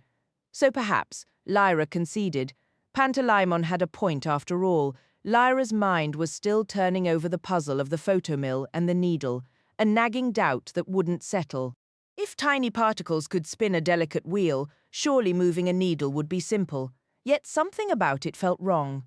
Her thoughts were cut short by a shout from the jetty. Tony Costa was waving urgently, his voice carrying over the water. "Lyra, get over here! John Farr needs you at the Tsar right now. Run, it's important." She found John Farr gathered with Father Coram and the other elders, their expressions grim. John Farr's voice was heavy. "Lyra, Father Coram told me what you saw with that device, and now Jacob has passed. It grieves me, but it looks like you'll be coming with us after all, though it goes against my better judgment. I'm uneasy about it, child, but there's no other path. Once Jacob is laid to rest properly, we move. Understand this, you're coming, but it's no cause for celebration. There's danger ahead for every one of us. He fixed her with a stern look. You'll stay under Father Coram's watch. Don't you dare be a burden or a risk to him, or you'll answer to me. Now go tell Marcosta and be ready to leave when we say. The following fortnight was the busiest and yet often the most tedious Lyra had ever known. There were bursts of frantic activity, but they were broken by long, dreary stretches, waiting in musty, cramped hiding spots, watching a rain-drenched autumn countryside slide past a grimy window, then hiding again. She slept fitfully near the engine fumes and woke with pounding headaches. Worst of all, she was never permitted outside. No running along the canal bank, no climbing on the deck, no helping with the locks or catching ropes. She had to stay out of sight. Tony brought back whispers from the riverside taverns. A kingdom-wide search was on for a fair-haired girl, with a hefty reward for her capture and harsh penalties for anyone hiding her. The rumors grew wilder by the day. Some said she was the only child to escape the gobblers, carrying dreadful secrets. Others claimed she wasn't human at all, but a pair of spirits in the form of a girl and her daemon, sent by infernal powers to bring ruin.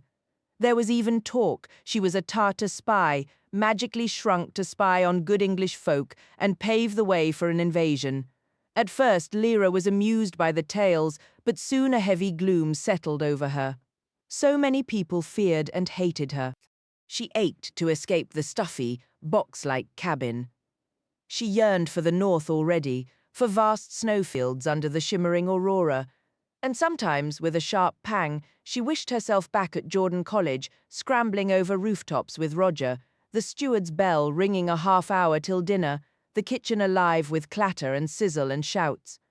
In those moments, she wished fiercely that nothing had changed, that she could remain Lyra of Jordan College forever. The one true escape from her boredom and frustration was the alethiometer. She consulted it daily, sometimes with Father Coram, sometimes alone, and found she could slip more easily into that quiet, focused state where the symbols' meanings grew clear, where those great sun-touched ranges of insight rose before her mind's eye. She tried to describe the feeling to Father Coram. It's almost like someone's talking to you, but you can't quite hear the words. And you feel a bit slow because they're so much wiser, but they're never angry with you. They know everything, Father Coram. Or nearly everything. Mrs. Coulter was clever, she knew a lot, but this is different. It's more like understanding. He would pose specific questions to guide her. What is Mrs. Coulter doing at this moment? He might ask, and her fingers would move almost of their own accord over the device's dials. Tell me how you're reading it, he'd say. Well, the Madonna, she began. That's for Mrs. Coulter, and my mother too, I suppose, when I place my hand there. The ant is active. That's straightforward. That's the surface meaning. The hourglass holds time within it, and somewhere in the middle is the present moment, and I just focus my thoughts on that. How do you determine where those meanings lie? I sort of see them, or maybe feel them, like feeling for the next rung on a ladder in the dark. You lower your foot, and there it is. I lower my mind, and there's another layer of meaning, and I get a sense of what it is. Then I piece them together. There's a knack to it, like adjusting your eyes to bring something into focus. Try it now. See what it tells you. Lyra did. The slender needle began to move immediately, swinging in a deliberate rhythm of sweeps and pauses. Sharing in that motion gave Lyra a feeling of soaring grace and control, like a fledgling bird discovering flight. From across the table, Father Coram observed where the needle settled and watched the girl tuck her hair behind her ears, her teeth lightly catching her lower lip. At first her eyes followed the needle, but once its pattern was established, her gaze drifted elsewhere across the dial, not at random, but with purpose. Father Coram, a chess player, recognized the look. An expert sees lines of force on the board, following the strong paths and ignoring the weak. Lyra's eyes moved in just that way, tracing invisible currents only she could perceive. The needle halted at the thunderbolt, the infant, the serpent, the elephant, and at a creature Lyra couldn't name, a kind of large-eyed lizard with its tail coiled around the branch it perched on. It repeated the sequence again and again as Lyra watched. What does that lizard signify? Father Coram asked, interrupting her focus. It doesn't quite fit. I was beginning to grasp it, but you spoke and I lost the thread. Look, now it's just drifting aimlessly. Yes, I see. Forgive me, Lyra. Are you tired? Would you like to stop? No, I wouldn't, she insisted, though her cheeks were flushed and her eyes overly bright. She showed all the signs of restless overstimulation, worsened by hours cooped up in the close cabin. He glanced out the window. Dusk was settling, and they were navigating the final inland stretch before reaching the coast. Wide, scummed brown expanses of an estuary stretched beneath a gloomy sky toward a distant cluster of storage tanks, rusty and tangled with pipes, beside a refinery where a sluggish smear of smoke rose to meet the clouds. Where are we? Lyra asked. Could I go outside, just for a little while, Father Coram? This is Colby water, he said, the estuary of the Coal River. Once we reach the town, we'll moor near the smoke market and continue on foot to the docks. We'll be there in an hour or two. But darkness was falling, and across the broad, desolate creek, nothing stirred except their own boat and a distant coal barge trudging toward the refinery. Lyra looked so flushed and weary, and she'd been confined indoors for so long. So Father Coram relented. Well, I suppose a few minutes in the open air won't hurt. I wouldn't call it fresh. It's only truly fresh when the wind comes off the sea, but you may sit up top and look about until we draw nearer to town. Lyra sprang up, and Pantalaimon instantly shifted into a seagull, keen to stretch his wings in the open. It was chilly outside, and though she was bundled up, Lyra soon began to shiver. Pantalaimon, however, launched into the air with a joyful cry, wheeling and skimming, darting ahead of the boat and then swooping behind the stern. Lyra thrilled with him, feeling every dip and turn as if she were flying herself, and silently urging him to challenge the old Tillerman's cormorant Damon to a race across the darkening water. She paid him no mind, drowsily curling up on the tiller handle beside her man.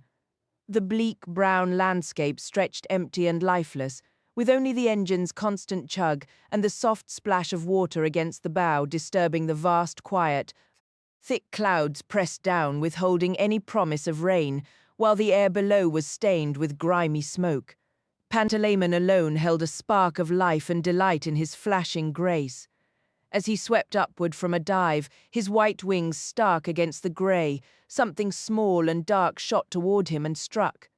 He tumbled sideways in a flurry of shock and pain, and Lyra gasped, the impact sharp in her own chest. A second dark shape joined the first. They moved not like birds, but like heavy, droning beetles, relentless and direct. While Pantalaimon fell, twisting desperately toward the boat and Lyra's outstretched arms, the black things kept driving into him, their buzz murderous and low. Lyra felt nearly unhinged by his terror and her own, but then something heavy swept past her and upward. It was the Tillerman's demon, and though she looked clumsy, her flight was swift and strong. Her head darted side to side, a flurry of black, a shiver of white, and one little dark thing dropped to the tarred cabin roof at Lyra's feet, just as Pantalaimon landed in her palm. Before she could soothe him, he shifted into a wildcat and pounced on the creature, swatting it back from the roof's edge where it was scuttling to get away. Pantalaimon pinned it firmly with a needle-sharp paw and looked up at the darkening sky, where the black wings of the cormorant circled higher, searching for the other. Then the cormorant glided swiftly back and croaked something to the Tillerman, who grunted, "It's gone. Don't let that one escape neither." Here, he tossed the dregs from his tin mug and threw it to Lyra. She clapped it over the creature at once. It buzzed and snarled like a tiny, furious machine. "Hold it steady," said Father Coram from behind her, kneeling to slide a piece of card under the mug. "What is it, Father Coram?" she asked, her voice unsteady. "Let's get below and see. Take care, Lyra. Hold it tight." As she passed, she glanced at the Tillerman's demon, meaning to thank her, but the old bird's eyes were shut. She thanked the Tillerman instead. "Should have stayed below," was all he muttered. She carried the mug into the cabin, where Father Coram had found a beer glass. He inverted the tin mug over it and slid the card out, so the creature tumbled into the glass. He held it up, and they could see the angry little thing clearly. It was about the length of Lyra's thumb and a dark green, not black. Its wing cases were raised, like a ladybug's ready to fly, and the wings inside beat so fast they were just a blur. 6 clawed legs scrabbled against the smooth glass. "What is it?" she whispered. Pantalaimon, still a wildcat, crouched on the table a hand's breadth away, his green eyes tracking its every frantic circle. "If you was to crack it open," Father Coram said, "you wouldn't find no living creature inside. No animal, no insect. I seen one of these before, and I never thought I'd see another so far north. Things from Africa. There's clockwork running in there, and pinned to its spring is a wicked spirit with a spell driven right through its heart." "But who sent it?" "You don't need to read the symbols, Lyra. You can guess as easy as me." Mrs. Coulter: "Course. She hasn't only explored the north. There's plenty of strange things in the southern wilds too. It was in Morocco I last saw one of these, deadly dangerous. While the spirit's trapped, it won't ever stop, and if you let that spirit loose, it's so monstrous angry it'll kill the first thing it reaches. But what was it after? Spying. I was a fool to let you up on deck." "I should have let you puzzle through the symbols on your own," Father Coram admitted, a note of regret in his voice. Lyra's face lit up with sudden understanding. "I see it. That creature means air. I recognized it, but I couldn't figure out why, and then I lost the thread." "Ah," Father Coram said, nodding slowly. "That's because it isn't a lizard at all. It's a chameleon. They say it lives on nothing but air, which is why it represents that element. And the elephant," Lyra began. "Africa," he finished, and they both murmured in agreement. Each new discovery about the alethiometer filled them with a deeper sense of reverence. "It was trying to tell us all along," Lyra whispered. "We should have paid closer attention. But what do we do about this one, Father Coram? Can we destroy it?" "I doubt we can do much more than contain it. We'll have to keep it sealed away for good." He sighed, his brow furrowing. "What troubles me more is the other one that escaped. It's probably already flying back to Mrs. Coulter with news of. You blast it, Lyra. I've been careless." He rummaged through a cupboard and pulled out an old smoke leaf tin, roughly 3 inches wide. After emptying out a collection of screws and wiping it clean, he carefully trapped the creature inside, using the glass and card to guide it. For a tense moment, one of its legs slipped free, pushing the tin aside with unexpected force, but they managed to secure it and screw the lid down tightly. "Once we're on the ship, I'll seal the edges with solder to be certain," Father Coram said. "But doesn't clockwork eventually wind down?" "Ordinary clockwork does, but not this. The spirit attached to it keeps it tightly wound. The more it struggles, the tighter it gets, and the stronger it becomes." He wrapped the tin in a flannel cloth to muffle its persistent humming and tucked it away beneath his bunk. Outside, night had fallen, and through the window Lyra watched the lights of Colby drawing nearer. A heavy mist was settling, softening the outlines of warehouses and cranes, market stalls and the many-chimneyed building that gave the smoke market its name. The air was thick with the rich, smoky scent of kippering fish, a smell that seemed to rise from the very cobblestones. Wrapped in oilskin with her hood pulled low, Lyra walked between Father Coram and the tillerman, all of them alert. Their daemons scouted ahead, watching and listening. But the streets were empty. The people of Colby were likely indoors, warm by their stoves. They saw no one until they reached the dock, where Tony Costa stood guard at the gates. "Thank goodness you're here," he said quietly, letting them through. "We just heard Jack Verhoeven was shot and his boat sunk. No one knew where you were. John Farr's already on board and eager to set off." The ship loomed large before Lyra, a wheelhouse and funnel amidships, a high forecastle, and a sturdy derrick over a canvas-covered hatch. Yellow light glowed from the portholes and bridge, with a white light shining at the masthead. A few men moved urgently on deck, attending to unseen tasks. Heart racing, Lyra hurried up the wooden gangway ahead of Father Coram. Pantalaimon turned into a monkey and scrambled up the derrick, but she called him back down. Father Coram wanted them below deck. Down a narrow companionway, they entered a small saloon where John Farr was in quiet conversation with Nicholas Rokeby, the Gyptian commanding the vessel. John Farr was a man who never rushed into anything. Lyra stood waiting for him to acknowledge her, but he calmly finished discussing the tides and navigation before finally turning to the newcomers. "Good evening," he said. "You may have already heard poor Jack Verhoeven is dead and his sons have been taken." Father Coram responded, "We bring our own grim news," and recounted their frightening encounter with the flying spectres. John Farr shook his head slowly, offering no blame. "Where is this creature now?" he asked. Father Coram produced the small tin, placing it on the table where it emitted such an angry buzzing that it actually slid across the wood. "I've heard tales of these clockwork demons, but never laid eyes on one," John Farr remarked. "There's no taming it or reversing its nature, that much I know. Sinking it in the ocean with weights won't work either. Eventually the metal would corrode and the thing would escape, hunting the child down no matter where she was. No, we must keep it close and stay watchful." As the only girl aboard, John Farr had thought it over carefully and chosen not to bring any women. Lyra was given her own small cabin. It wasn't much really, just a narrow closet with a bunk and a round window, properly called a scuttle.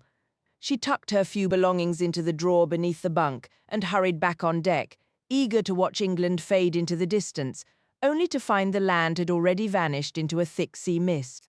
Still, the rush of water against the hull, the fresh wind, the brave glow of the ship's lights in the gathering dark, the steady rumble of the engine, and the mingled scents of salt, fish, and coal tar were thrilling enough on their own. Soon, though, a new sensation arrived as the ship began to roll with the heavy swell of the North Sea.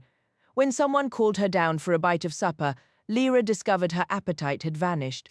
She decided it was best to lie down, really, for Pantalaimmon's sake, as her daemon was looking quite green and miserable, and so her journey northward truly began. John Farr and the council had settled on making for Trollesund, Lapland's chief port. The witches maintained a consulate there, and John Farr knew that without their aid, or at least their non-interference, rescuing the captured children would be hopeless. He laid out the plan to Lyra and Father Coram the following day.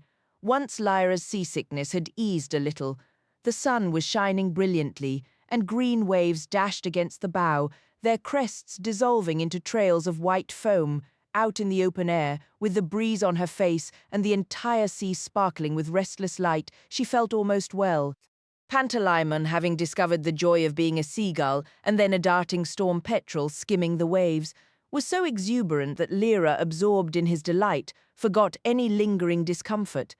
John Farr, Father Coram, and a few others sat in the stern, warmed by the sun, discussing their next steps. "Father Coram here knows the Lapland witches," John Farr began, "and unless I'm mistaken, there's a debt owed." "That's correct, John," Father Coram said. "It happened 40 years ago, but that's a blink to a witch. Some live many times that span." Adam Stefanski, who led the fighting men, asked what happened to create this obligation. Father Coram. "I saved a witch's life," Father Coram explained. "She fell from the sky, pursued by a great red bird unlike any I'd ever seen. She was injured, landing in the marshes, and I went out to find her. She was near drowning, so I got her into my boat and shot the bird down. It fell into a bog, which was a pity. It was the size of a heron, and a brilliant, fiery red." The men listening murmured, drawn into the tale. "Once I had her safely in the boat," he continued. "I received the most chilling shock of my life. That young woman had no demon at all. It was a statement as jarring as if he'd declared she was missing her head. The very idea felt unnatural, wrong."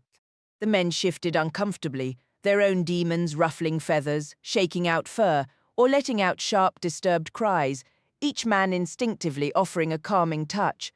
Lyra felt Pantalaimon press close against her chest, their heartbeats falling into a single anxious rhythm. "At least," Father Coram explained, "that's how it appeared, given she'd tumbled right out of the sky. I strongly suspected she was a witch. She looked like any other young woman, perhaps a bit slimmer than some, a touch prettier than others, but not seeing a demon by her side gave me a horrible turn." "Ain't witches got daemons, then?" asked the other man, Michael Canzona. "I expect their daemons are just invisible," Adam Stefanski suggested. "He was there all along, and Father Coram simply never saw him." "No, Adam, you've got it wrong," Father Coram corrected. "He wasn't there at all. Witches possess the power to separate from their daemons over distances we can scarcely imagine. If the need arises, they can send them soaring on the winds, riding the clouds, or diving deep beneath the waves. This witch, I found, she hadn't been resting more than an hour before her daemon came flying back to her, having felt her fear and her injury naturally. And I've always believed, though she never confirmed it, that the great red bird I shot down was another witch's daemon hot on her trail. Lord, that realization chilled me to the bone. Had I known, I'd have held my fire. I'd have faced any danger on sea or land. But it was done. In any case, I'd undoubtedly saved her life, and she gave me a token for it, promising I could call on her aid if ever I needed it. She once sent help when I was struck by a poisoned arrow from the Skraelings. We had other ties as well. I haven't laid eyes on her from that day to this, but she will remember. And does this witch live in Trollesund? No, no. They make their homes in the deep forests and across the open tundra, not in bustling seaports among regular folk. Their dealings are with the wild places, but they maintain a consul there, and I have no doubt I can get a message to her. Lyra burned with curiosity to learn more about the witches, but the men had already turned their talk to practical matters of fuel and supplies. Soon, growing restless, she wandered along the deck toward the bow. She struck up an acquaintance with an able seaman by cheerfully flicking the saved pips from her breakfast apple at him. He was a stout, good-natured fellow named Jerry. After an initial exchange of playful insults, they became fast friends. Under his guidance, she discovered that keeping busy was a sure cure for seasickness, and that even a task like scrubbing a deck could bring a deep satisfaction if done with a proper seaman's care. This idea captivated her. Later, she folded her bunk blankets in what she deemed a seaman-like manner, stowed her few possessions in the closet just so, and proudly adopted stow in place of tidy. After 2 days at sea, Lyra was utterly convinced this was the life for her. She had free rein of the ship, from the engine room to the bridge, and was soon on a first-name basis with the entire crew. Captain Rokeby even let her signal a passing Hollands frigate by pulling the handle of the steam whistle herself. The cook tolerated her help in mixing a plum duff, and only a firm word from John Farr stopped her from scrambling up the foremast to see the view from the crow's nest. All the while they steamed north, and the air grew sharper with each passing day. The ship's stores were rummaged for oilskins to be cut down to her size, and Jerry, to her own surprise, taught her how to sew, a skill she'd scorned and avoided learning from Mrs. Lonsdale back at Jordan College. Together, they fashioned a waterproof pouch for the alethiometer that she could wear securely around her waist. Just in case I take a tumble overboard, she reasoned. With it safely fastened in place, she would cling to the rail in her oilskins and sou'wester, face stinging with salt spray as the waves broke over the bows and washed along the deck. Even when the wind calmed, Lyra sometimes felt the lingering sway of the sea in her stomach. During those moments, Pantalaimon would transform into a storm petrel, darting and swooping just above the churning waves. Feeling his pure joy in the wind and spray helped her forget the queasiness. He grew bolder, once shifting into a silvery fish, to briefly race alongside a playful pod of dolphins. Lyra, wrapped in a thick coat against the chill, leaned over the rail at the bow and laughed aloud as her daemon, sleek and powerful, leaped from the sea among the other swift grey forms. He always had to circle back, bound as he was to her side, but she could feel his yearning to just keep going, to fly or swim forever for the sheer thrill of it. She shared his excitement, but for her it was tinged with a quiet dread. What if he loved the freedom of the dolphin more than he loved being her companion on solid ground? The thought was a cold knot in her chest. An able seaman working nearby, securing a canvas cover, paused to watch the girl and her daemon at play. His own daemon, a seagull, was resting quietly with her head tucked under a wing. He recognized the look on Lyra's face. "When I was a lad first at sea," he said, "my Belisaria was still unsettled, and she adored being a porpoise. Scared me half to death, thinking she might choose that form. Knew an old sailor once whose demon settled as a dolphin. He could never leave the water after that, spent his whole life aboard ships. Brilliant navigator, he was. Could have been rich, but he never took to the fishing life, never seemed truly content, until the day he died, and got his sea burial. "Why do they have to settle at all?" Lyra demanded, her voice fierce. "I want Pan to change forever. He does too." The sailor gave a rough chuckle. "They all settle, child. It's part of growing up. One day you'll be tired of all the shifting, and you'll want him to have a steady shape. I never will." "Oh, you will," he said, his tone shifting from nostalgic to almost teasing. "You'll want to be like other grown-up folks. But it's not so bad. There's a comfort in it." "What comfort?" "Knowing exactly who you are. Look at my Belisaria. A seagull means I'm a bit like one, not fancy or pretty, but tough. I can scrape by most anywhere, find a meal and a mate. That's a useful thing to know about yourself. When your Pan settles, you'll know your own nature." "But what if he becomes something horrible?" Lyra shot back. "Well, then you'd be a bit miserable, wouldn't you?" he said, his sarcasm now gentle. "Plenty of people dream of a lion and end up with a lapdog.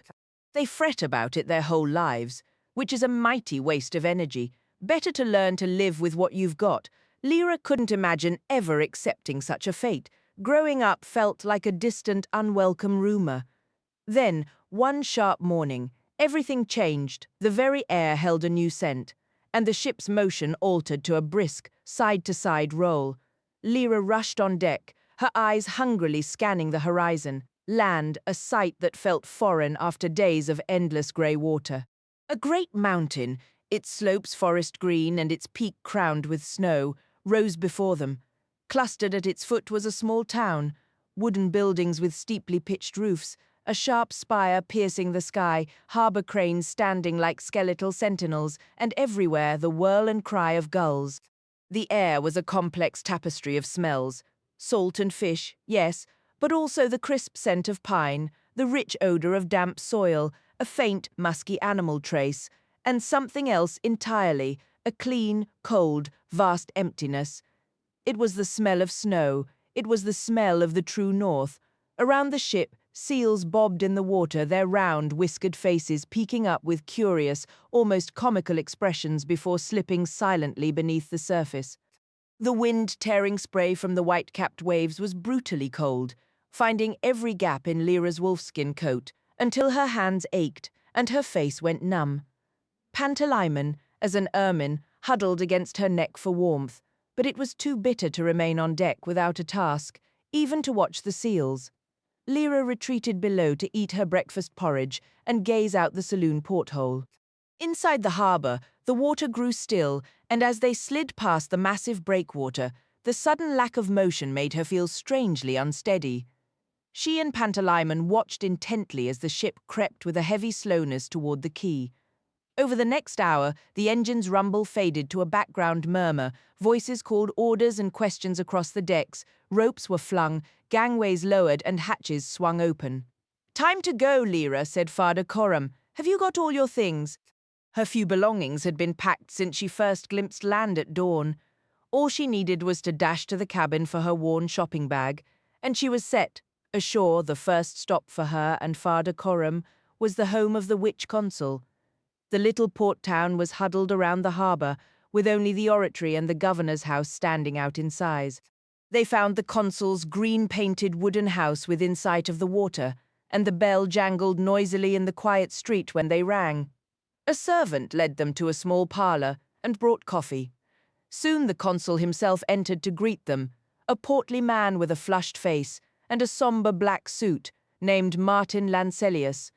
His demon was a small, brilliant green serpent, matching the intense green of his eyes, which were the only witch-like thing about him. Lyra wasn't sure what she'd expected a witch to look like, but this wasn't quite it. "How may I be of assistance, Father Coram?" he asked.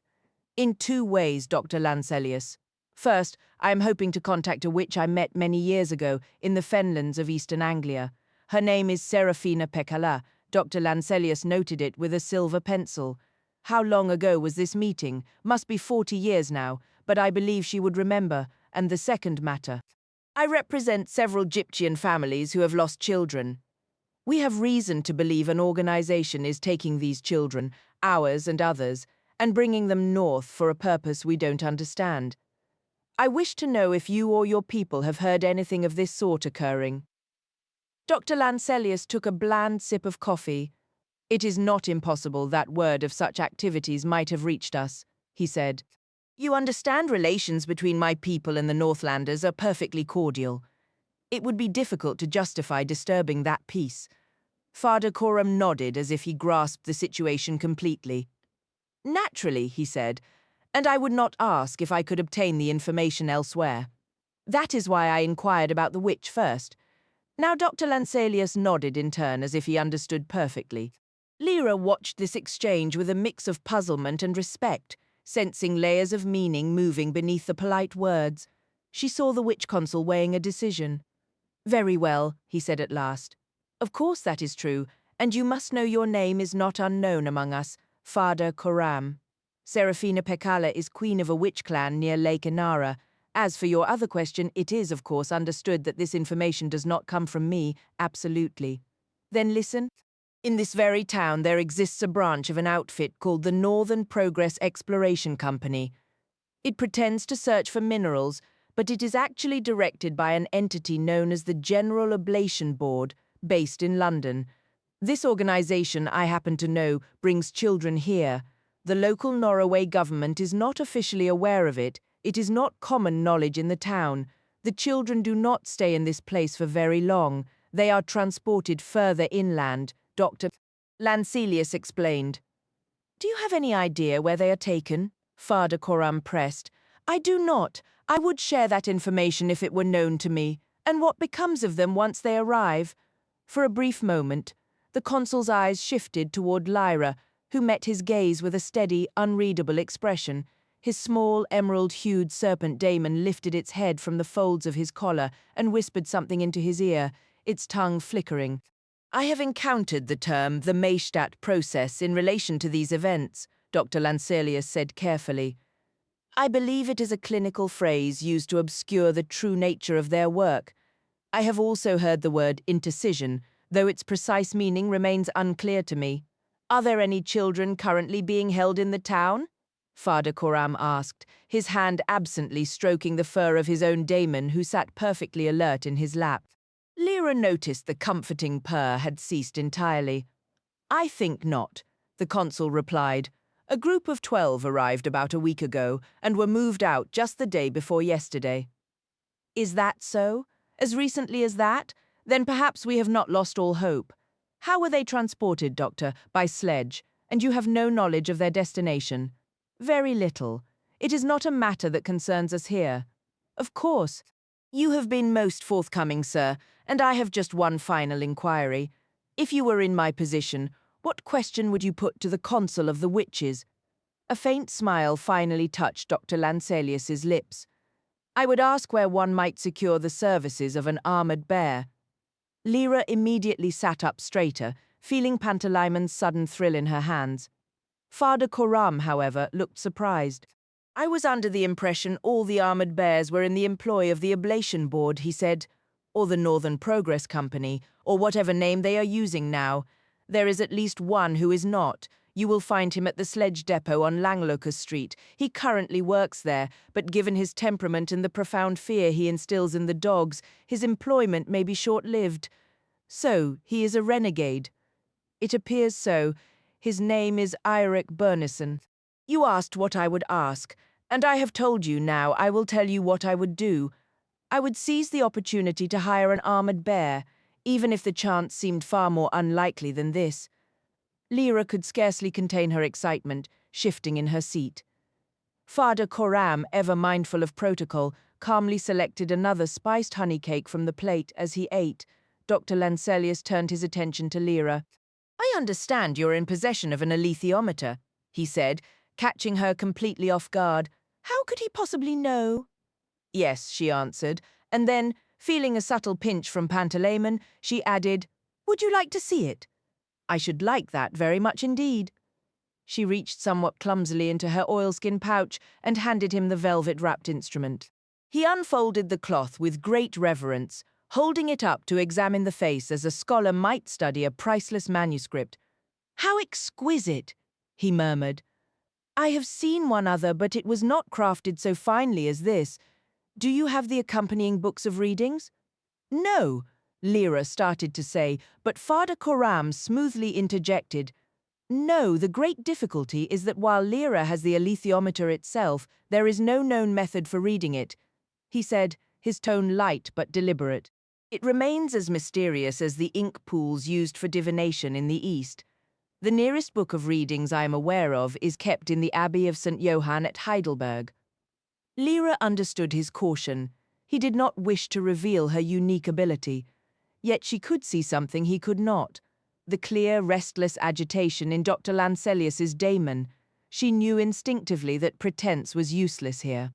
"Actually, I can read it," she said, addressing both men. It was the consul who responded first. "That is a wise admission," he said. "Where did you come by this instrument?" "The master of Jordan College in Oxford gave it to me," Lyra answered. She then ventured her own question, her curiosity piqued. "Dr. Lancelius, do you know who made them?"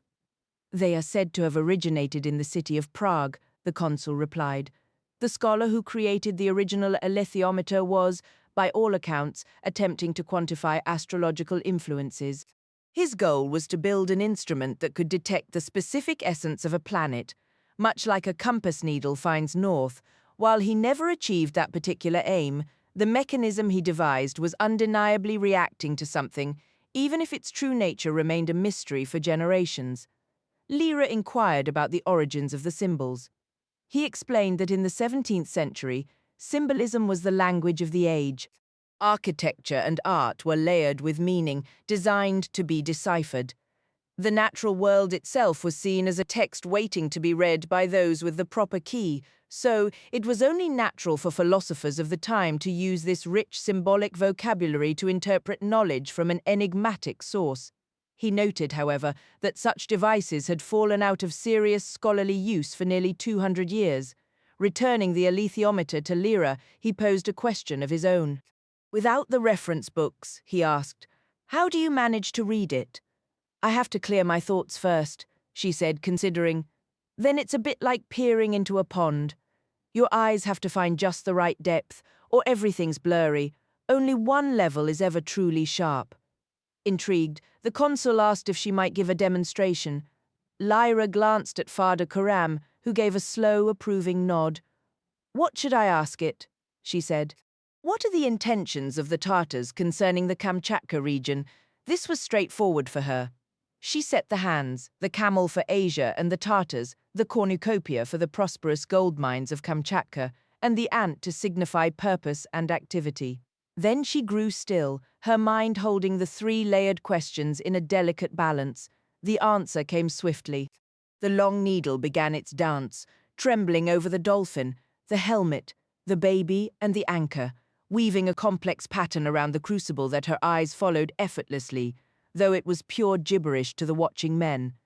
After several repetitions, she looked up, blinking as if waking. "They plan a feint," she announced. "A pretended attack, but not a real one. It's too distant a venture, their forces would be overextended."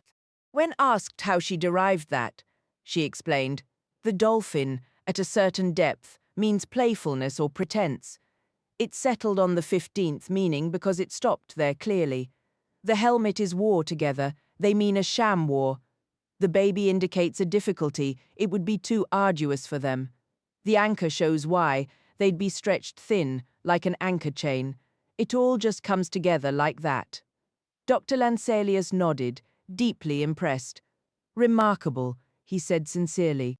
"I am most grateful, I shall not forget this." Then his expression shifted, becoming more intense as he looked from Father Coram back to Lyra. "Might I trouble you for one more test? Look out the window. You'll see a shed with many sprays of cloud pine hanging inside.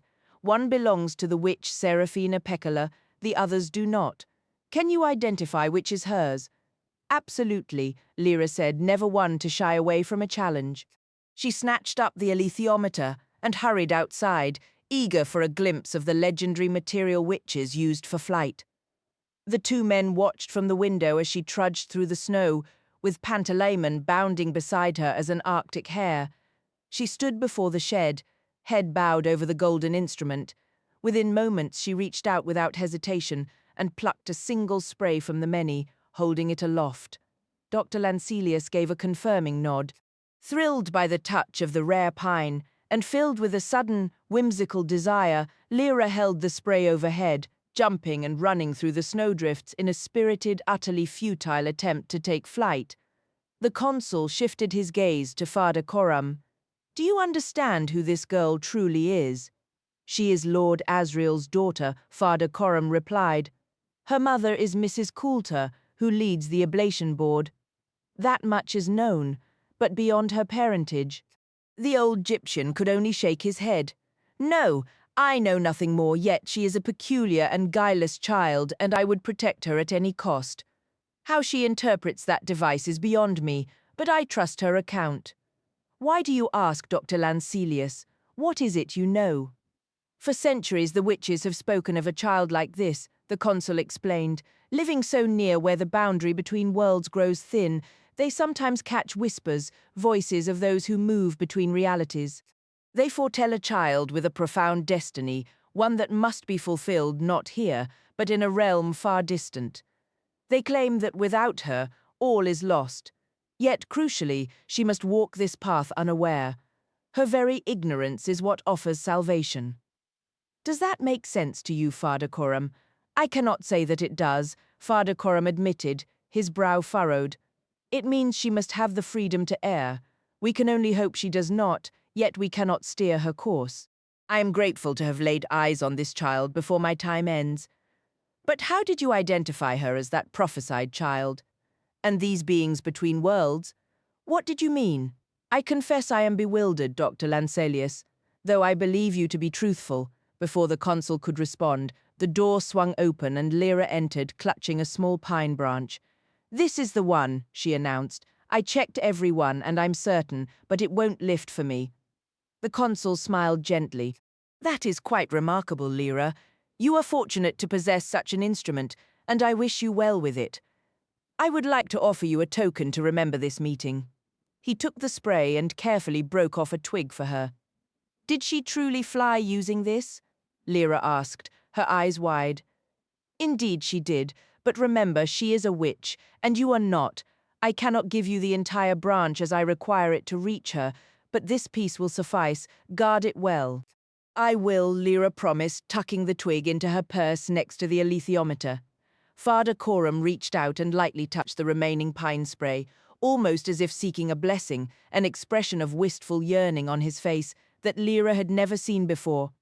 After escorting them to the door and shaking hands with both, the consul stood on his doorstep in the biting cold, watching them retreat up the narrow street. "He knew the answer about the Tartars before I did," Lyra confided to Father Coram as they walked. "The alethiometer showed me, but I never spoke it. It was the crucible symbol. He was likely testing you, child. You did right to be courteous, as we cannot be certain what he already understands. And his tip about the bear was valuable. I doubt we would have learned of it otherwise." They made their way to the depot, a pair of stark concrete warehouses set in a desolate patch of scrubland where feeble weeds pushed through grey stones and frozen puddles of mud. A gruff man in a small office informed them the bear would be off duty at 6, but they would need to be prompt, as the creature usually headed straight for the yard behind Einarsson's bar, where they served him drink.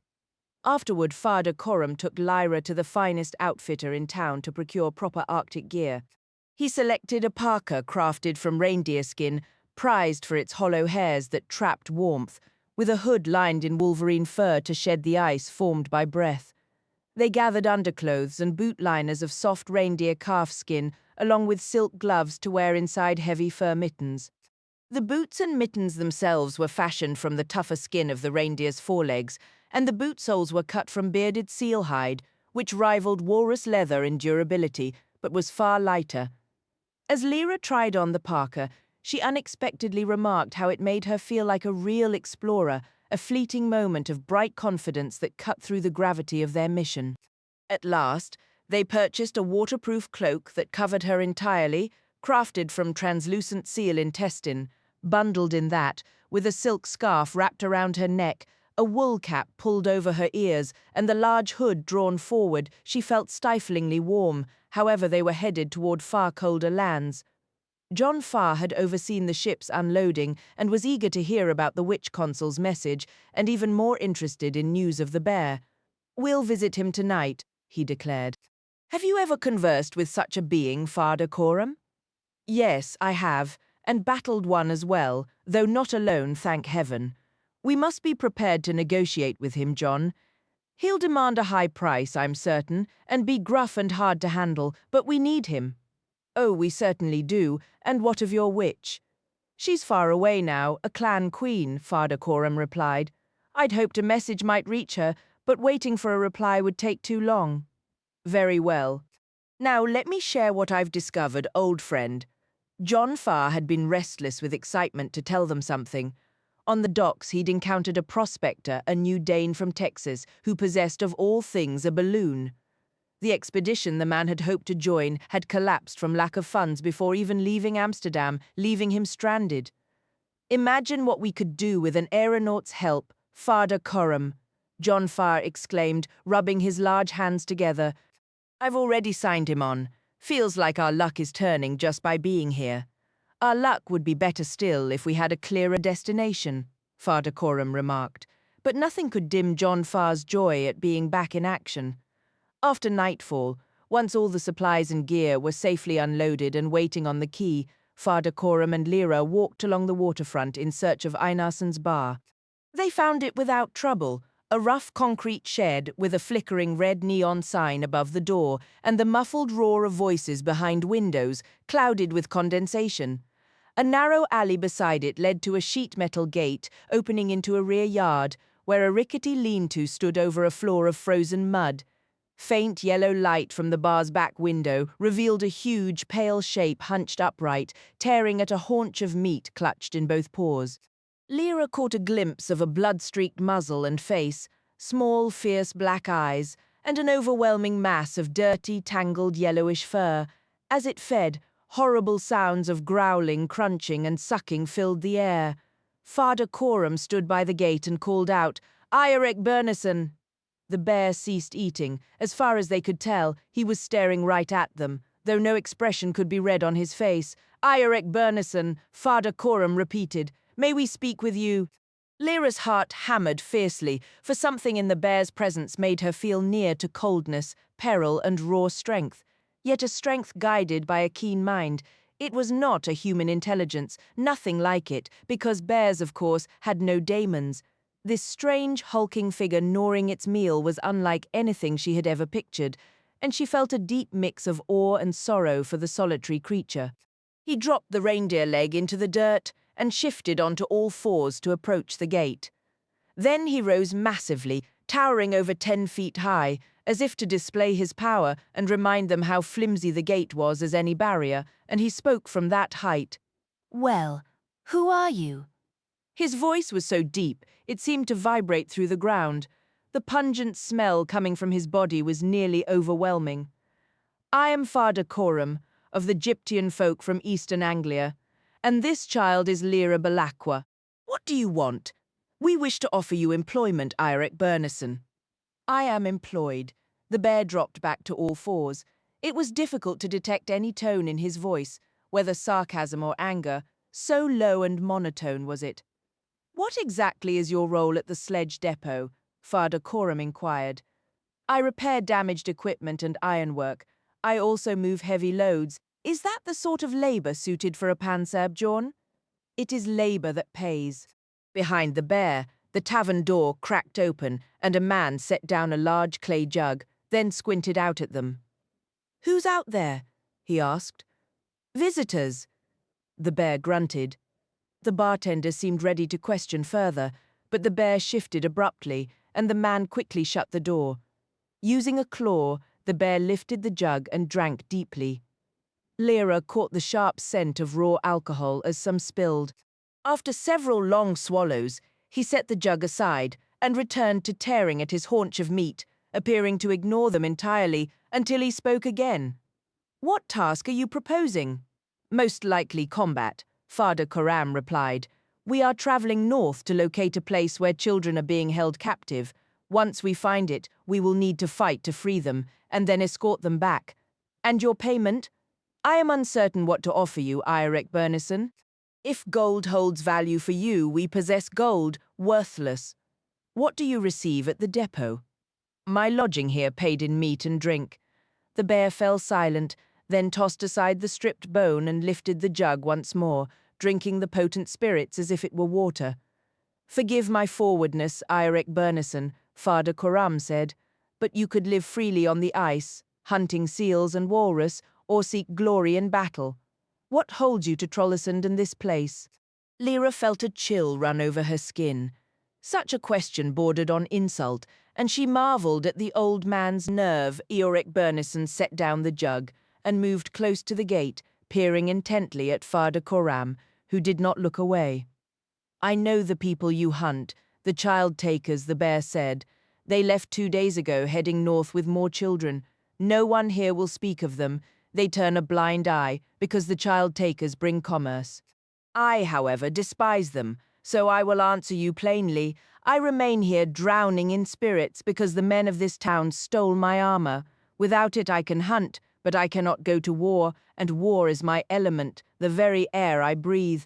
They plied me with drink until I slept, then took it. If I knew where they hid it, I would reduce this town to splinters to reclaim it. If you desire my service, the price is this: retrieve my armor, do that, and I will serve in your campaign until death or victory. That is the price. Return my armor to me, and I will have no further need for spirits. 11. Armor. Back aboard the ship, Father Coram, John Farr, and the other leaders convened for a long discussion in the saloon. Lyra retreated to her cabin to consult the alethiometer. In less than 5 minutes, she understood precisely where the bear's armor was hidden, and why retrieving it would be a challenge. She considered interrupting the meeting to tell them, but decided they would ask if they needed her insight. Perhaps they already knew.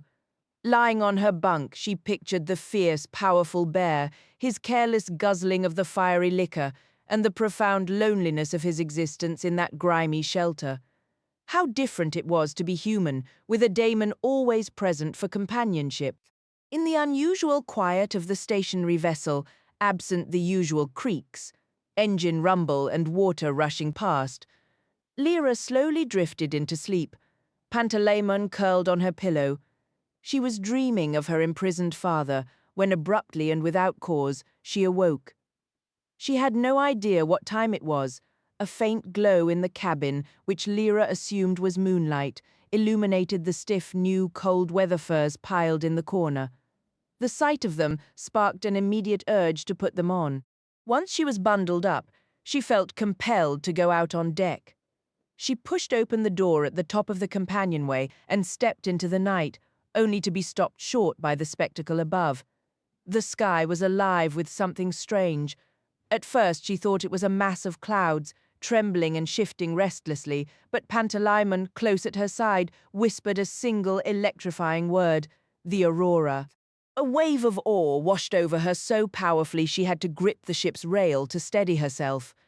It consumed the entire northern horizon, a vastness that was almost impossible to grasp. From the heavens themselves hung great, trembling curtains of the most delicate light. They shimmered in pale greens and soft rose pinks, as sheer as the finest silk, their lower edges burning with a deep, fiery crimson that reminded her of stories about the underworld. They moved with a loose, shimmering grace that no dancer could ever match. Lyra imagined she could hear them, a vast, distant, whispering sigh. In that fleeting, fragile beauty, she sensed a profound mystery, as deep as what she had felt near the great armored bear. It was so beautiful it felt sacred, bringing unexpected tears to her eyes that splintered the light into tiny rainbows. Soon, she slipped into a kind of trance, similar to the state she entered when reading the alethiometer. A calm thought drifted through her mind.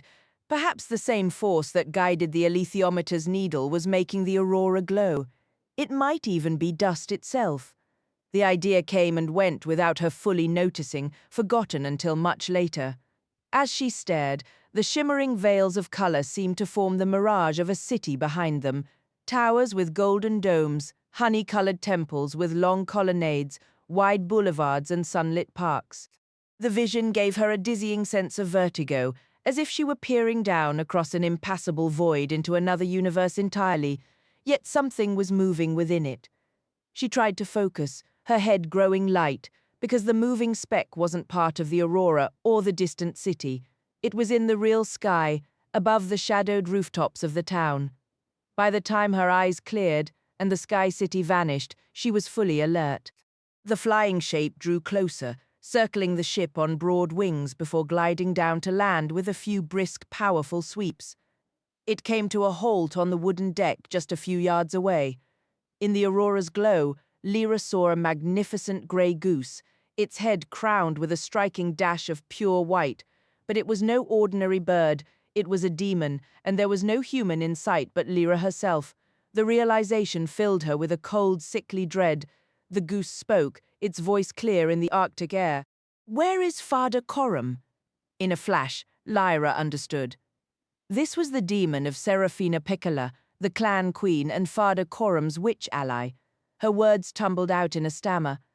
I'll go and get him." She whirled around and scrambled back down the companionway to Father Coram's cabin, bursting in to whisper into the darkness. "Father Coram, the witch's demon is here. He's waiting on the deck. He flew here all by himself. I saw him coming in the sky." The old man's voice was calm. "Ask him to wait on the afterdeck, child." The goose made a stately progress to the stern of the ship.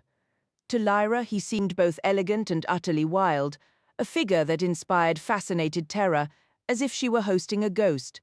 Soon, Father Coram emerged wrapped in his own cold weather gear, with John Farr close behind. Both men offered respectful bows, and their daemons did the same in silent acknowledgement. "Greetings," said Father Coram. "I am happy and proud to see you again, Kaiser. Now, would you prefer to come inside, or would you rather stay out here in the open air?" "I would rather stay outside, thank you, Father Coram. Are you comfortable enough for now?" Witches and their daemons did not feel the chill, but they understood that ordinary humans did. Father Coram confirmed they were bundled warmly and replied, "How is Serafina Pekkala faring?" "She sends her warm regards to you, Father Coram, and she is in good health and spirits. Who are these companions with you?" Father Coram made the introductions. The goose daemon fixed a penetrating gaze on Lyra. "I have heard whispers of this girl," he stated. "She is a subject of discussion among the witch clans, so you have come to wage a battle." "Not a battle, Kaiser. We intend to rescue the stolen children, and we hope the witches will lend their aid.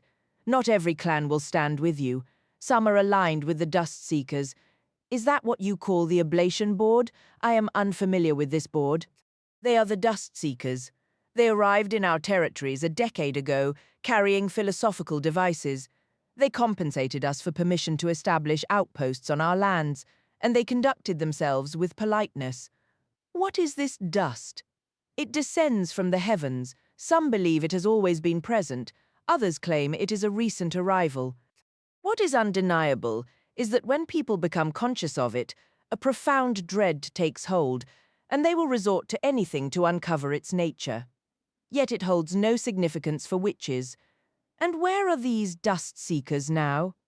4 days' journey to the northeast, at a site named Bolvangar. Our clan formed no pact with them, and due to our ancient bond with you, Father Coram, I have come to guide you to these dust seekers."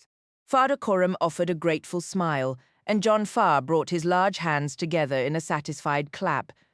"We thank you sincerely," he said to the goose. "But tell us this, do you know anything further about these seekers? What is their purpose at this Bolvangar? They have constructed buildings of metal and concrete, with some chambers below the earth. They burn coal spirit, which they transport at great cost. We do not know their exact activities, but an atmosphere of malice and terror hangs over that place, and the lands for miles around. Witches perceive such things where others cannot. Even the animals avoid it. No birds fly overhead. Lemmings and foxes have abandoned the area. Hence the name Bolvangar, the Fields of Evil. They do not use that name. They call it the station, but to all others, it is Bolvangar. And how is it guarded? They retain a company of northern Tartars armed with rifles. They are competent soldiers, but they lack real experience, as the settlement has never been assaulted since its founding. There is also a perimeter wire fence charged with anbaric power. There may be other defenses unknown to us, for as I said, they hold no interest for our kind. Lyra was practically vibrating with a question, and the goose daemon sensed it, looking at her as if granting leave. "Why are the witches talking about me?" she blurted out. "Because of your father, and his understanding of the other realms," the demon answered. This revelation startled all three listeners. Lyra glanced at Father Coram, who returned her look with gentle astonishment, and then at John Farr, whose face was clouded with concern. "Other realms," John Farr said. "Forgive me, but what realms might those be? Do you mean the stars?" "Certainly not. Perhaps the world of spirits," suggested Father Coram. "Nor that. Is it the city in the lights?" Lyra cut in. "It is, isn't it?" The goose turned his noble head toward her. His eyes were deep black, encircled by a fine ring of brilliant sky blue, and his stare was intense.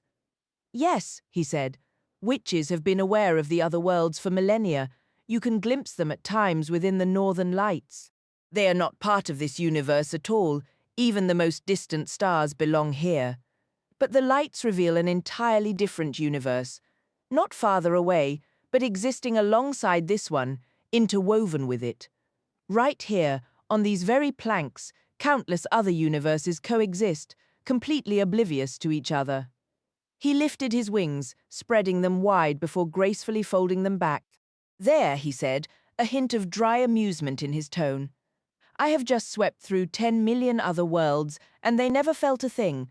We are separated from other worlds by less than a heartbeat, yet we can only glimpse them through the shimmer of the northern lights," Father Coram explained. "The charged particles within the aurora have a unique property. They make the substance of our own reality briefly transparent. Witches have understood this for centuries, though we rarely discuss it openly." "My father believes it," Lyra interjected. "I've heard him speak of it, showing images of the lights." John Farr leaned forward. "Is this connected to dust?" "Who can say for certain?" replied the goose daemon. "What I know is that the dust hunters fear it as they would a lethal toxin. That fear is precisely why they had Lord Asriel imprisoned." "But what is their reason?" Lyra pressed. "They believe he intends to use dust to construct a bridge," the demon said, "a link between our world and the one that lies beyond the aurora." A sudden dizzying lightness filled Lyra's head. She heard Father Coram ask, "And is that truly his aim?" "Yes," confirmed the goose. "The hunters think him deranged for even believing in other worlds, yet his intention is real. He is a man of such formidable influence that they feared he would disrupt their own designs. So they struck a deal with the armored bears to seize him and hold him in the remote fortress of Svalbard. Rumor has it they even assisted the new Bear King in securing his throne as part of their arrangement." Lyra's mind raced. Do the witches want this bridge built? Are they for him or against him? "That," said the daemon, "is where things get messy. For one, witches are not a monolith. We are divided in our opinions. Secondly, Lord Asriel's bridge would become a pivotal asset in a conflict already raging between certain witch clans and other powers, including entities from the spirit world. Controlling such a passage would grant an immense advantage. Thirdly, my own clan, led by Serafina Pecala, remains unaligned, though we face tremendous pressure to choose a side. These are matters of the highest political stakes, with no simple answers." "What of the bears?" Lyra asked. "Where do their loyalties lie?" "With whoever fills their coffers," came the blunt reply. "They have no daemons, and traditionally care nothing for human struggles. At least, that was their way. We hear their new king is eager to rewrite their old customs. Regardless, the dust hunters have paid the bears handsomely to hold Lord Asriel, and they will guard him on Svalbard until the final breath leaves the last bear standing." "But not every bear?" Lyra exclaimed, a spark of defiance cutting through the heavy talk. "There's one who isn't on Svalbard, an outcast. He promised to come with us." The goose fixed her with another penetrating stare, and Lyra could feel the chill of his astonishment. Father Coram shifted his weight, his expression uneasy. "The truth is, Lyra, we don't believe he will. We've learned he's bound as an indentured laborer. He isn't free. He's serving a sentence. Until it's completed armor or no armor, he cannot join us, and he'll likely never see that armor again. But he was deceived, Lyra cried, her voice trembling with passion. They got him drunk and stole it from him. We've heard a different account, said John Farr, his tone grave. The story we know paints him as a dangerous rogue. Lyra's indignation boiled over. If the alethiometer reveals a truth, I trust it, and I asked it. It told me he was honest, that they were the liars. I believe him, Lord Farr. Father Coram, you met him, you must believe him too. I thought I did, child, Father Coram said gently. But I find I am less certain of things than you are. What are they so afraid of? Lyra demanded, her frustration mounting. Do they think he'll go on a rampage the moment his armor is restored? He could cause plenty of trouble without it. He already has, John Farr stated flatly. Perhaps not dozens, but several. When his armor was first taken, he went on a furious search for it, leaving a path of destruction in his wake. He broke into the police station and the bank, among other places, and at least 2 men lost their lives. They chose not to execute him on the spot only because of his extraordinary mastery of metalwork. They intended to put him to use as a laborer. Like a slave, Lyra exclaimed, her voice fierce. They had no right or not, they could have shot him for the killings, but they held back. Instead, they sentenced him to work for the town's benefit until he repays the cost of the damage and the compensation owed. John, Father Coram said, I can't say what you're thinking, but I suspect they'll never willingly return that armor to him. The longer he remains in their grip, the greater his rage will be when he finally reclaims it. But if we retrieve his armor for him, he'll leave with us and trouble them no more, Lyra insisted. I give you my word, Lord Farr. And how do you propose we manage that? I know exactly where it is. A quiet fell over them, during which all 3 became conscious of the witch's daemon and his unwavering gaze fixed on Lyra. They turned toward him, their own demons following suit, daemons who had until now maintained a respectful pretense of not staring at this remarkable being present here without his physical form. It will come as no surprise, the goose said, that the alethiometer is another reason the witches have taken an interest in you, Lyra. Our consul informed us of your visit earlier today. I understand it was Dr. Lancelius who told you about the bear. That's correct, John Farr acknowledged. She and Father Coram went themselves and spoke with him. I don't doubt Lyra's account, but if we start breaking these people's laws, we'll only drag ourselves into a conflict with them. What we should be doing is pressing on toward Bolvangar, bear or no bear. Ah, but you haven't laid eyes on him, John, Father Coram replied. And I trust Lyra's judgment. We might make a promise in his name. He could change everything for us. What is your view, sir? John Farr asked the witch's daemon. We have little experience with bears. Their ways are as foreign to us as ours are to them. If this bear is an exile, he may be less dependable than bears are reputed to be. The choice must be yours, and it will be, John Farr stated firmly. But for now, sir, can you tell us the way from here to Bolvangar? The goose demon began to describe the route. He spoke of valleys and ridges, of the timberline and the open tundra, of navigating by the stars. Lyra listened for a time, then leaned back in the deck chair with Pantalaimon coiled warmly at her neck, her mind drifting to the magnificent idea the goose demon had carried to them. A bridge between 2 worlds.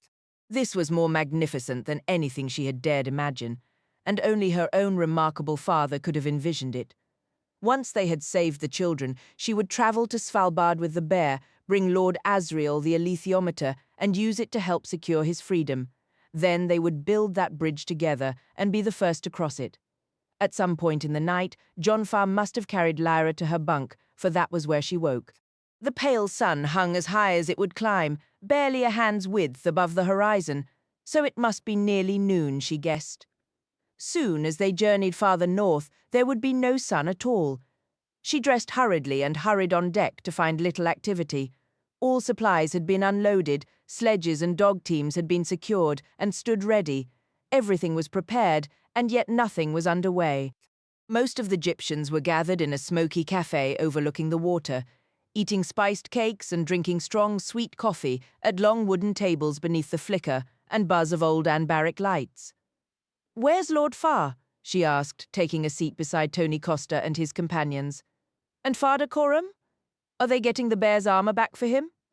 "They're speaking with the Sisselman, that's their word for governor. So you've seen this bear then, Lyra?" "Yeah," she said, and launched into the whole story. As she spoke, someone else drew up a chair and joined the group at the table. "So you've actually talked to Eirik?" he asked. Lyra stared at the stranger in surprise. He was a tall, lean figure with a narrow black moustache and sharp blue eyes that held a look of constant, distant amusement. An immediate and powerful feeling about him struck her, though she couldn't decide if it was attraction or irritation. His daemon was a scruffy, wiry hair that matched his own tough appearance. He extended a hand, which she shook cautiously. "Lee Scoresby," he introduced himself. "The balloonist," she cried. "Where's your aircraft? Can I go for a ride?" "It's all packed up at the moment, young lady. You must be the famous Lyra I've heard about. How did you manage with Eirik Bernison? You know him. We served together in the Tunguska conflict. Good Lord, I've known Eirik for ages. Bears are tricky creatures on the best of days, but he's a particular handful, no doubt about it. Tell me, are any of you fine gentlemen interested in a friendly game of chance?" A deck of cards seemed to materialize in his hand. He shuffled them with a sharp, snapping sound. "Now, I've heard all about the legendary card skills of your people," Lee Scoresby continued, expertly cutting and folding the deck with one hand while fishing a cigar from his coat pocket with the other.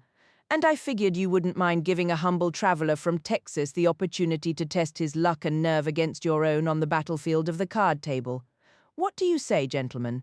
The Gipchans took great pride in their card-playing prowess, and several of the men looked intrigued, pulling their chairs closer. As they began negotiating the rules and stakes with Lee Scoresby, his demon twitched her ears toward Pantalaimon, who understood the signal, and darted to her side as lightly as a squirrel. She was speaking for Lyra's benefit as well, and Lyra heard her whisper, "Go directly to the bear and tell him everything. The moment they realize what's happening, they'll relocate his armor immediately." Lyra stood up, taking her slice of spice cake with her, and no one paid any attention. Lee Scoresby was already dealing the cards, and every suspicious eye was fixed on his movements. In the dull, fading light of the endless afternoon, she made her way to the equipment depot. She knew this was something she had to do, yet a deep unease and fear settled in her stomach. Outside the largest of the concrete sheds, the enormous bear was at work, and Lyra paused by the open gate to watch.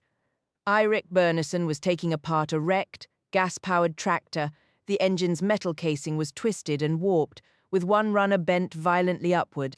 The bear lifted the metal sheet as if it were paper, turning it over in his massive paws, apparently testing its properties, before planting a rear paw on one edge and bending the entire panel so that the dents popped out and its original shape returned. Propping it against the wall, he then lifted the tractor's immense weight with a single paw, laying it on its side to examine the crumpled runner. As he did, he noticed Lyra. A jolt of cold fear shot through her, faced with his sheer size and otherworldly presence. She was peering through a chain-link fence about 40 yards away, and it occurred to her that he could cover that distance in a couple of bounds and brush the wire aside like a spiderweb. She nearly turned and fled, but Pantalaimon said, "Wait, let me go and speak to him." He shifted into a turn, and before she could respond, he had flown from the fence down to the icy ground on the other side. There was an open gate, a short distance along, and Lyra could have followed, but she hesitated, gripped by anxiety. Pantalaimon glanced back at her, then transformed into a badger. She understood what he was doing. Since demons could only move a few yards from their humans if she stayed by the fence while he remained a bird, he wouldn't get close to the bear, so he was going to pull against the bond. She felt a surge of anger and misery. His badger claws dug into the frozen earth as he trudged forward. That pulling sensation was a uniquely agonizing experience. Part physical ache deep in her chest, part overwhelming sadness and love. And she knew he felt exactly the same. We all test the limits as children, pushing away only to rush back with overwhelming relief. He gave another sharp tug.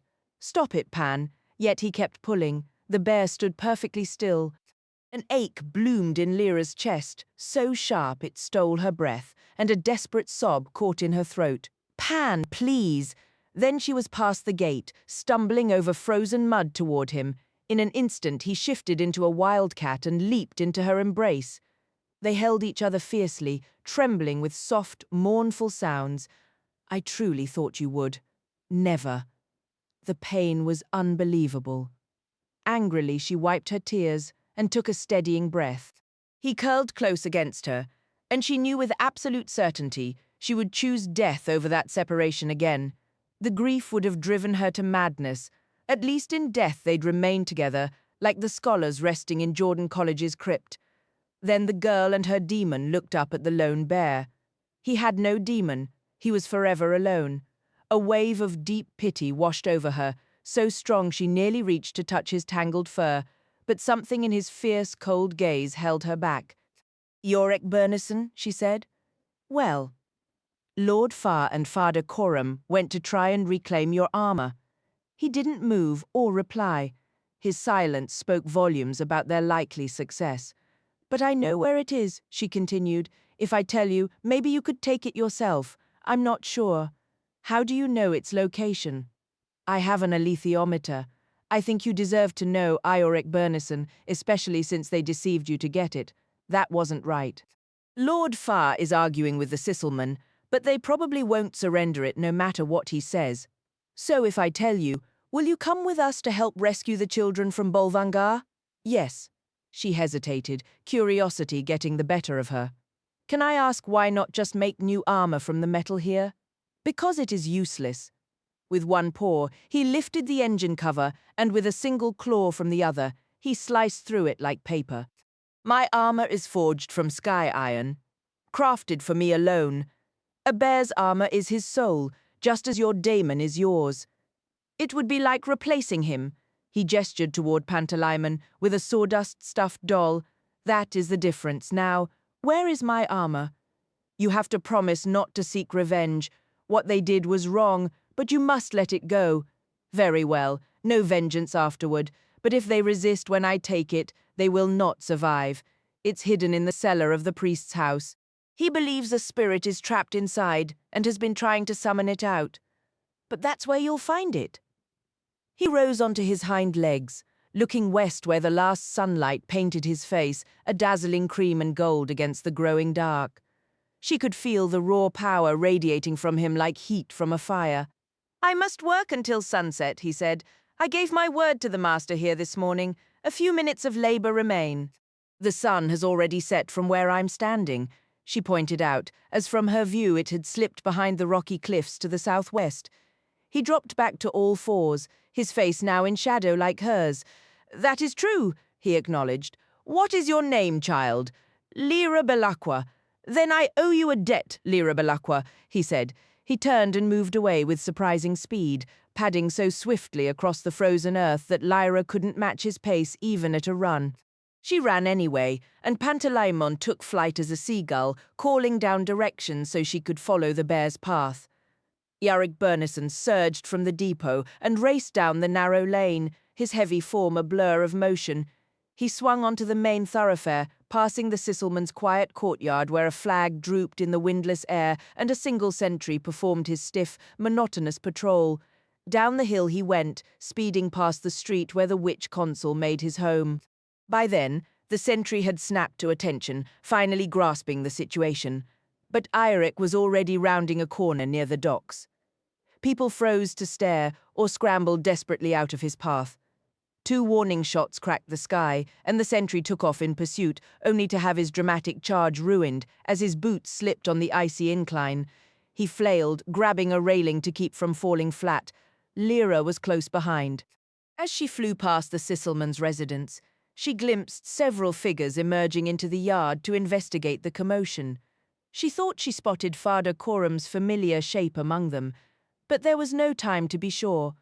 She was already racing downhill toward the corner where the sentry had just vanished.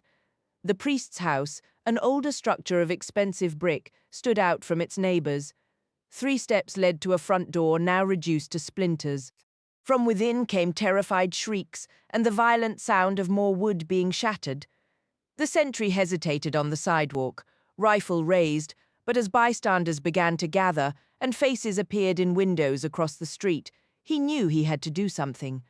He fired another shot skyward and rushed inside. A moment later, the entire building seemed to shudder.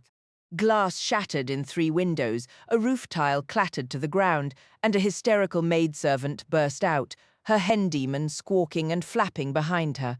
Another gunshot echoed from within, followed by a roar so deep and furious it made the servant scream anew. Then, as if launched from a cannon, the priest himself came flying out, his pelican daemon a whirlwind of ruffled feathers and wounded dignity. Lyra heard shouted commands and turned to see a squad of armed police hurrying around the corner, some with pistols and others with rifles.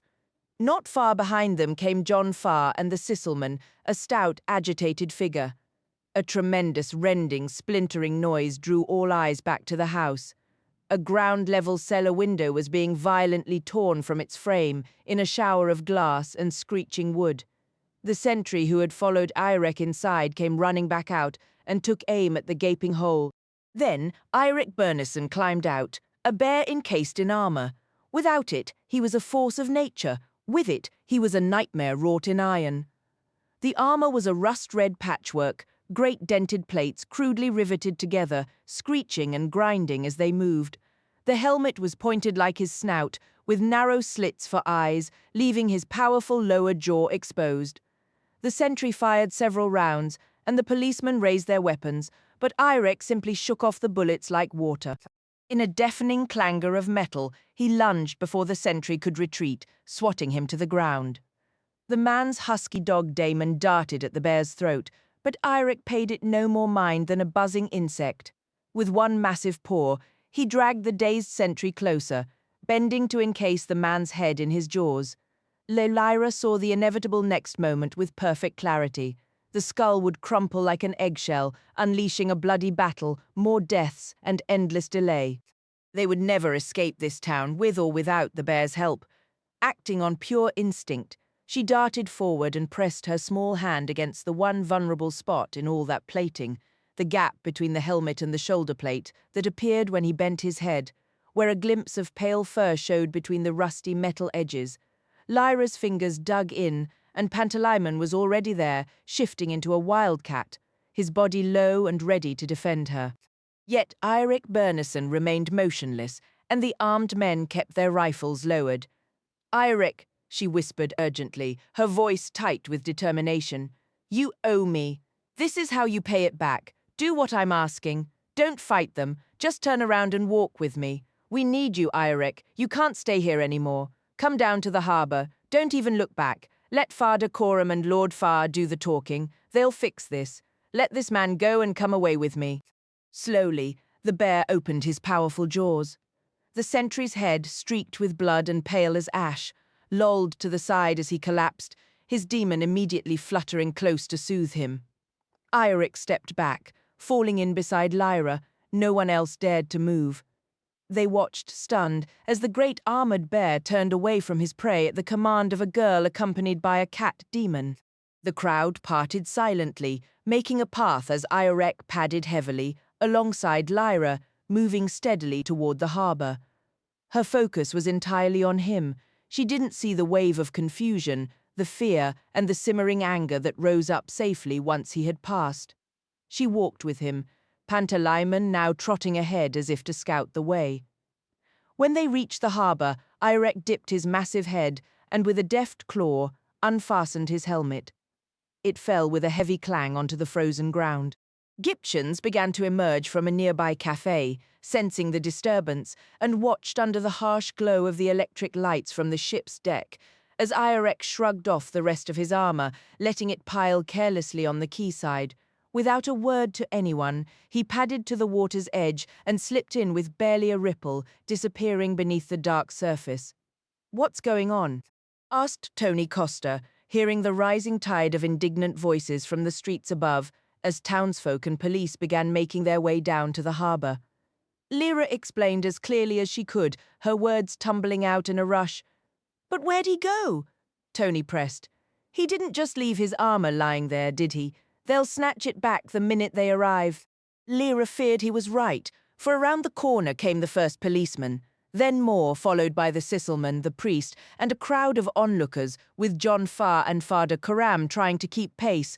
But the group on the quayside halted because someone else had appeared, lounging casually on the bear's armour, one ankle propped on the opposite knee, was the lanky figure of Lee Scoresby. In his hand was the longest pistol Lyra had ever seen, its barrel pointed in a relaxed but unmistakable way at the Sisselman's ample middle. "Seems to me you folks haven't been taking very good care of my friend's gear," he remarked conversationally. "Why, look at that rust.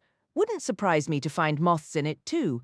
Now, I suggest everybody just stand still and easy. Don't anyone move till the bear comes back with a little lubrication. Or heck, you could all just go home and read the paper. Your call. There he is," Tony exclaimed, pointing toward a ramp at the far end of the quay where Iorek Bernison was hauling himself from the water, dragging something dark and heavy behind him. Once on the quayside, he shook himself vigorously, sending great sheets of water flying in every direction until his fur stood up thick and full again. Then he bent, took the black object in his teeth once more, and dragged it over to where his armour lay. "It was a dead seal, Iorek," drawled the aeronaut, rising lazily but keeping his pistol steadily trained on the Sisselman. "Howdy!" The bear looked up and gave a short, low growl before ripping the seal open with a single claw. Lyra watched, fascinated, as he laid the skin out flat and tore off thick strips of blubber, rubbing them meticulously over his armour and packing it carefully into the joints where the plates overlapped. "Are you with these people?" the bear grunted to Lee Scoresby as he worked. "Sure am. Reckon. We're both hired help, Iorek." "Where's your balloon?" Lyra asked the Texan. "All packed up on 2 sledges," he answered. The boss was approaching. John Farr and Father Coram walked down the quay with the Sisselman and 4 armed officers. "Bear!" the Sisselman called out, his voice sharp and severe. "For the time being, you are permitted to leave with this group, but understand this clearly. If you're ever seen within the town's boundaries again, you will face the harshest possible consequences." Iorek Bernison paid no attention whatsoever. He was entirely focused on working the seal blubber into every inch of his armour, his meticulous care reminding Lyra of the tenderness she showed toward Pantalaimon. It was just as the bear had claimed, the armour truly was his soul. Once the Sisselman and his men had withdrawn, the lingering crowd of townspeople gradually dispersed, though a handful stayed behind, watching curiously. John Farr cupped his hands around his mouth and shouted, "Giptians!" Everyone was prepared to depart. They had been restless to get moving ever since coming ashore. The sledges were loaded, and the dog teams were harnessed and ready. "Time to head out, friends," John Farr announced. "We're all together now, and the path ahead is clear, Mr. Scoresby. Are you fully loaded? Ready to roll, Lord Farr? And you, Iorek Bernison?" "Once I am dressed," the bear replied. Having finished oiling the armour, he didn't want to waste the seal carcass. With a powerful toss of his head, he flung it onto the larger sledge belonging to Lee Scoresby before turning to the metal plates. It was incredible to watch how effortlessly he handled them. Some sections were nearly an inch thick, yet he maneuvered them into place as if they were lightweight cloth. The whole process took less than a minute, and this time there was no painful screech of grinding rust. Within half an hour, the entire expedition was moving northward. Beneath a sky crowded with countless stars and a brilliant glaring moon, the sledges jolted and rattled over the frozen ruts and stones until they reached the clean, open snow at the town's edge. Then the sound softened to a quiet crunching of snow and a gentle creak of wood. The dogs began to pull with eager energy, and the ride became swift and smooth. Lyra bundled so heavily in the back of Father Coram's sledge that only her eyes were visible, whispered to Pantalaimon. "Can you see, Iorek? He's loping along right beside Lee Scoresby's sledge," her demon answered, looking back in his ermine shape as he clung to the wolverine fur of her hood. Ahead of them, over the northern mountains, the pale green ribbons and shimmering curtains of the northern lights began to pulse and dance. Peering through half-closed eyes, Lyra felt a drowsy, thrilling joy at racing north under the glow of the aurora. Pantalaimon fought against her growing sleepiness, but the feeling was too powerful. He curled into a mouse inside her hood. He could tell her about it when they woke. It was probably just a pine marten, or a fragment of a dream, or some benign spirit of the local woods, but something was tracking the line of sledges moving with a light, swinging motion from branch to branch among the densely packed pines, and its fluid, grasping movements put him uneasily in mind of a monkey.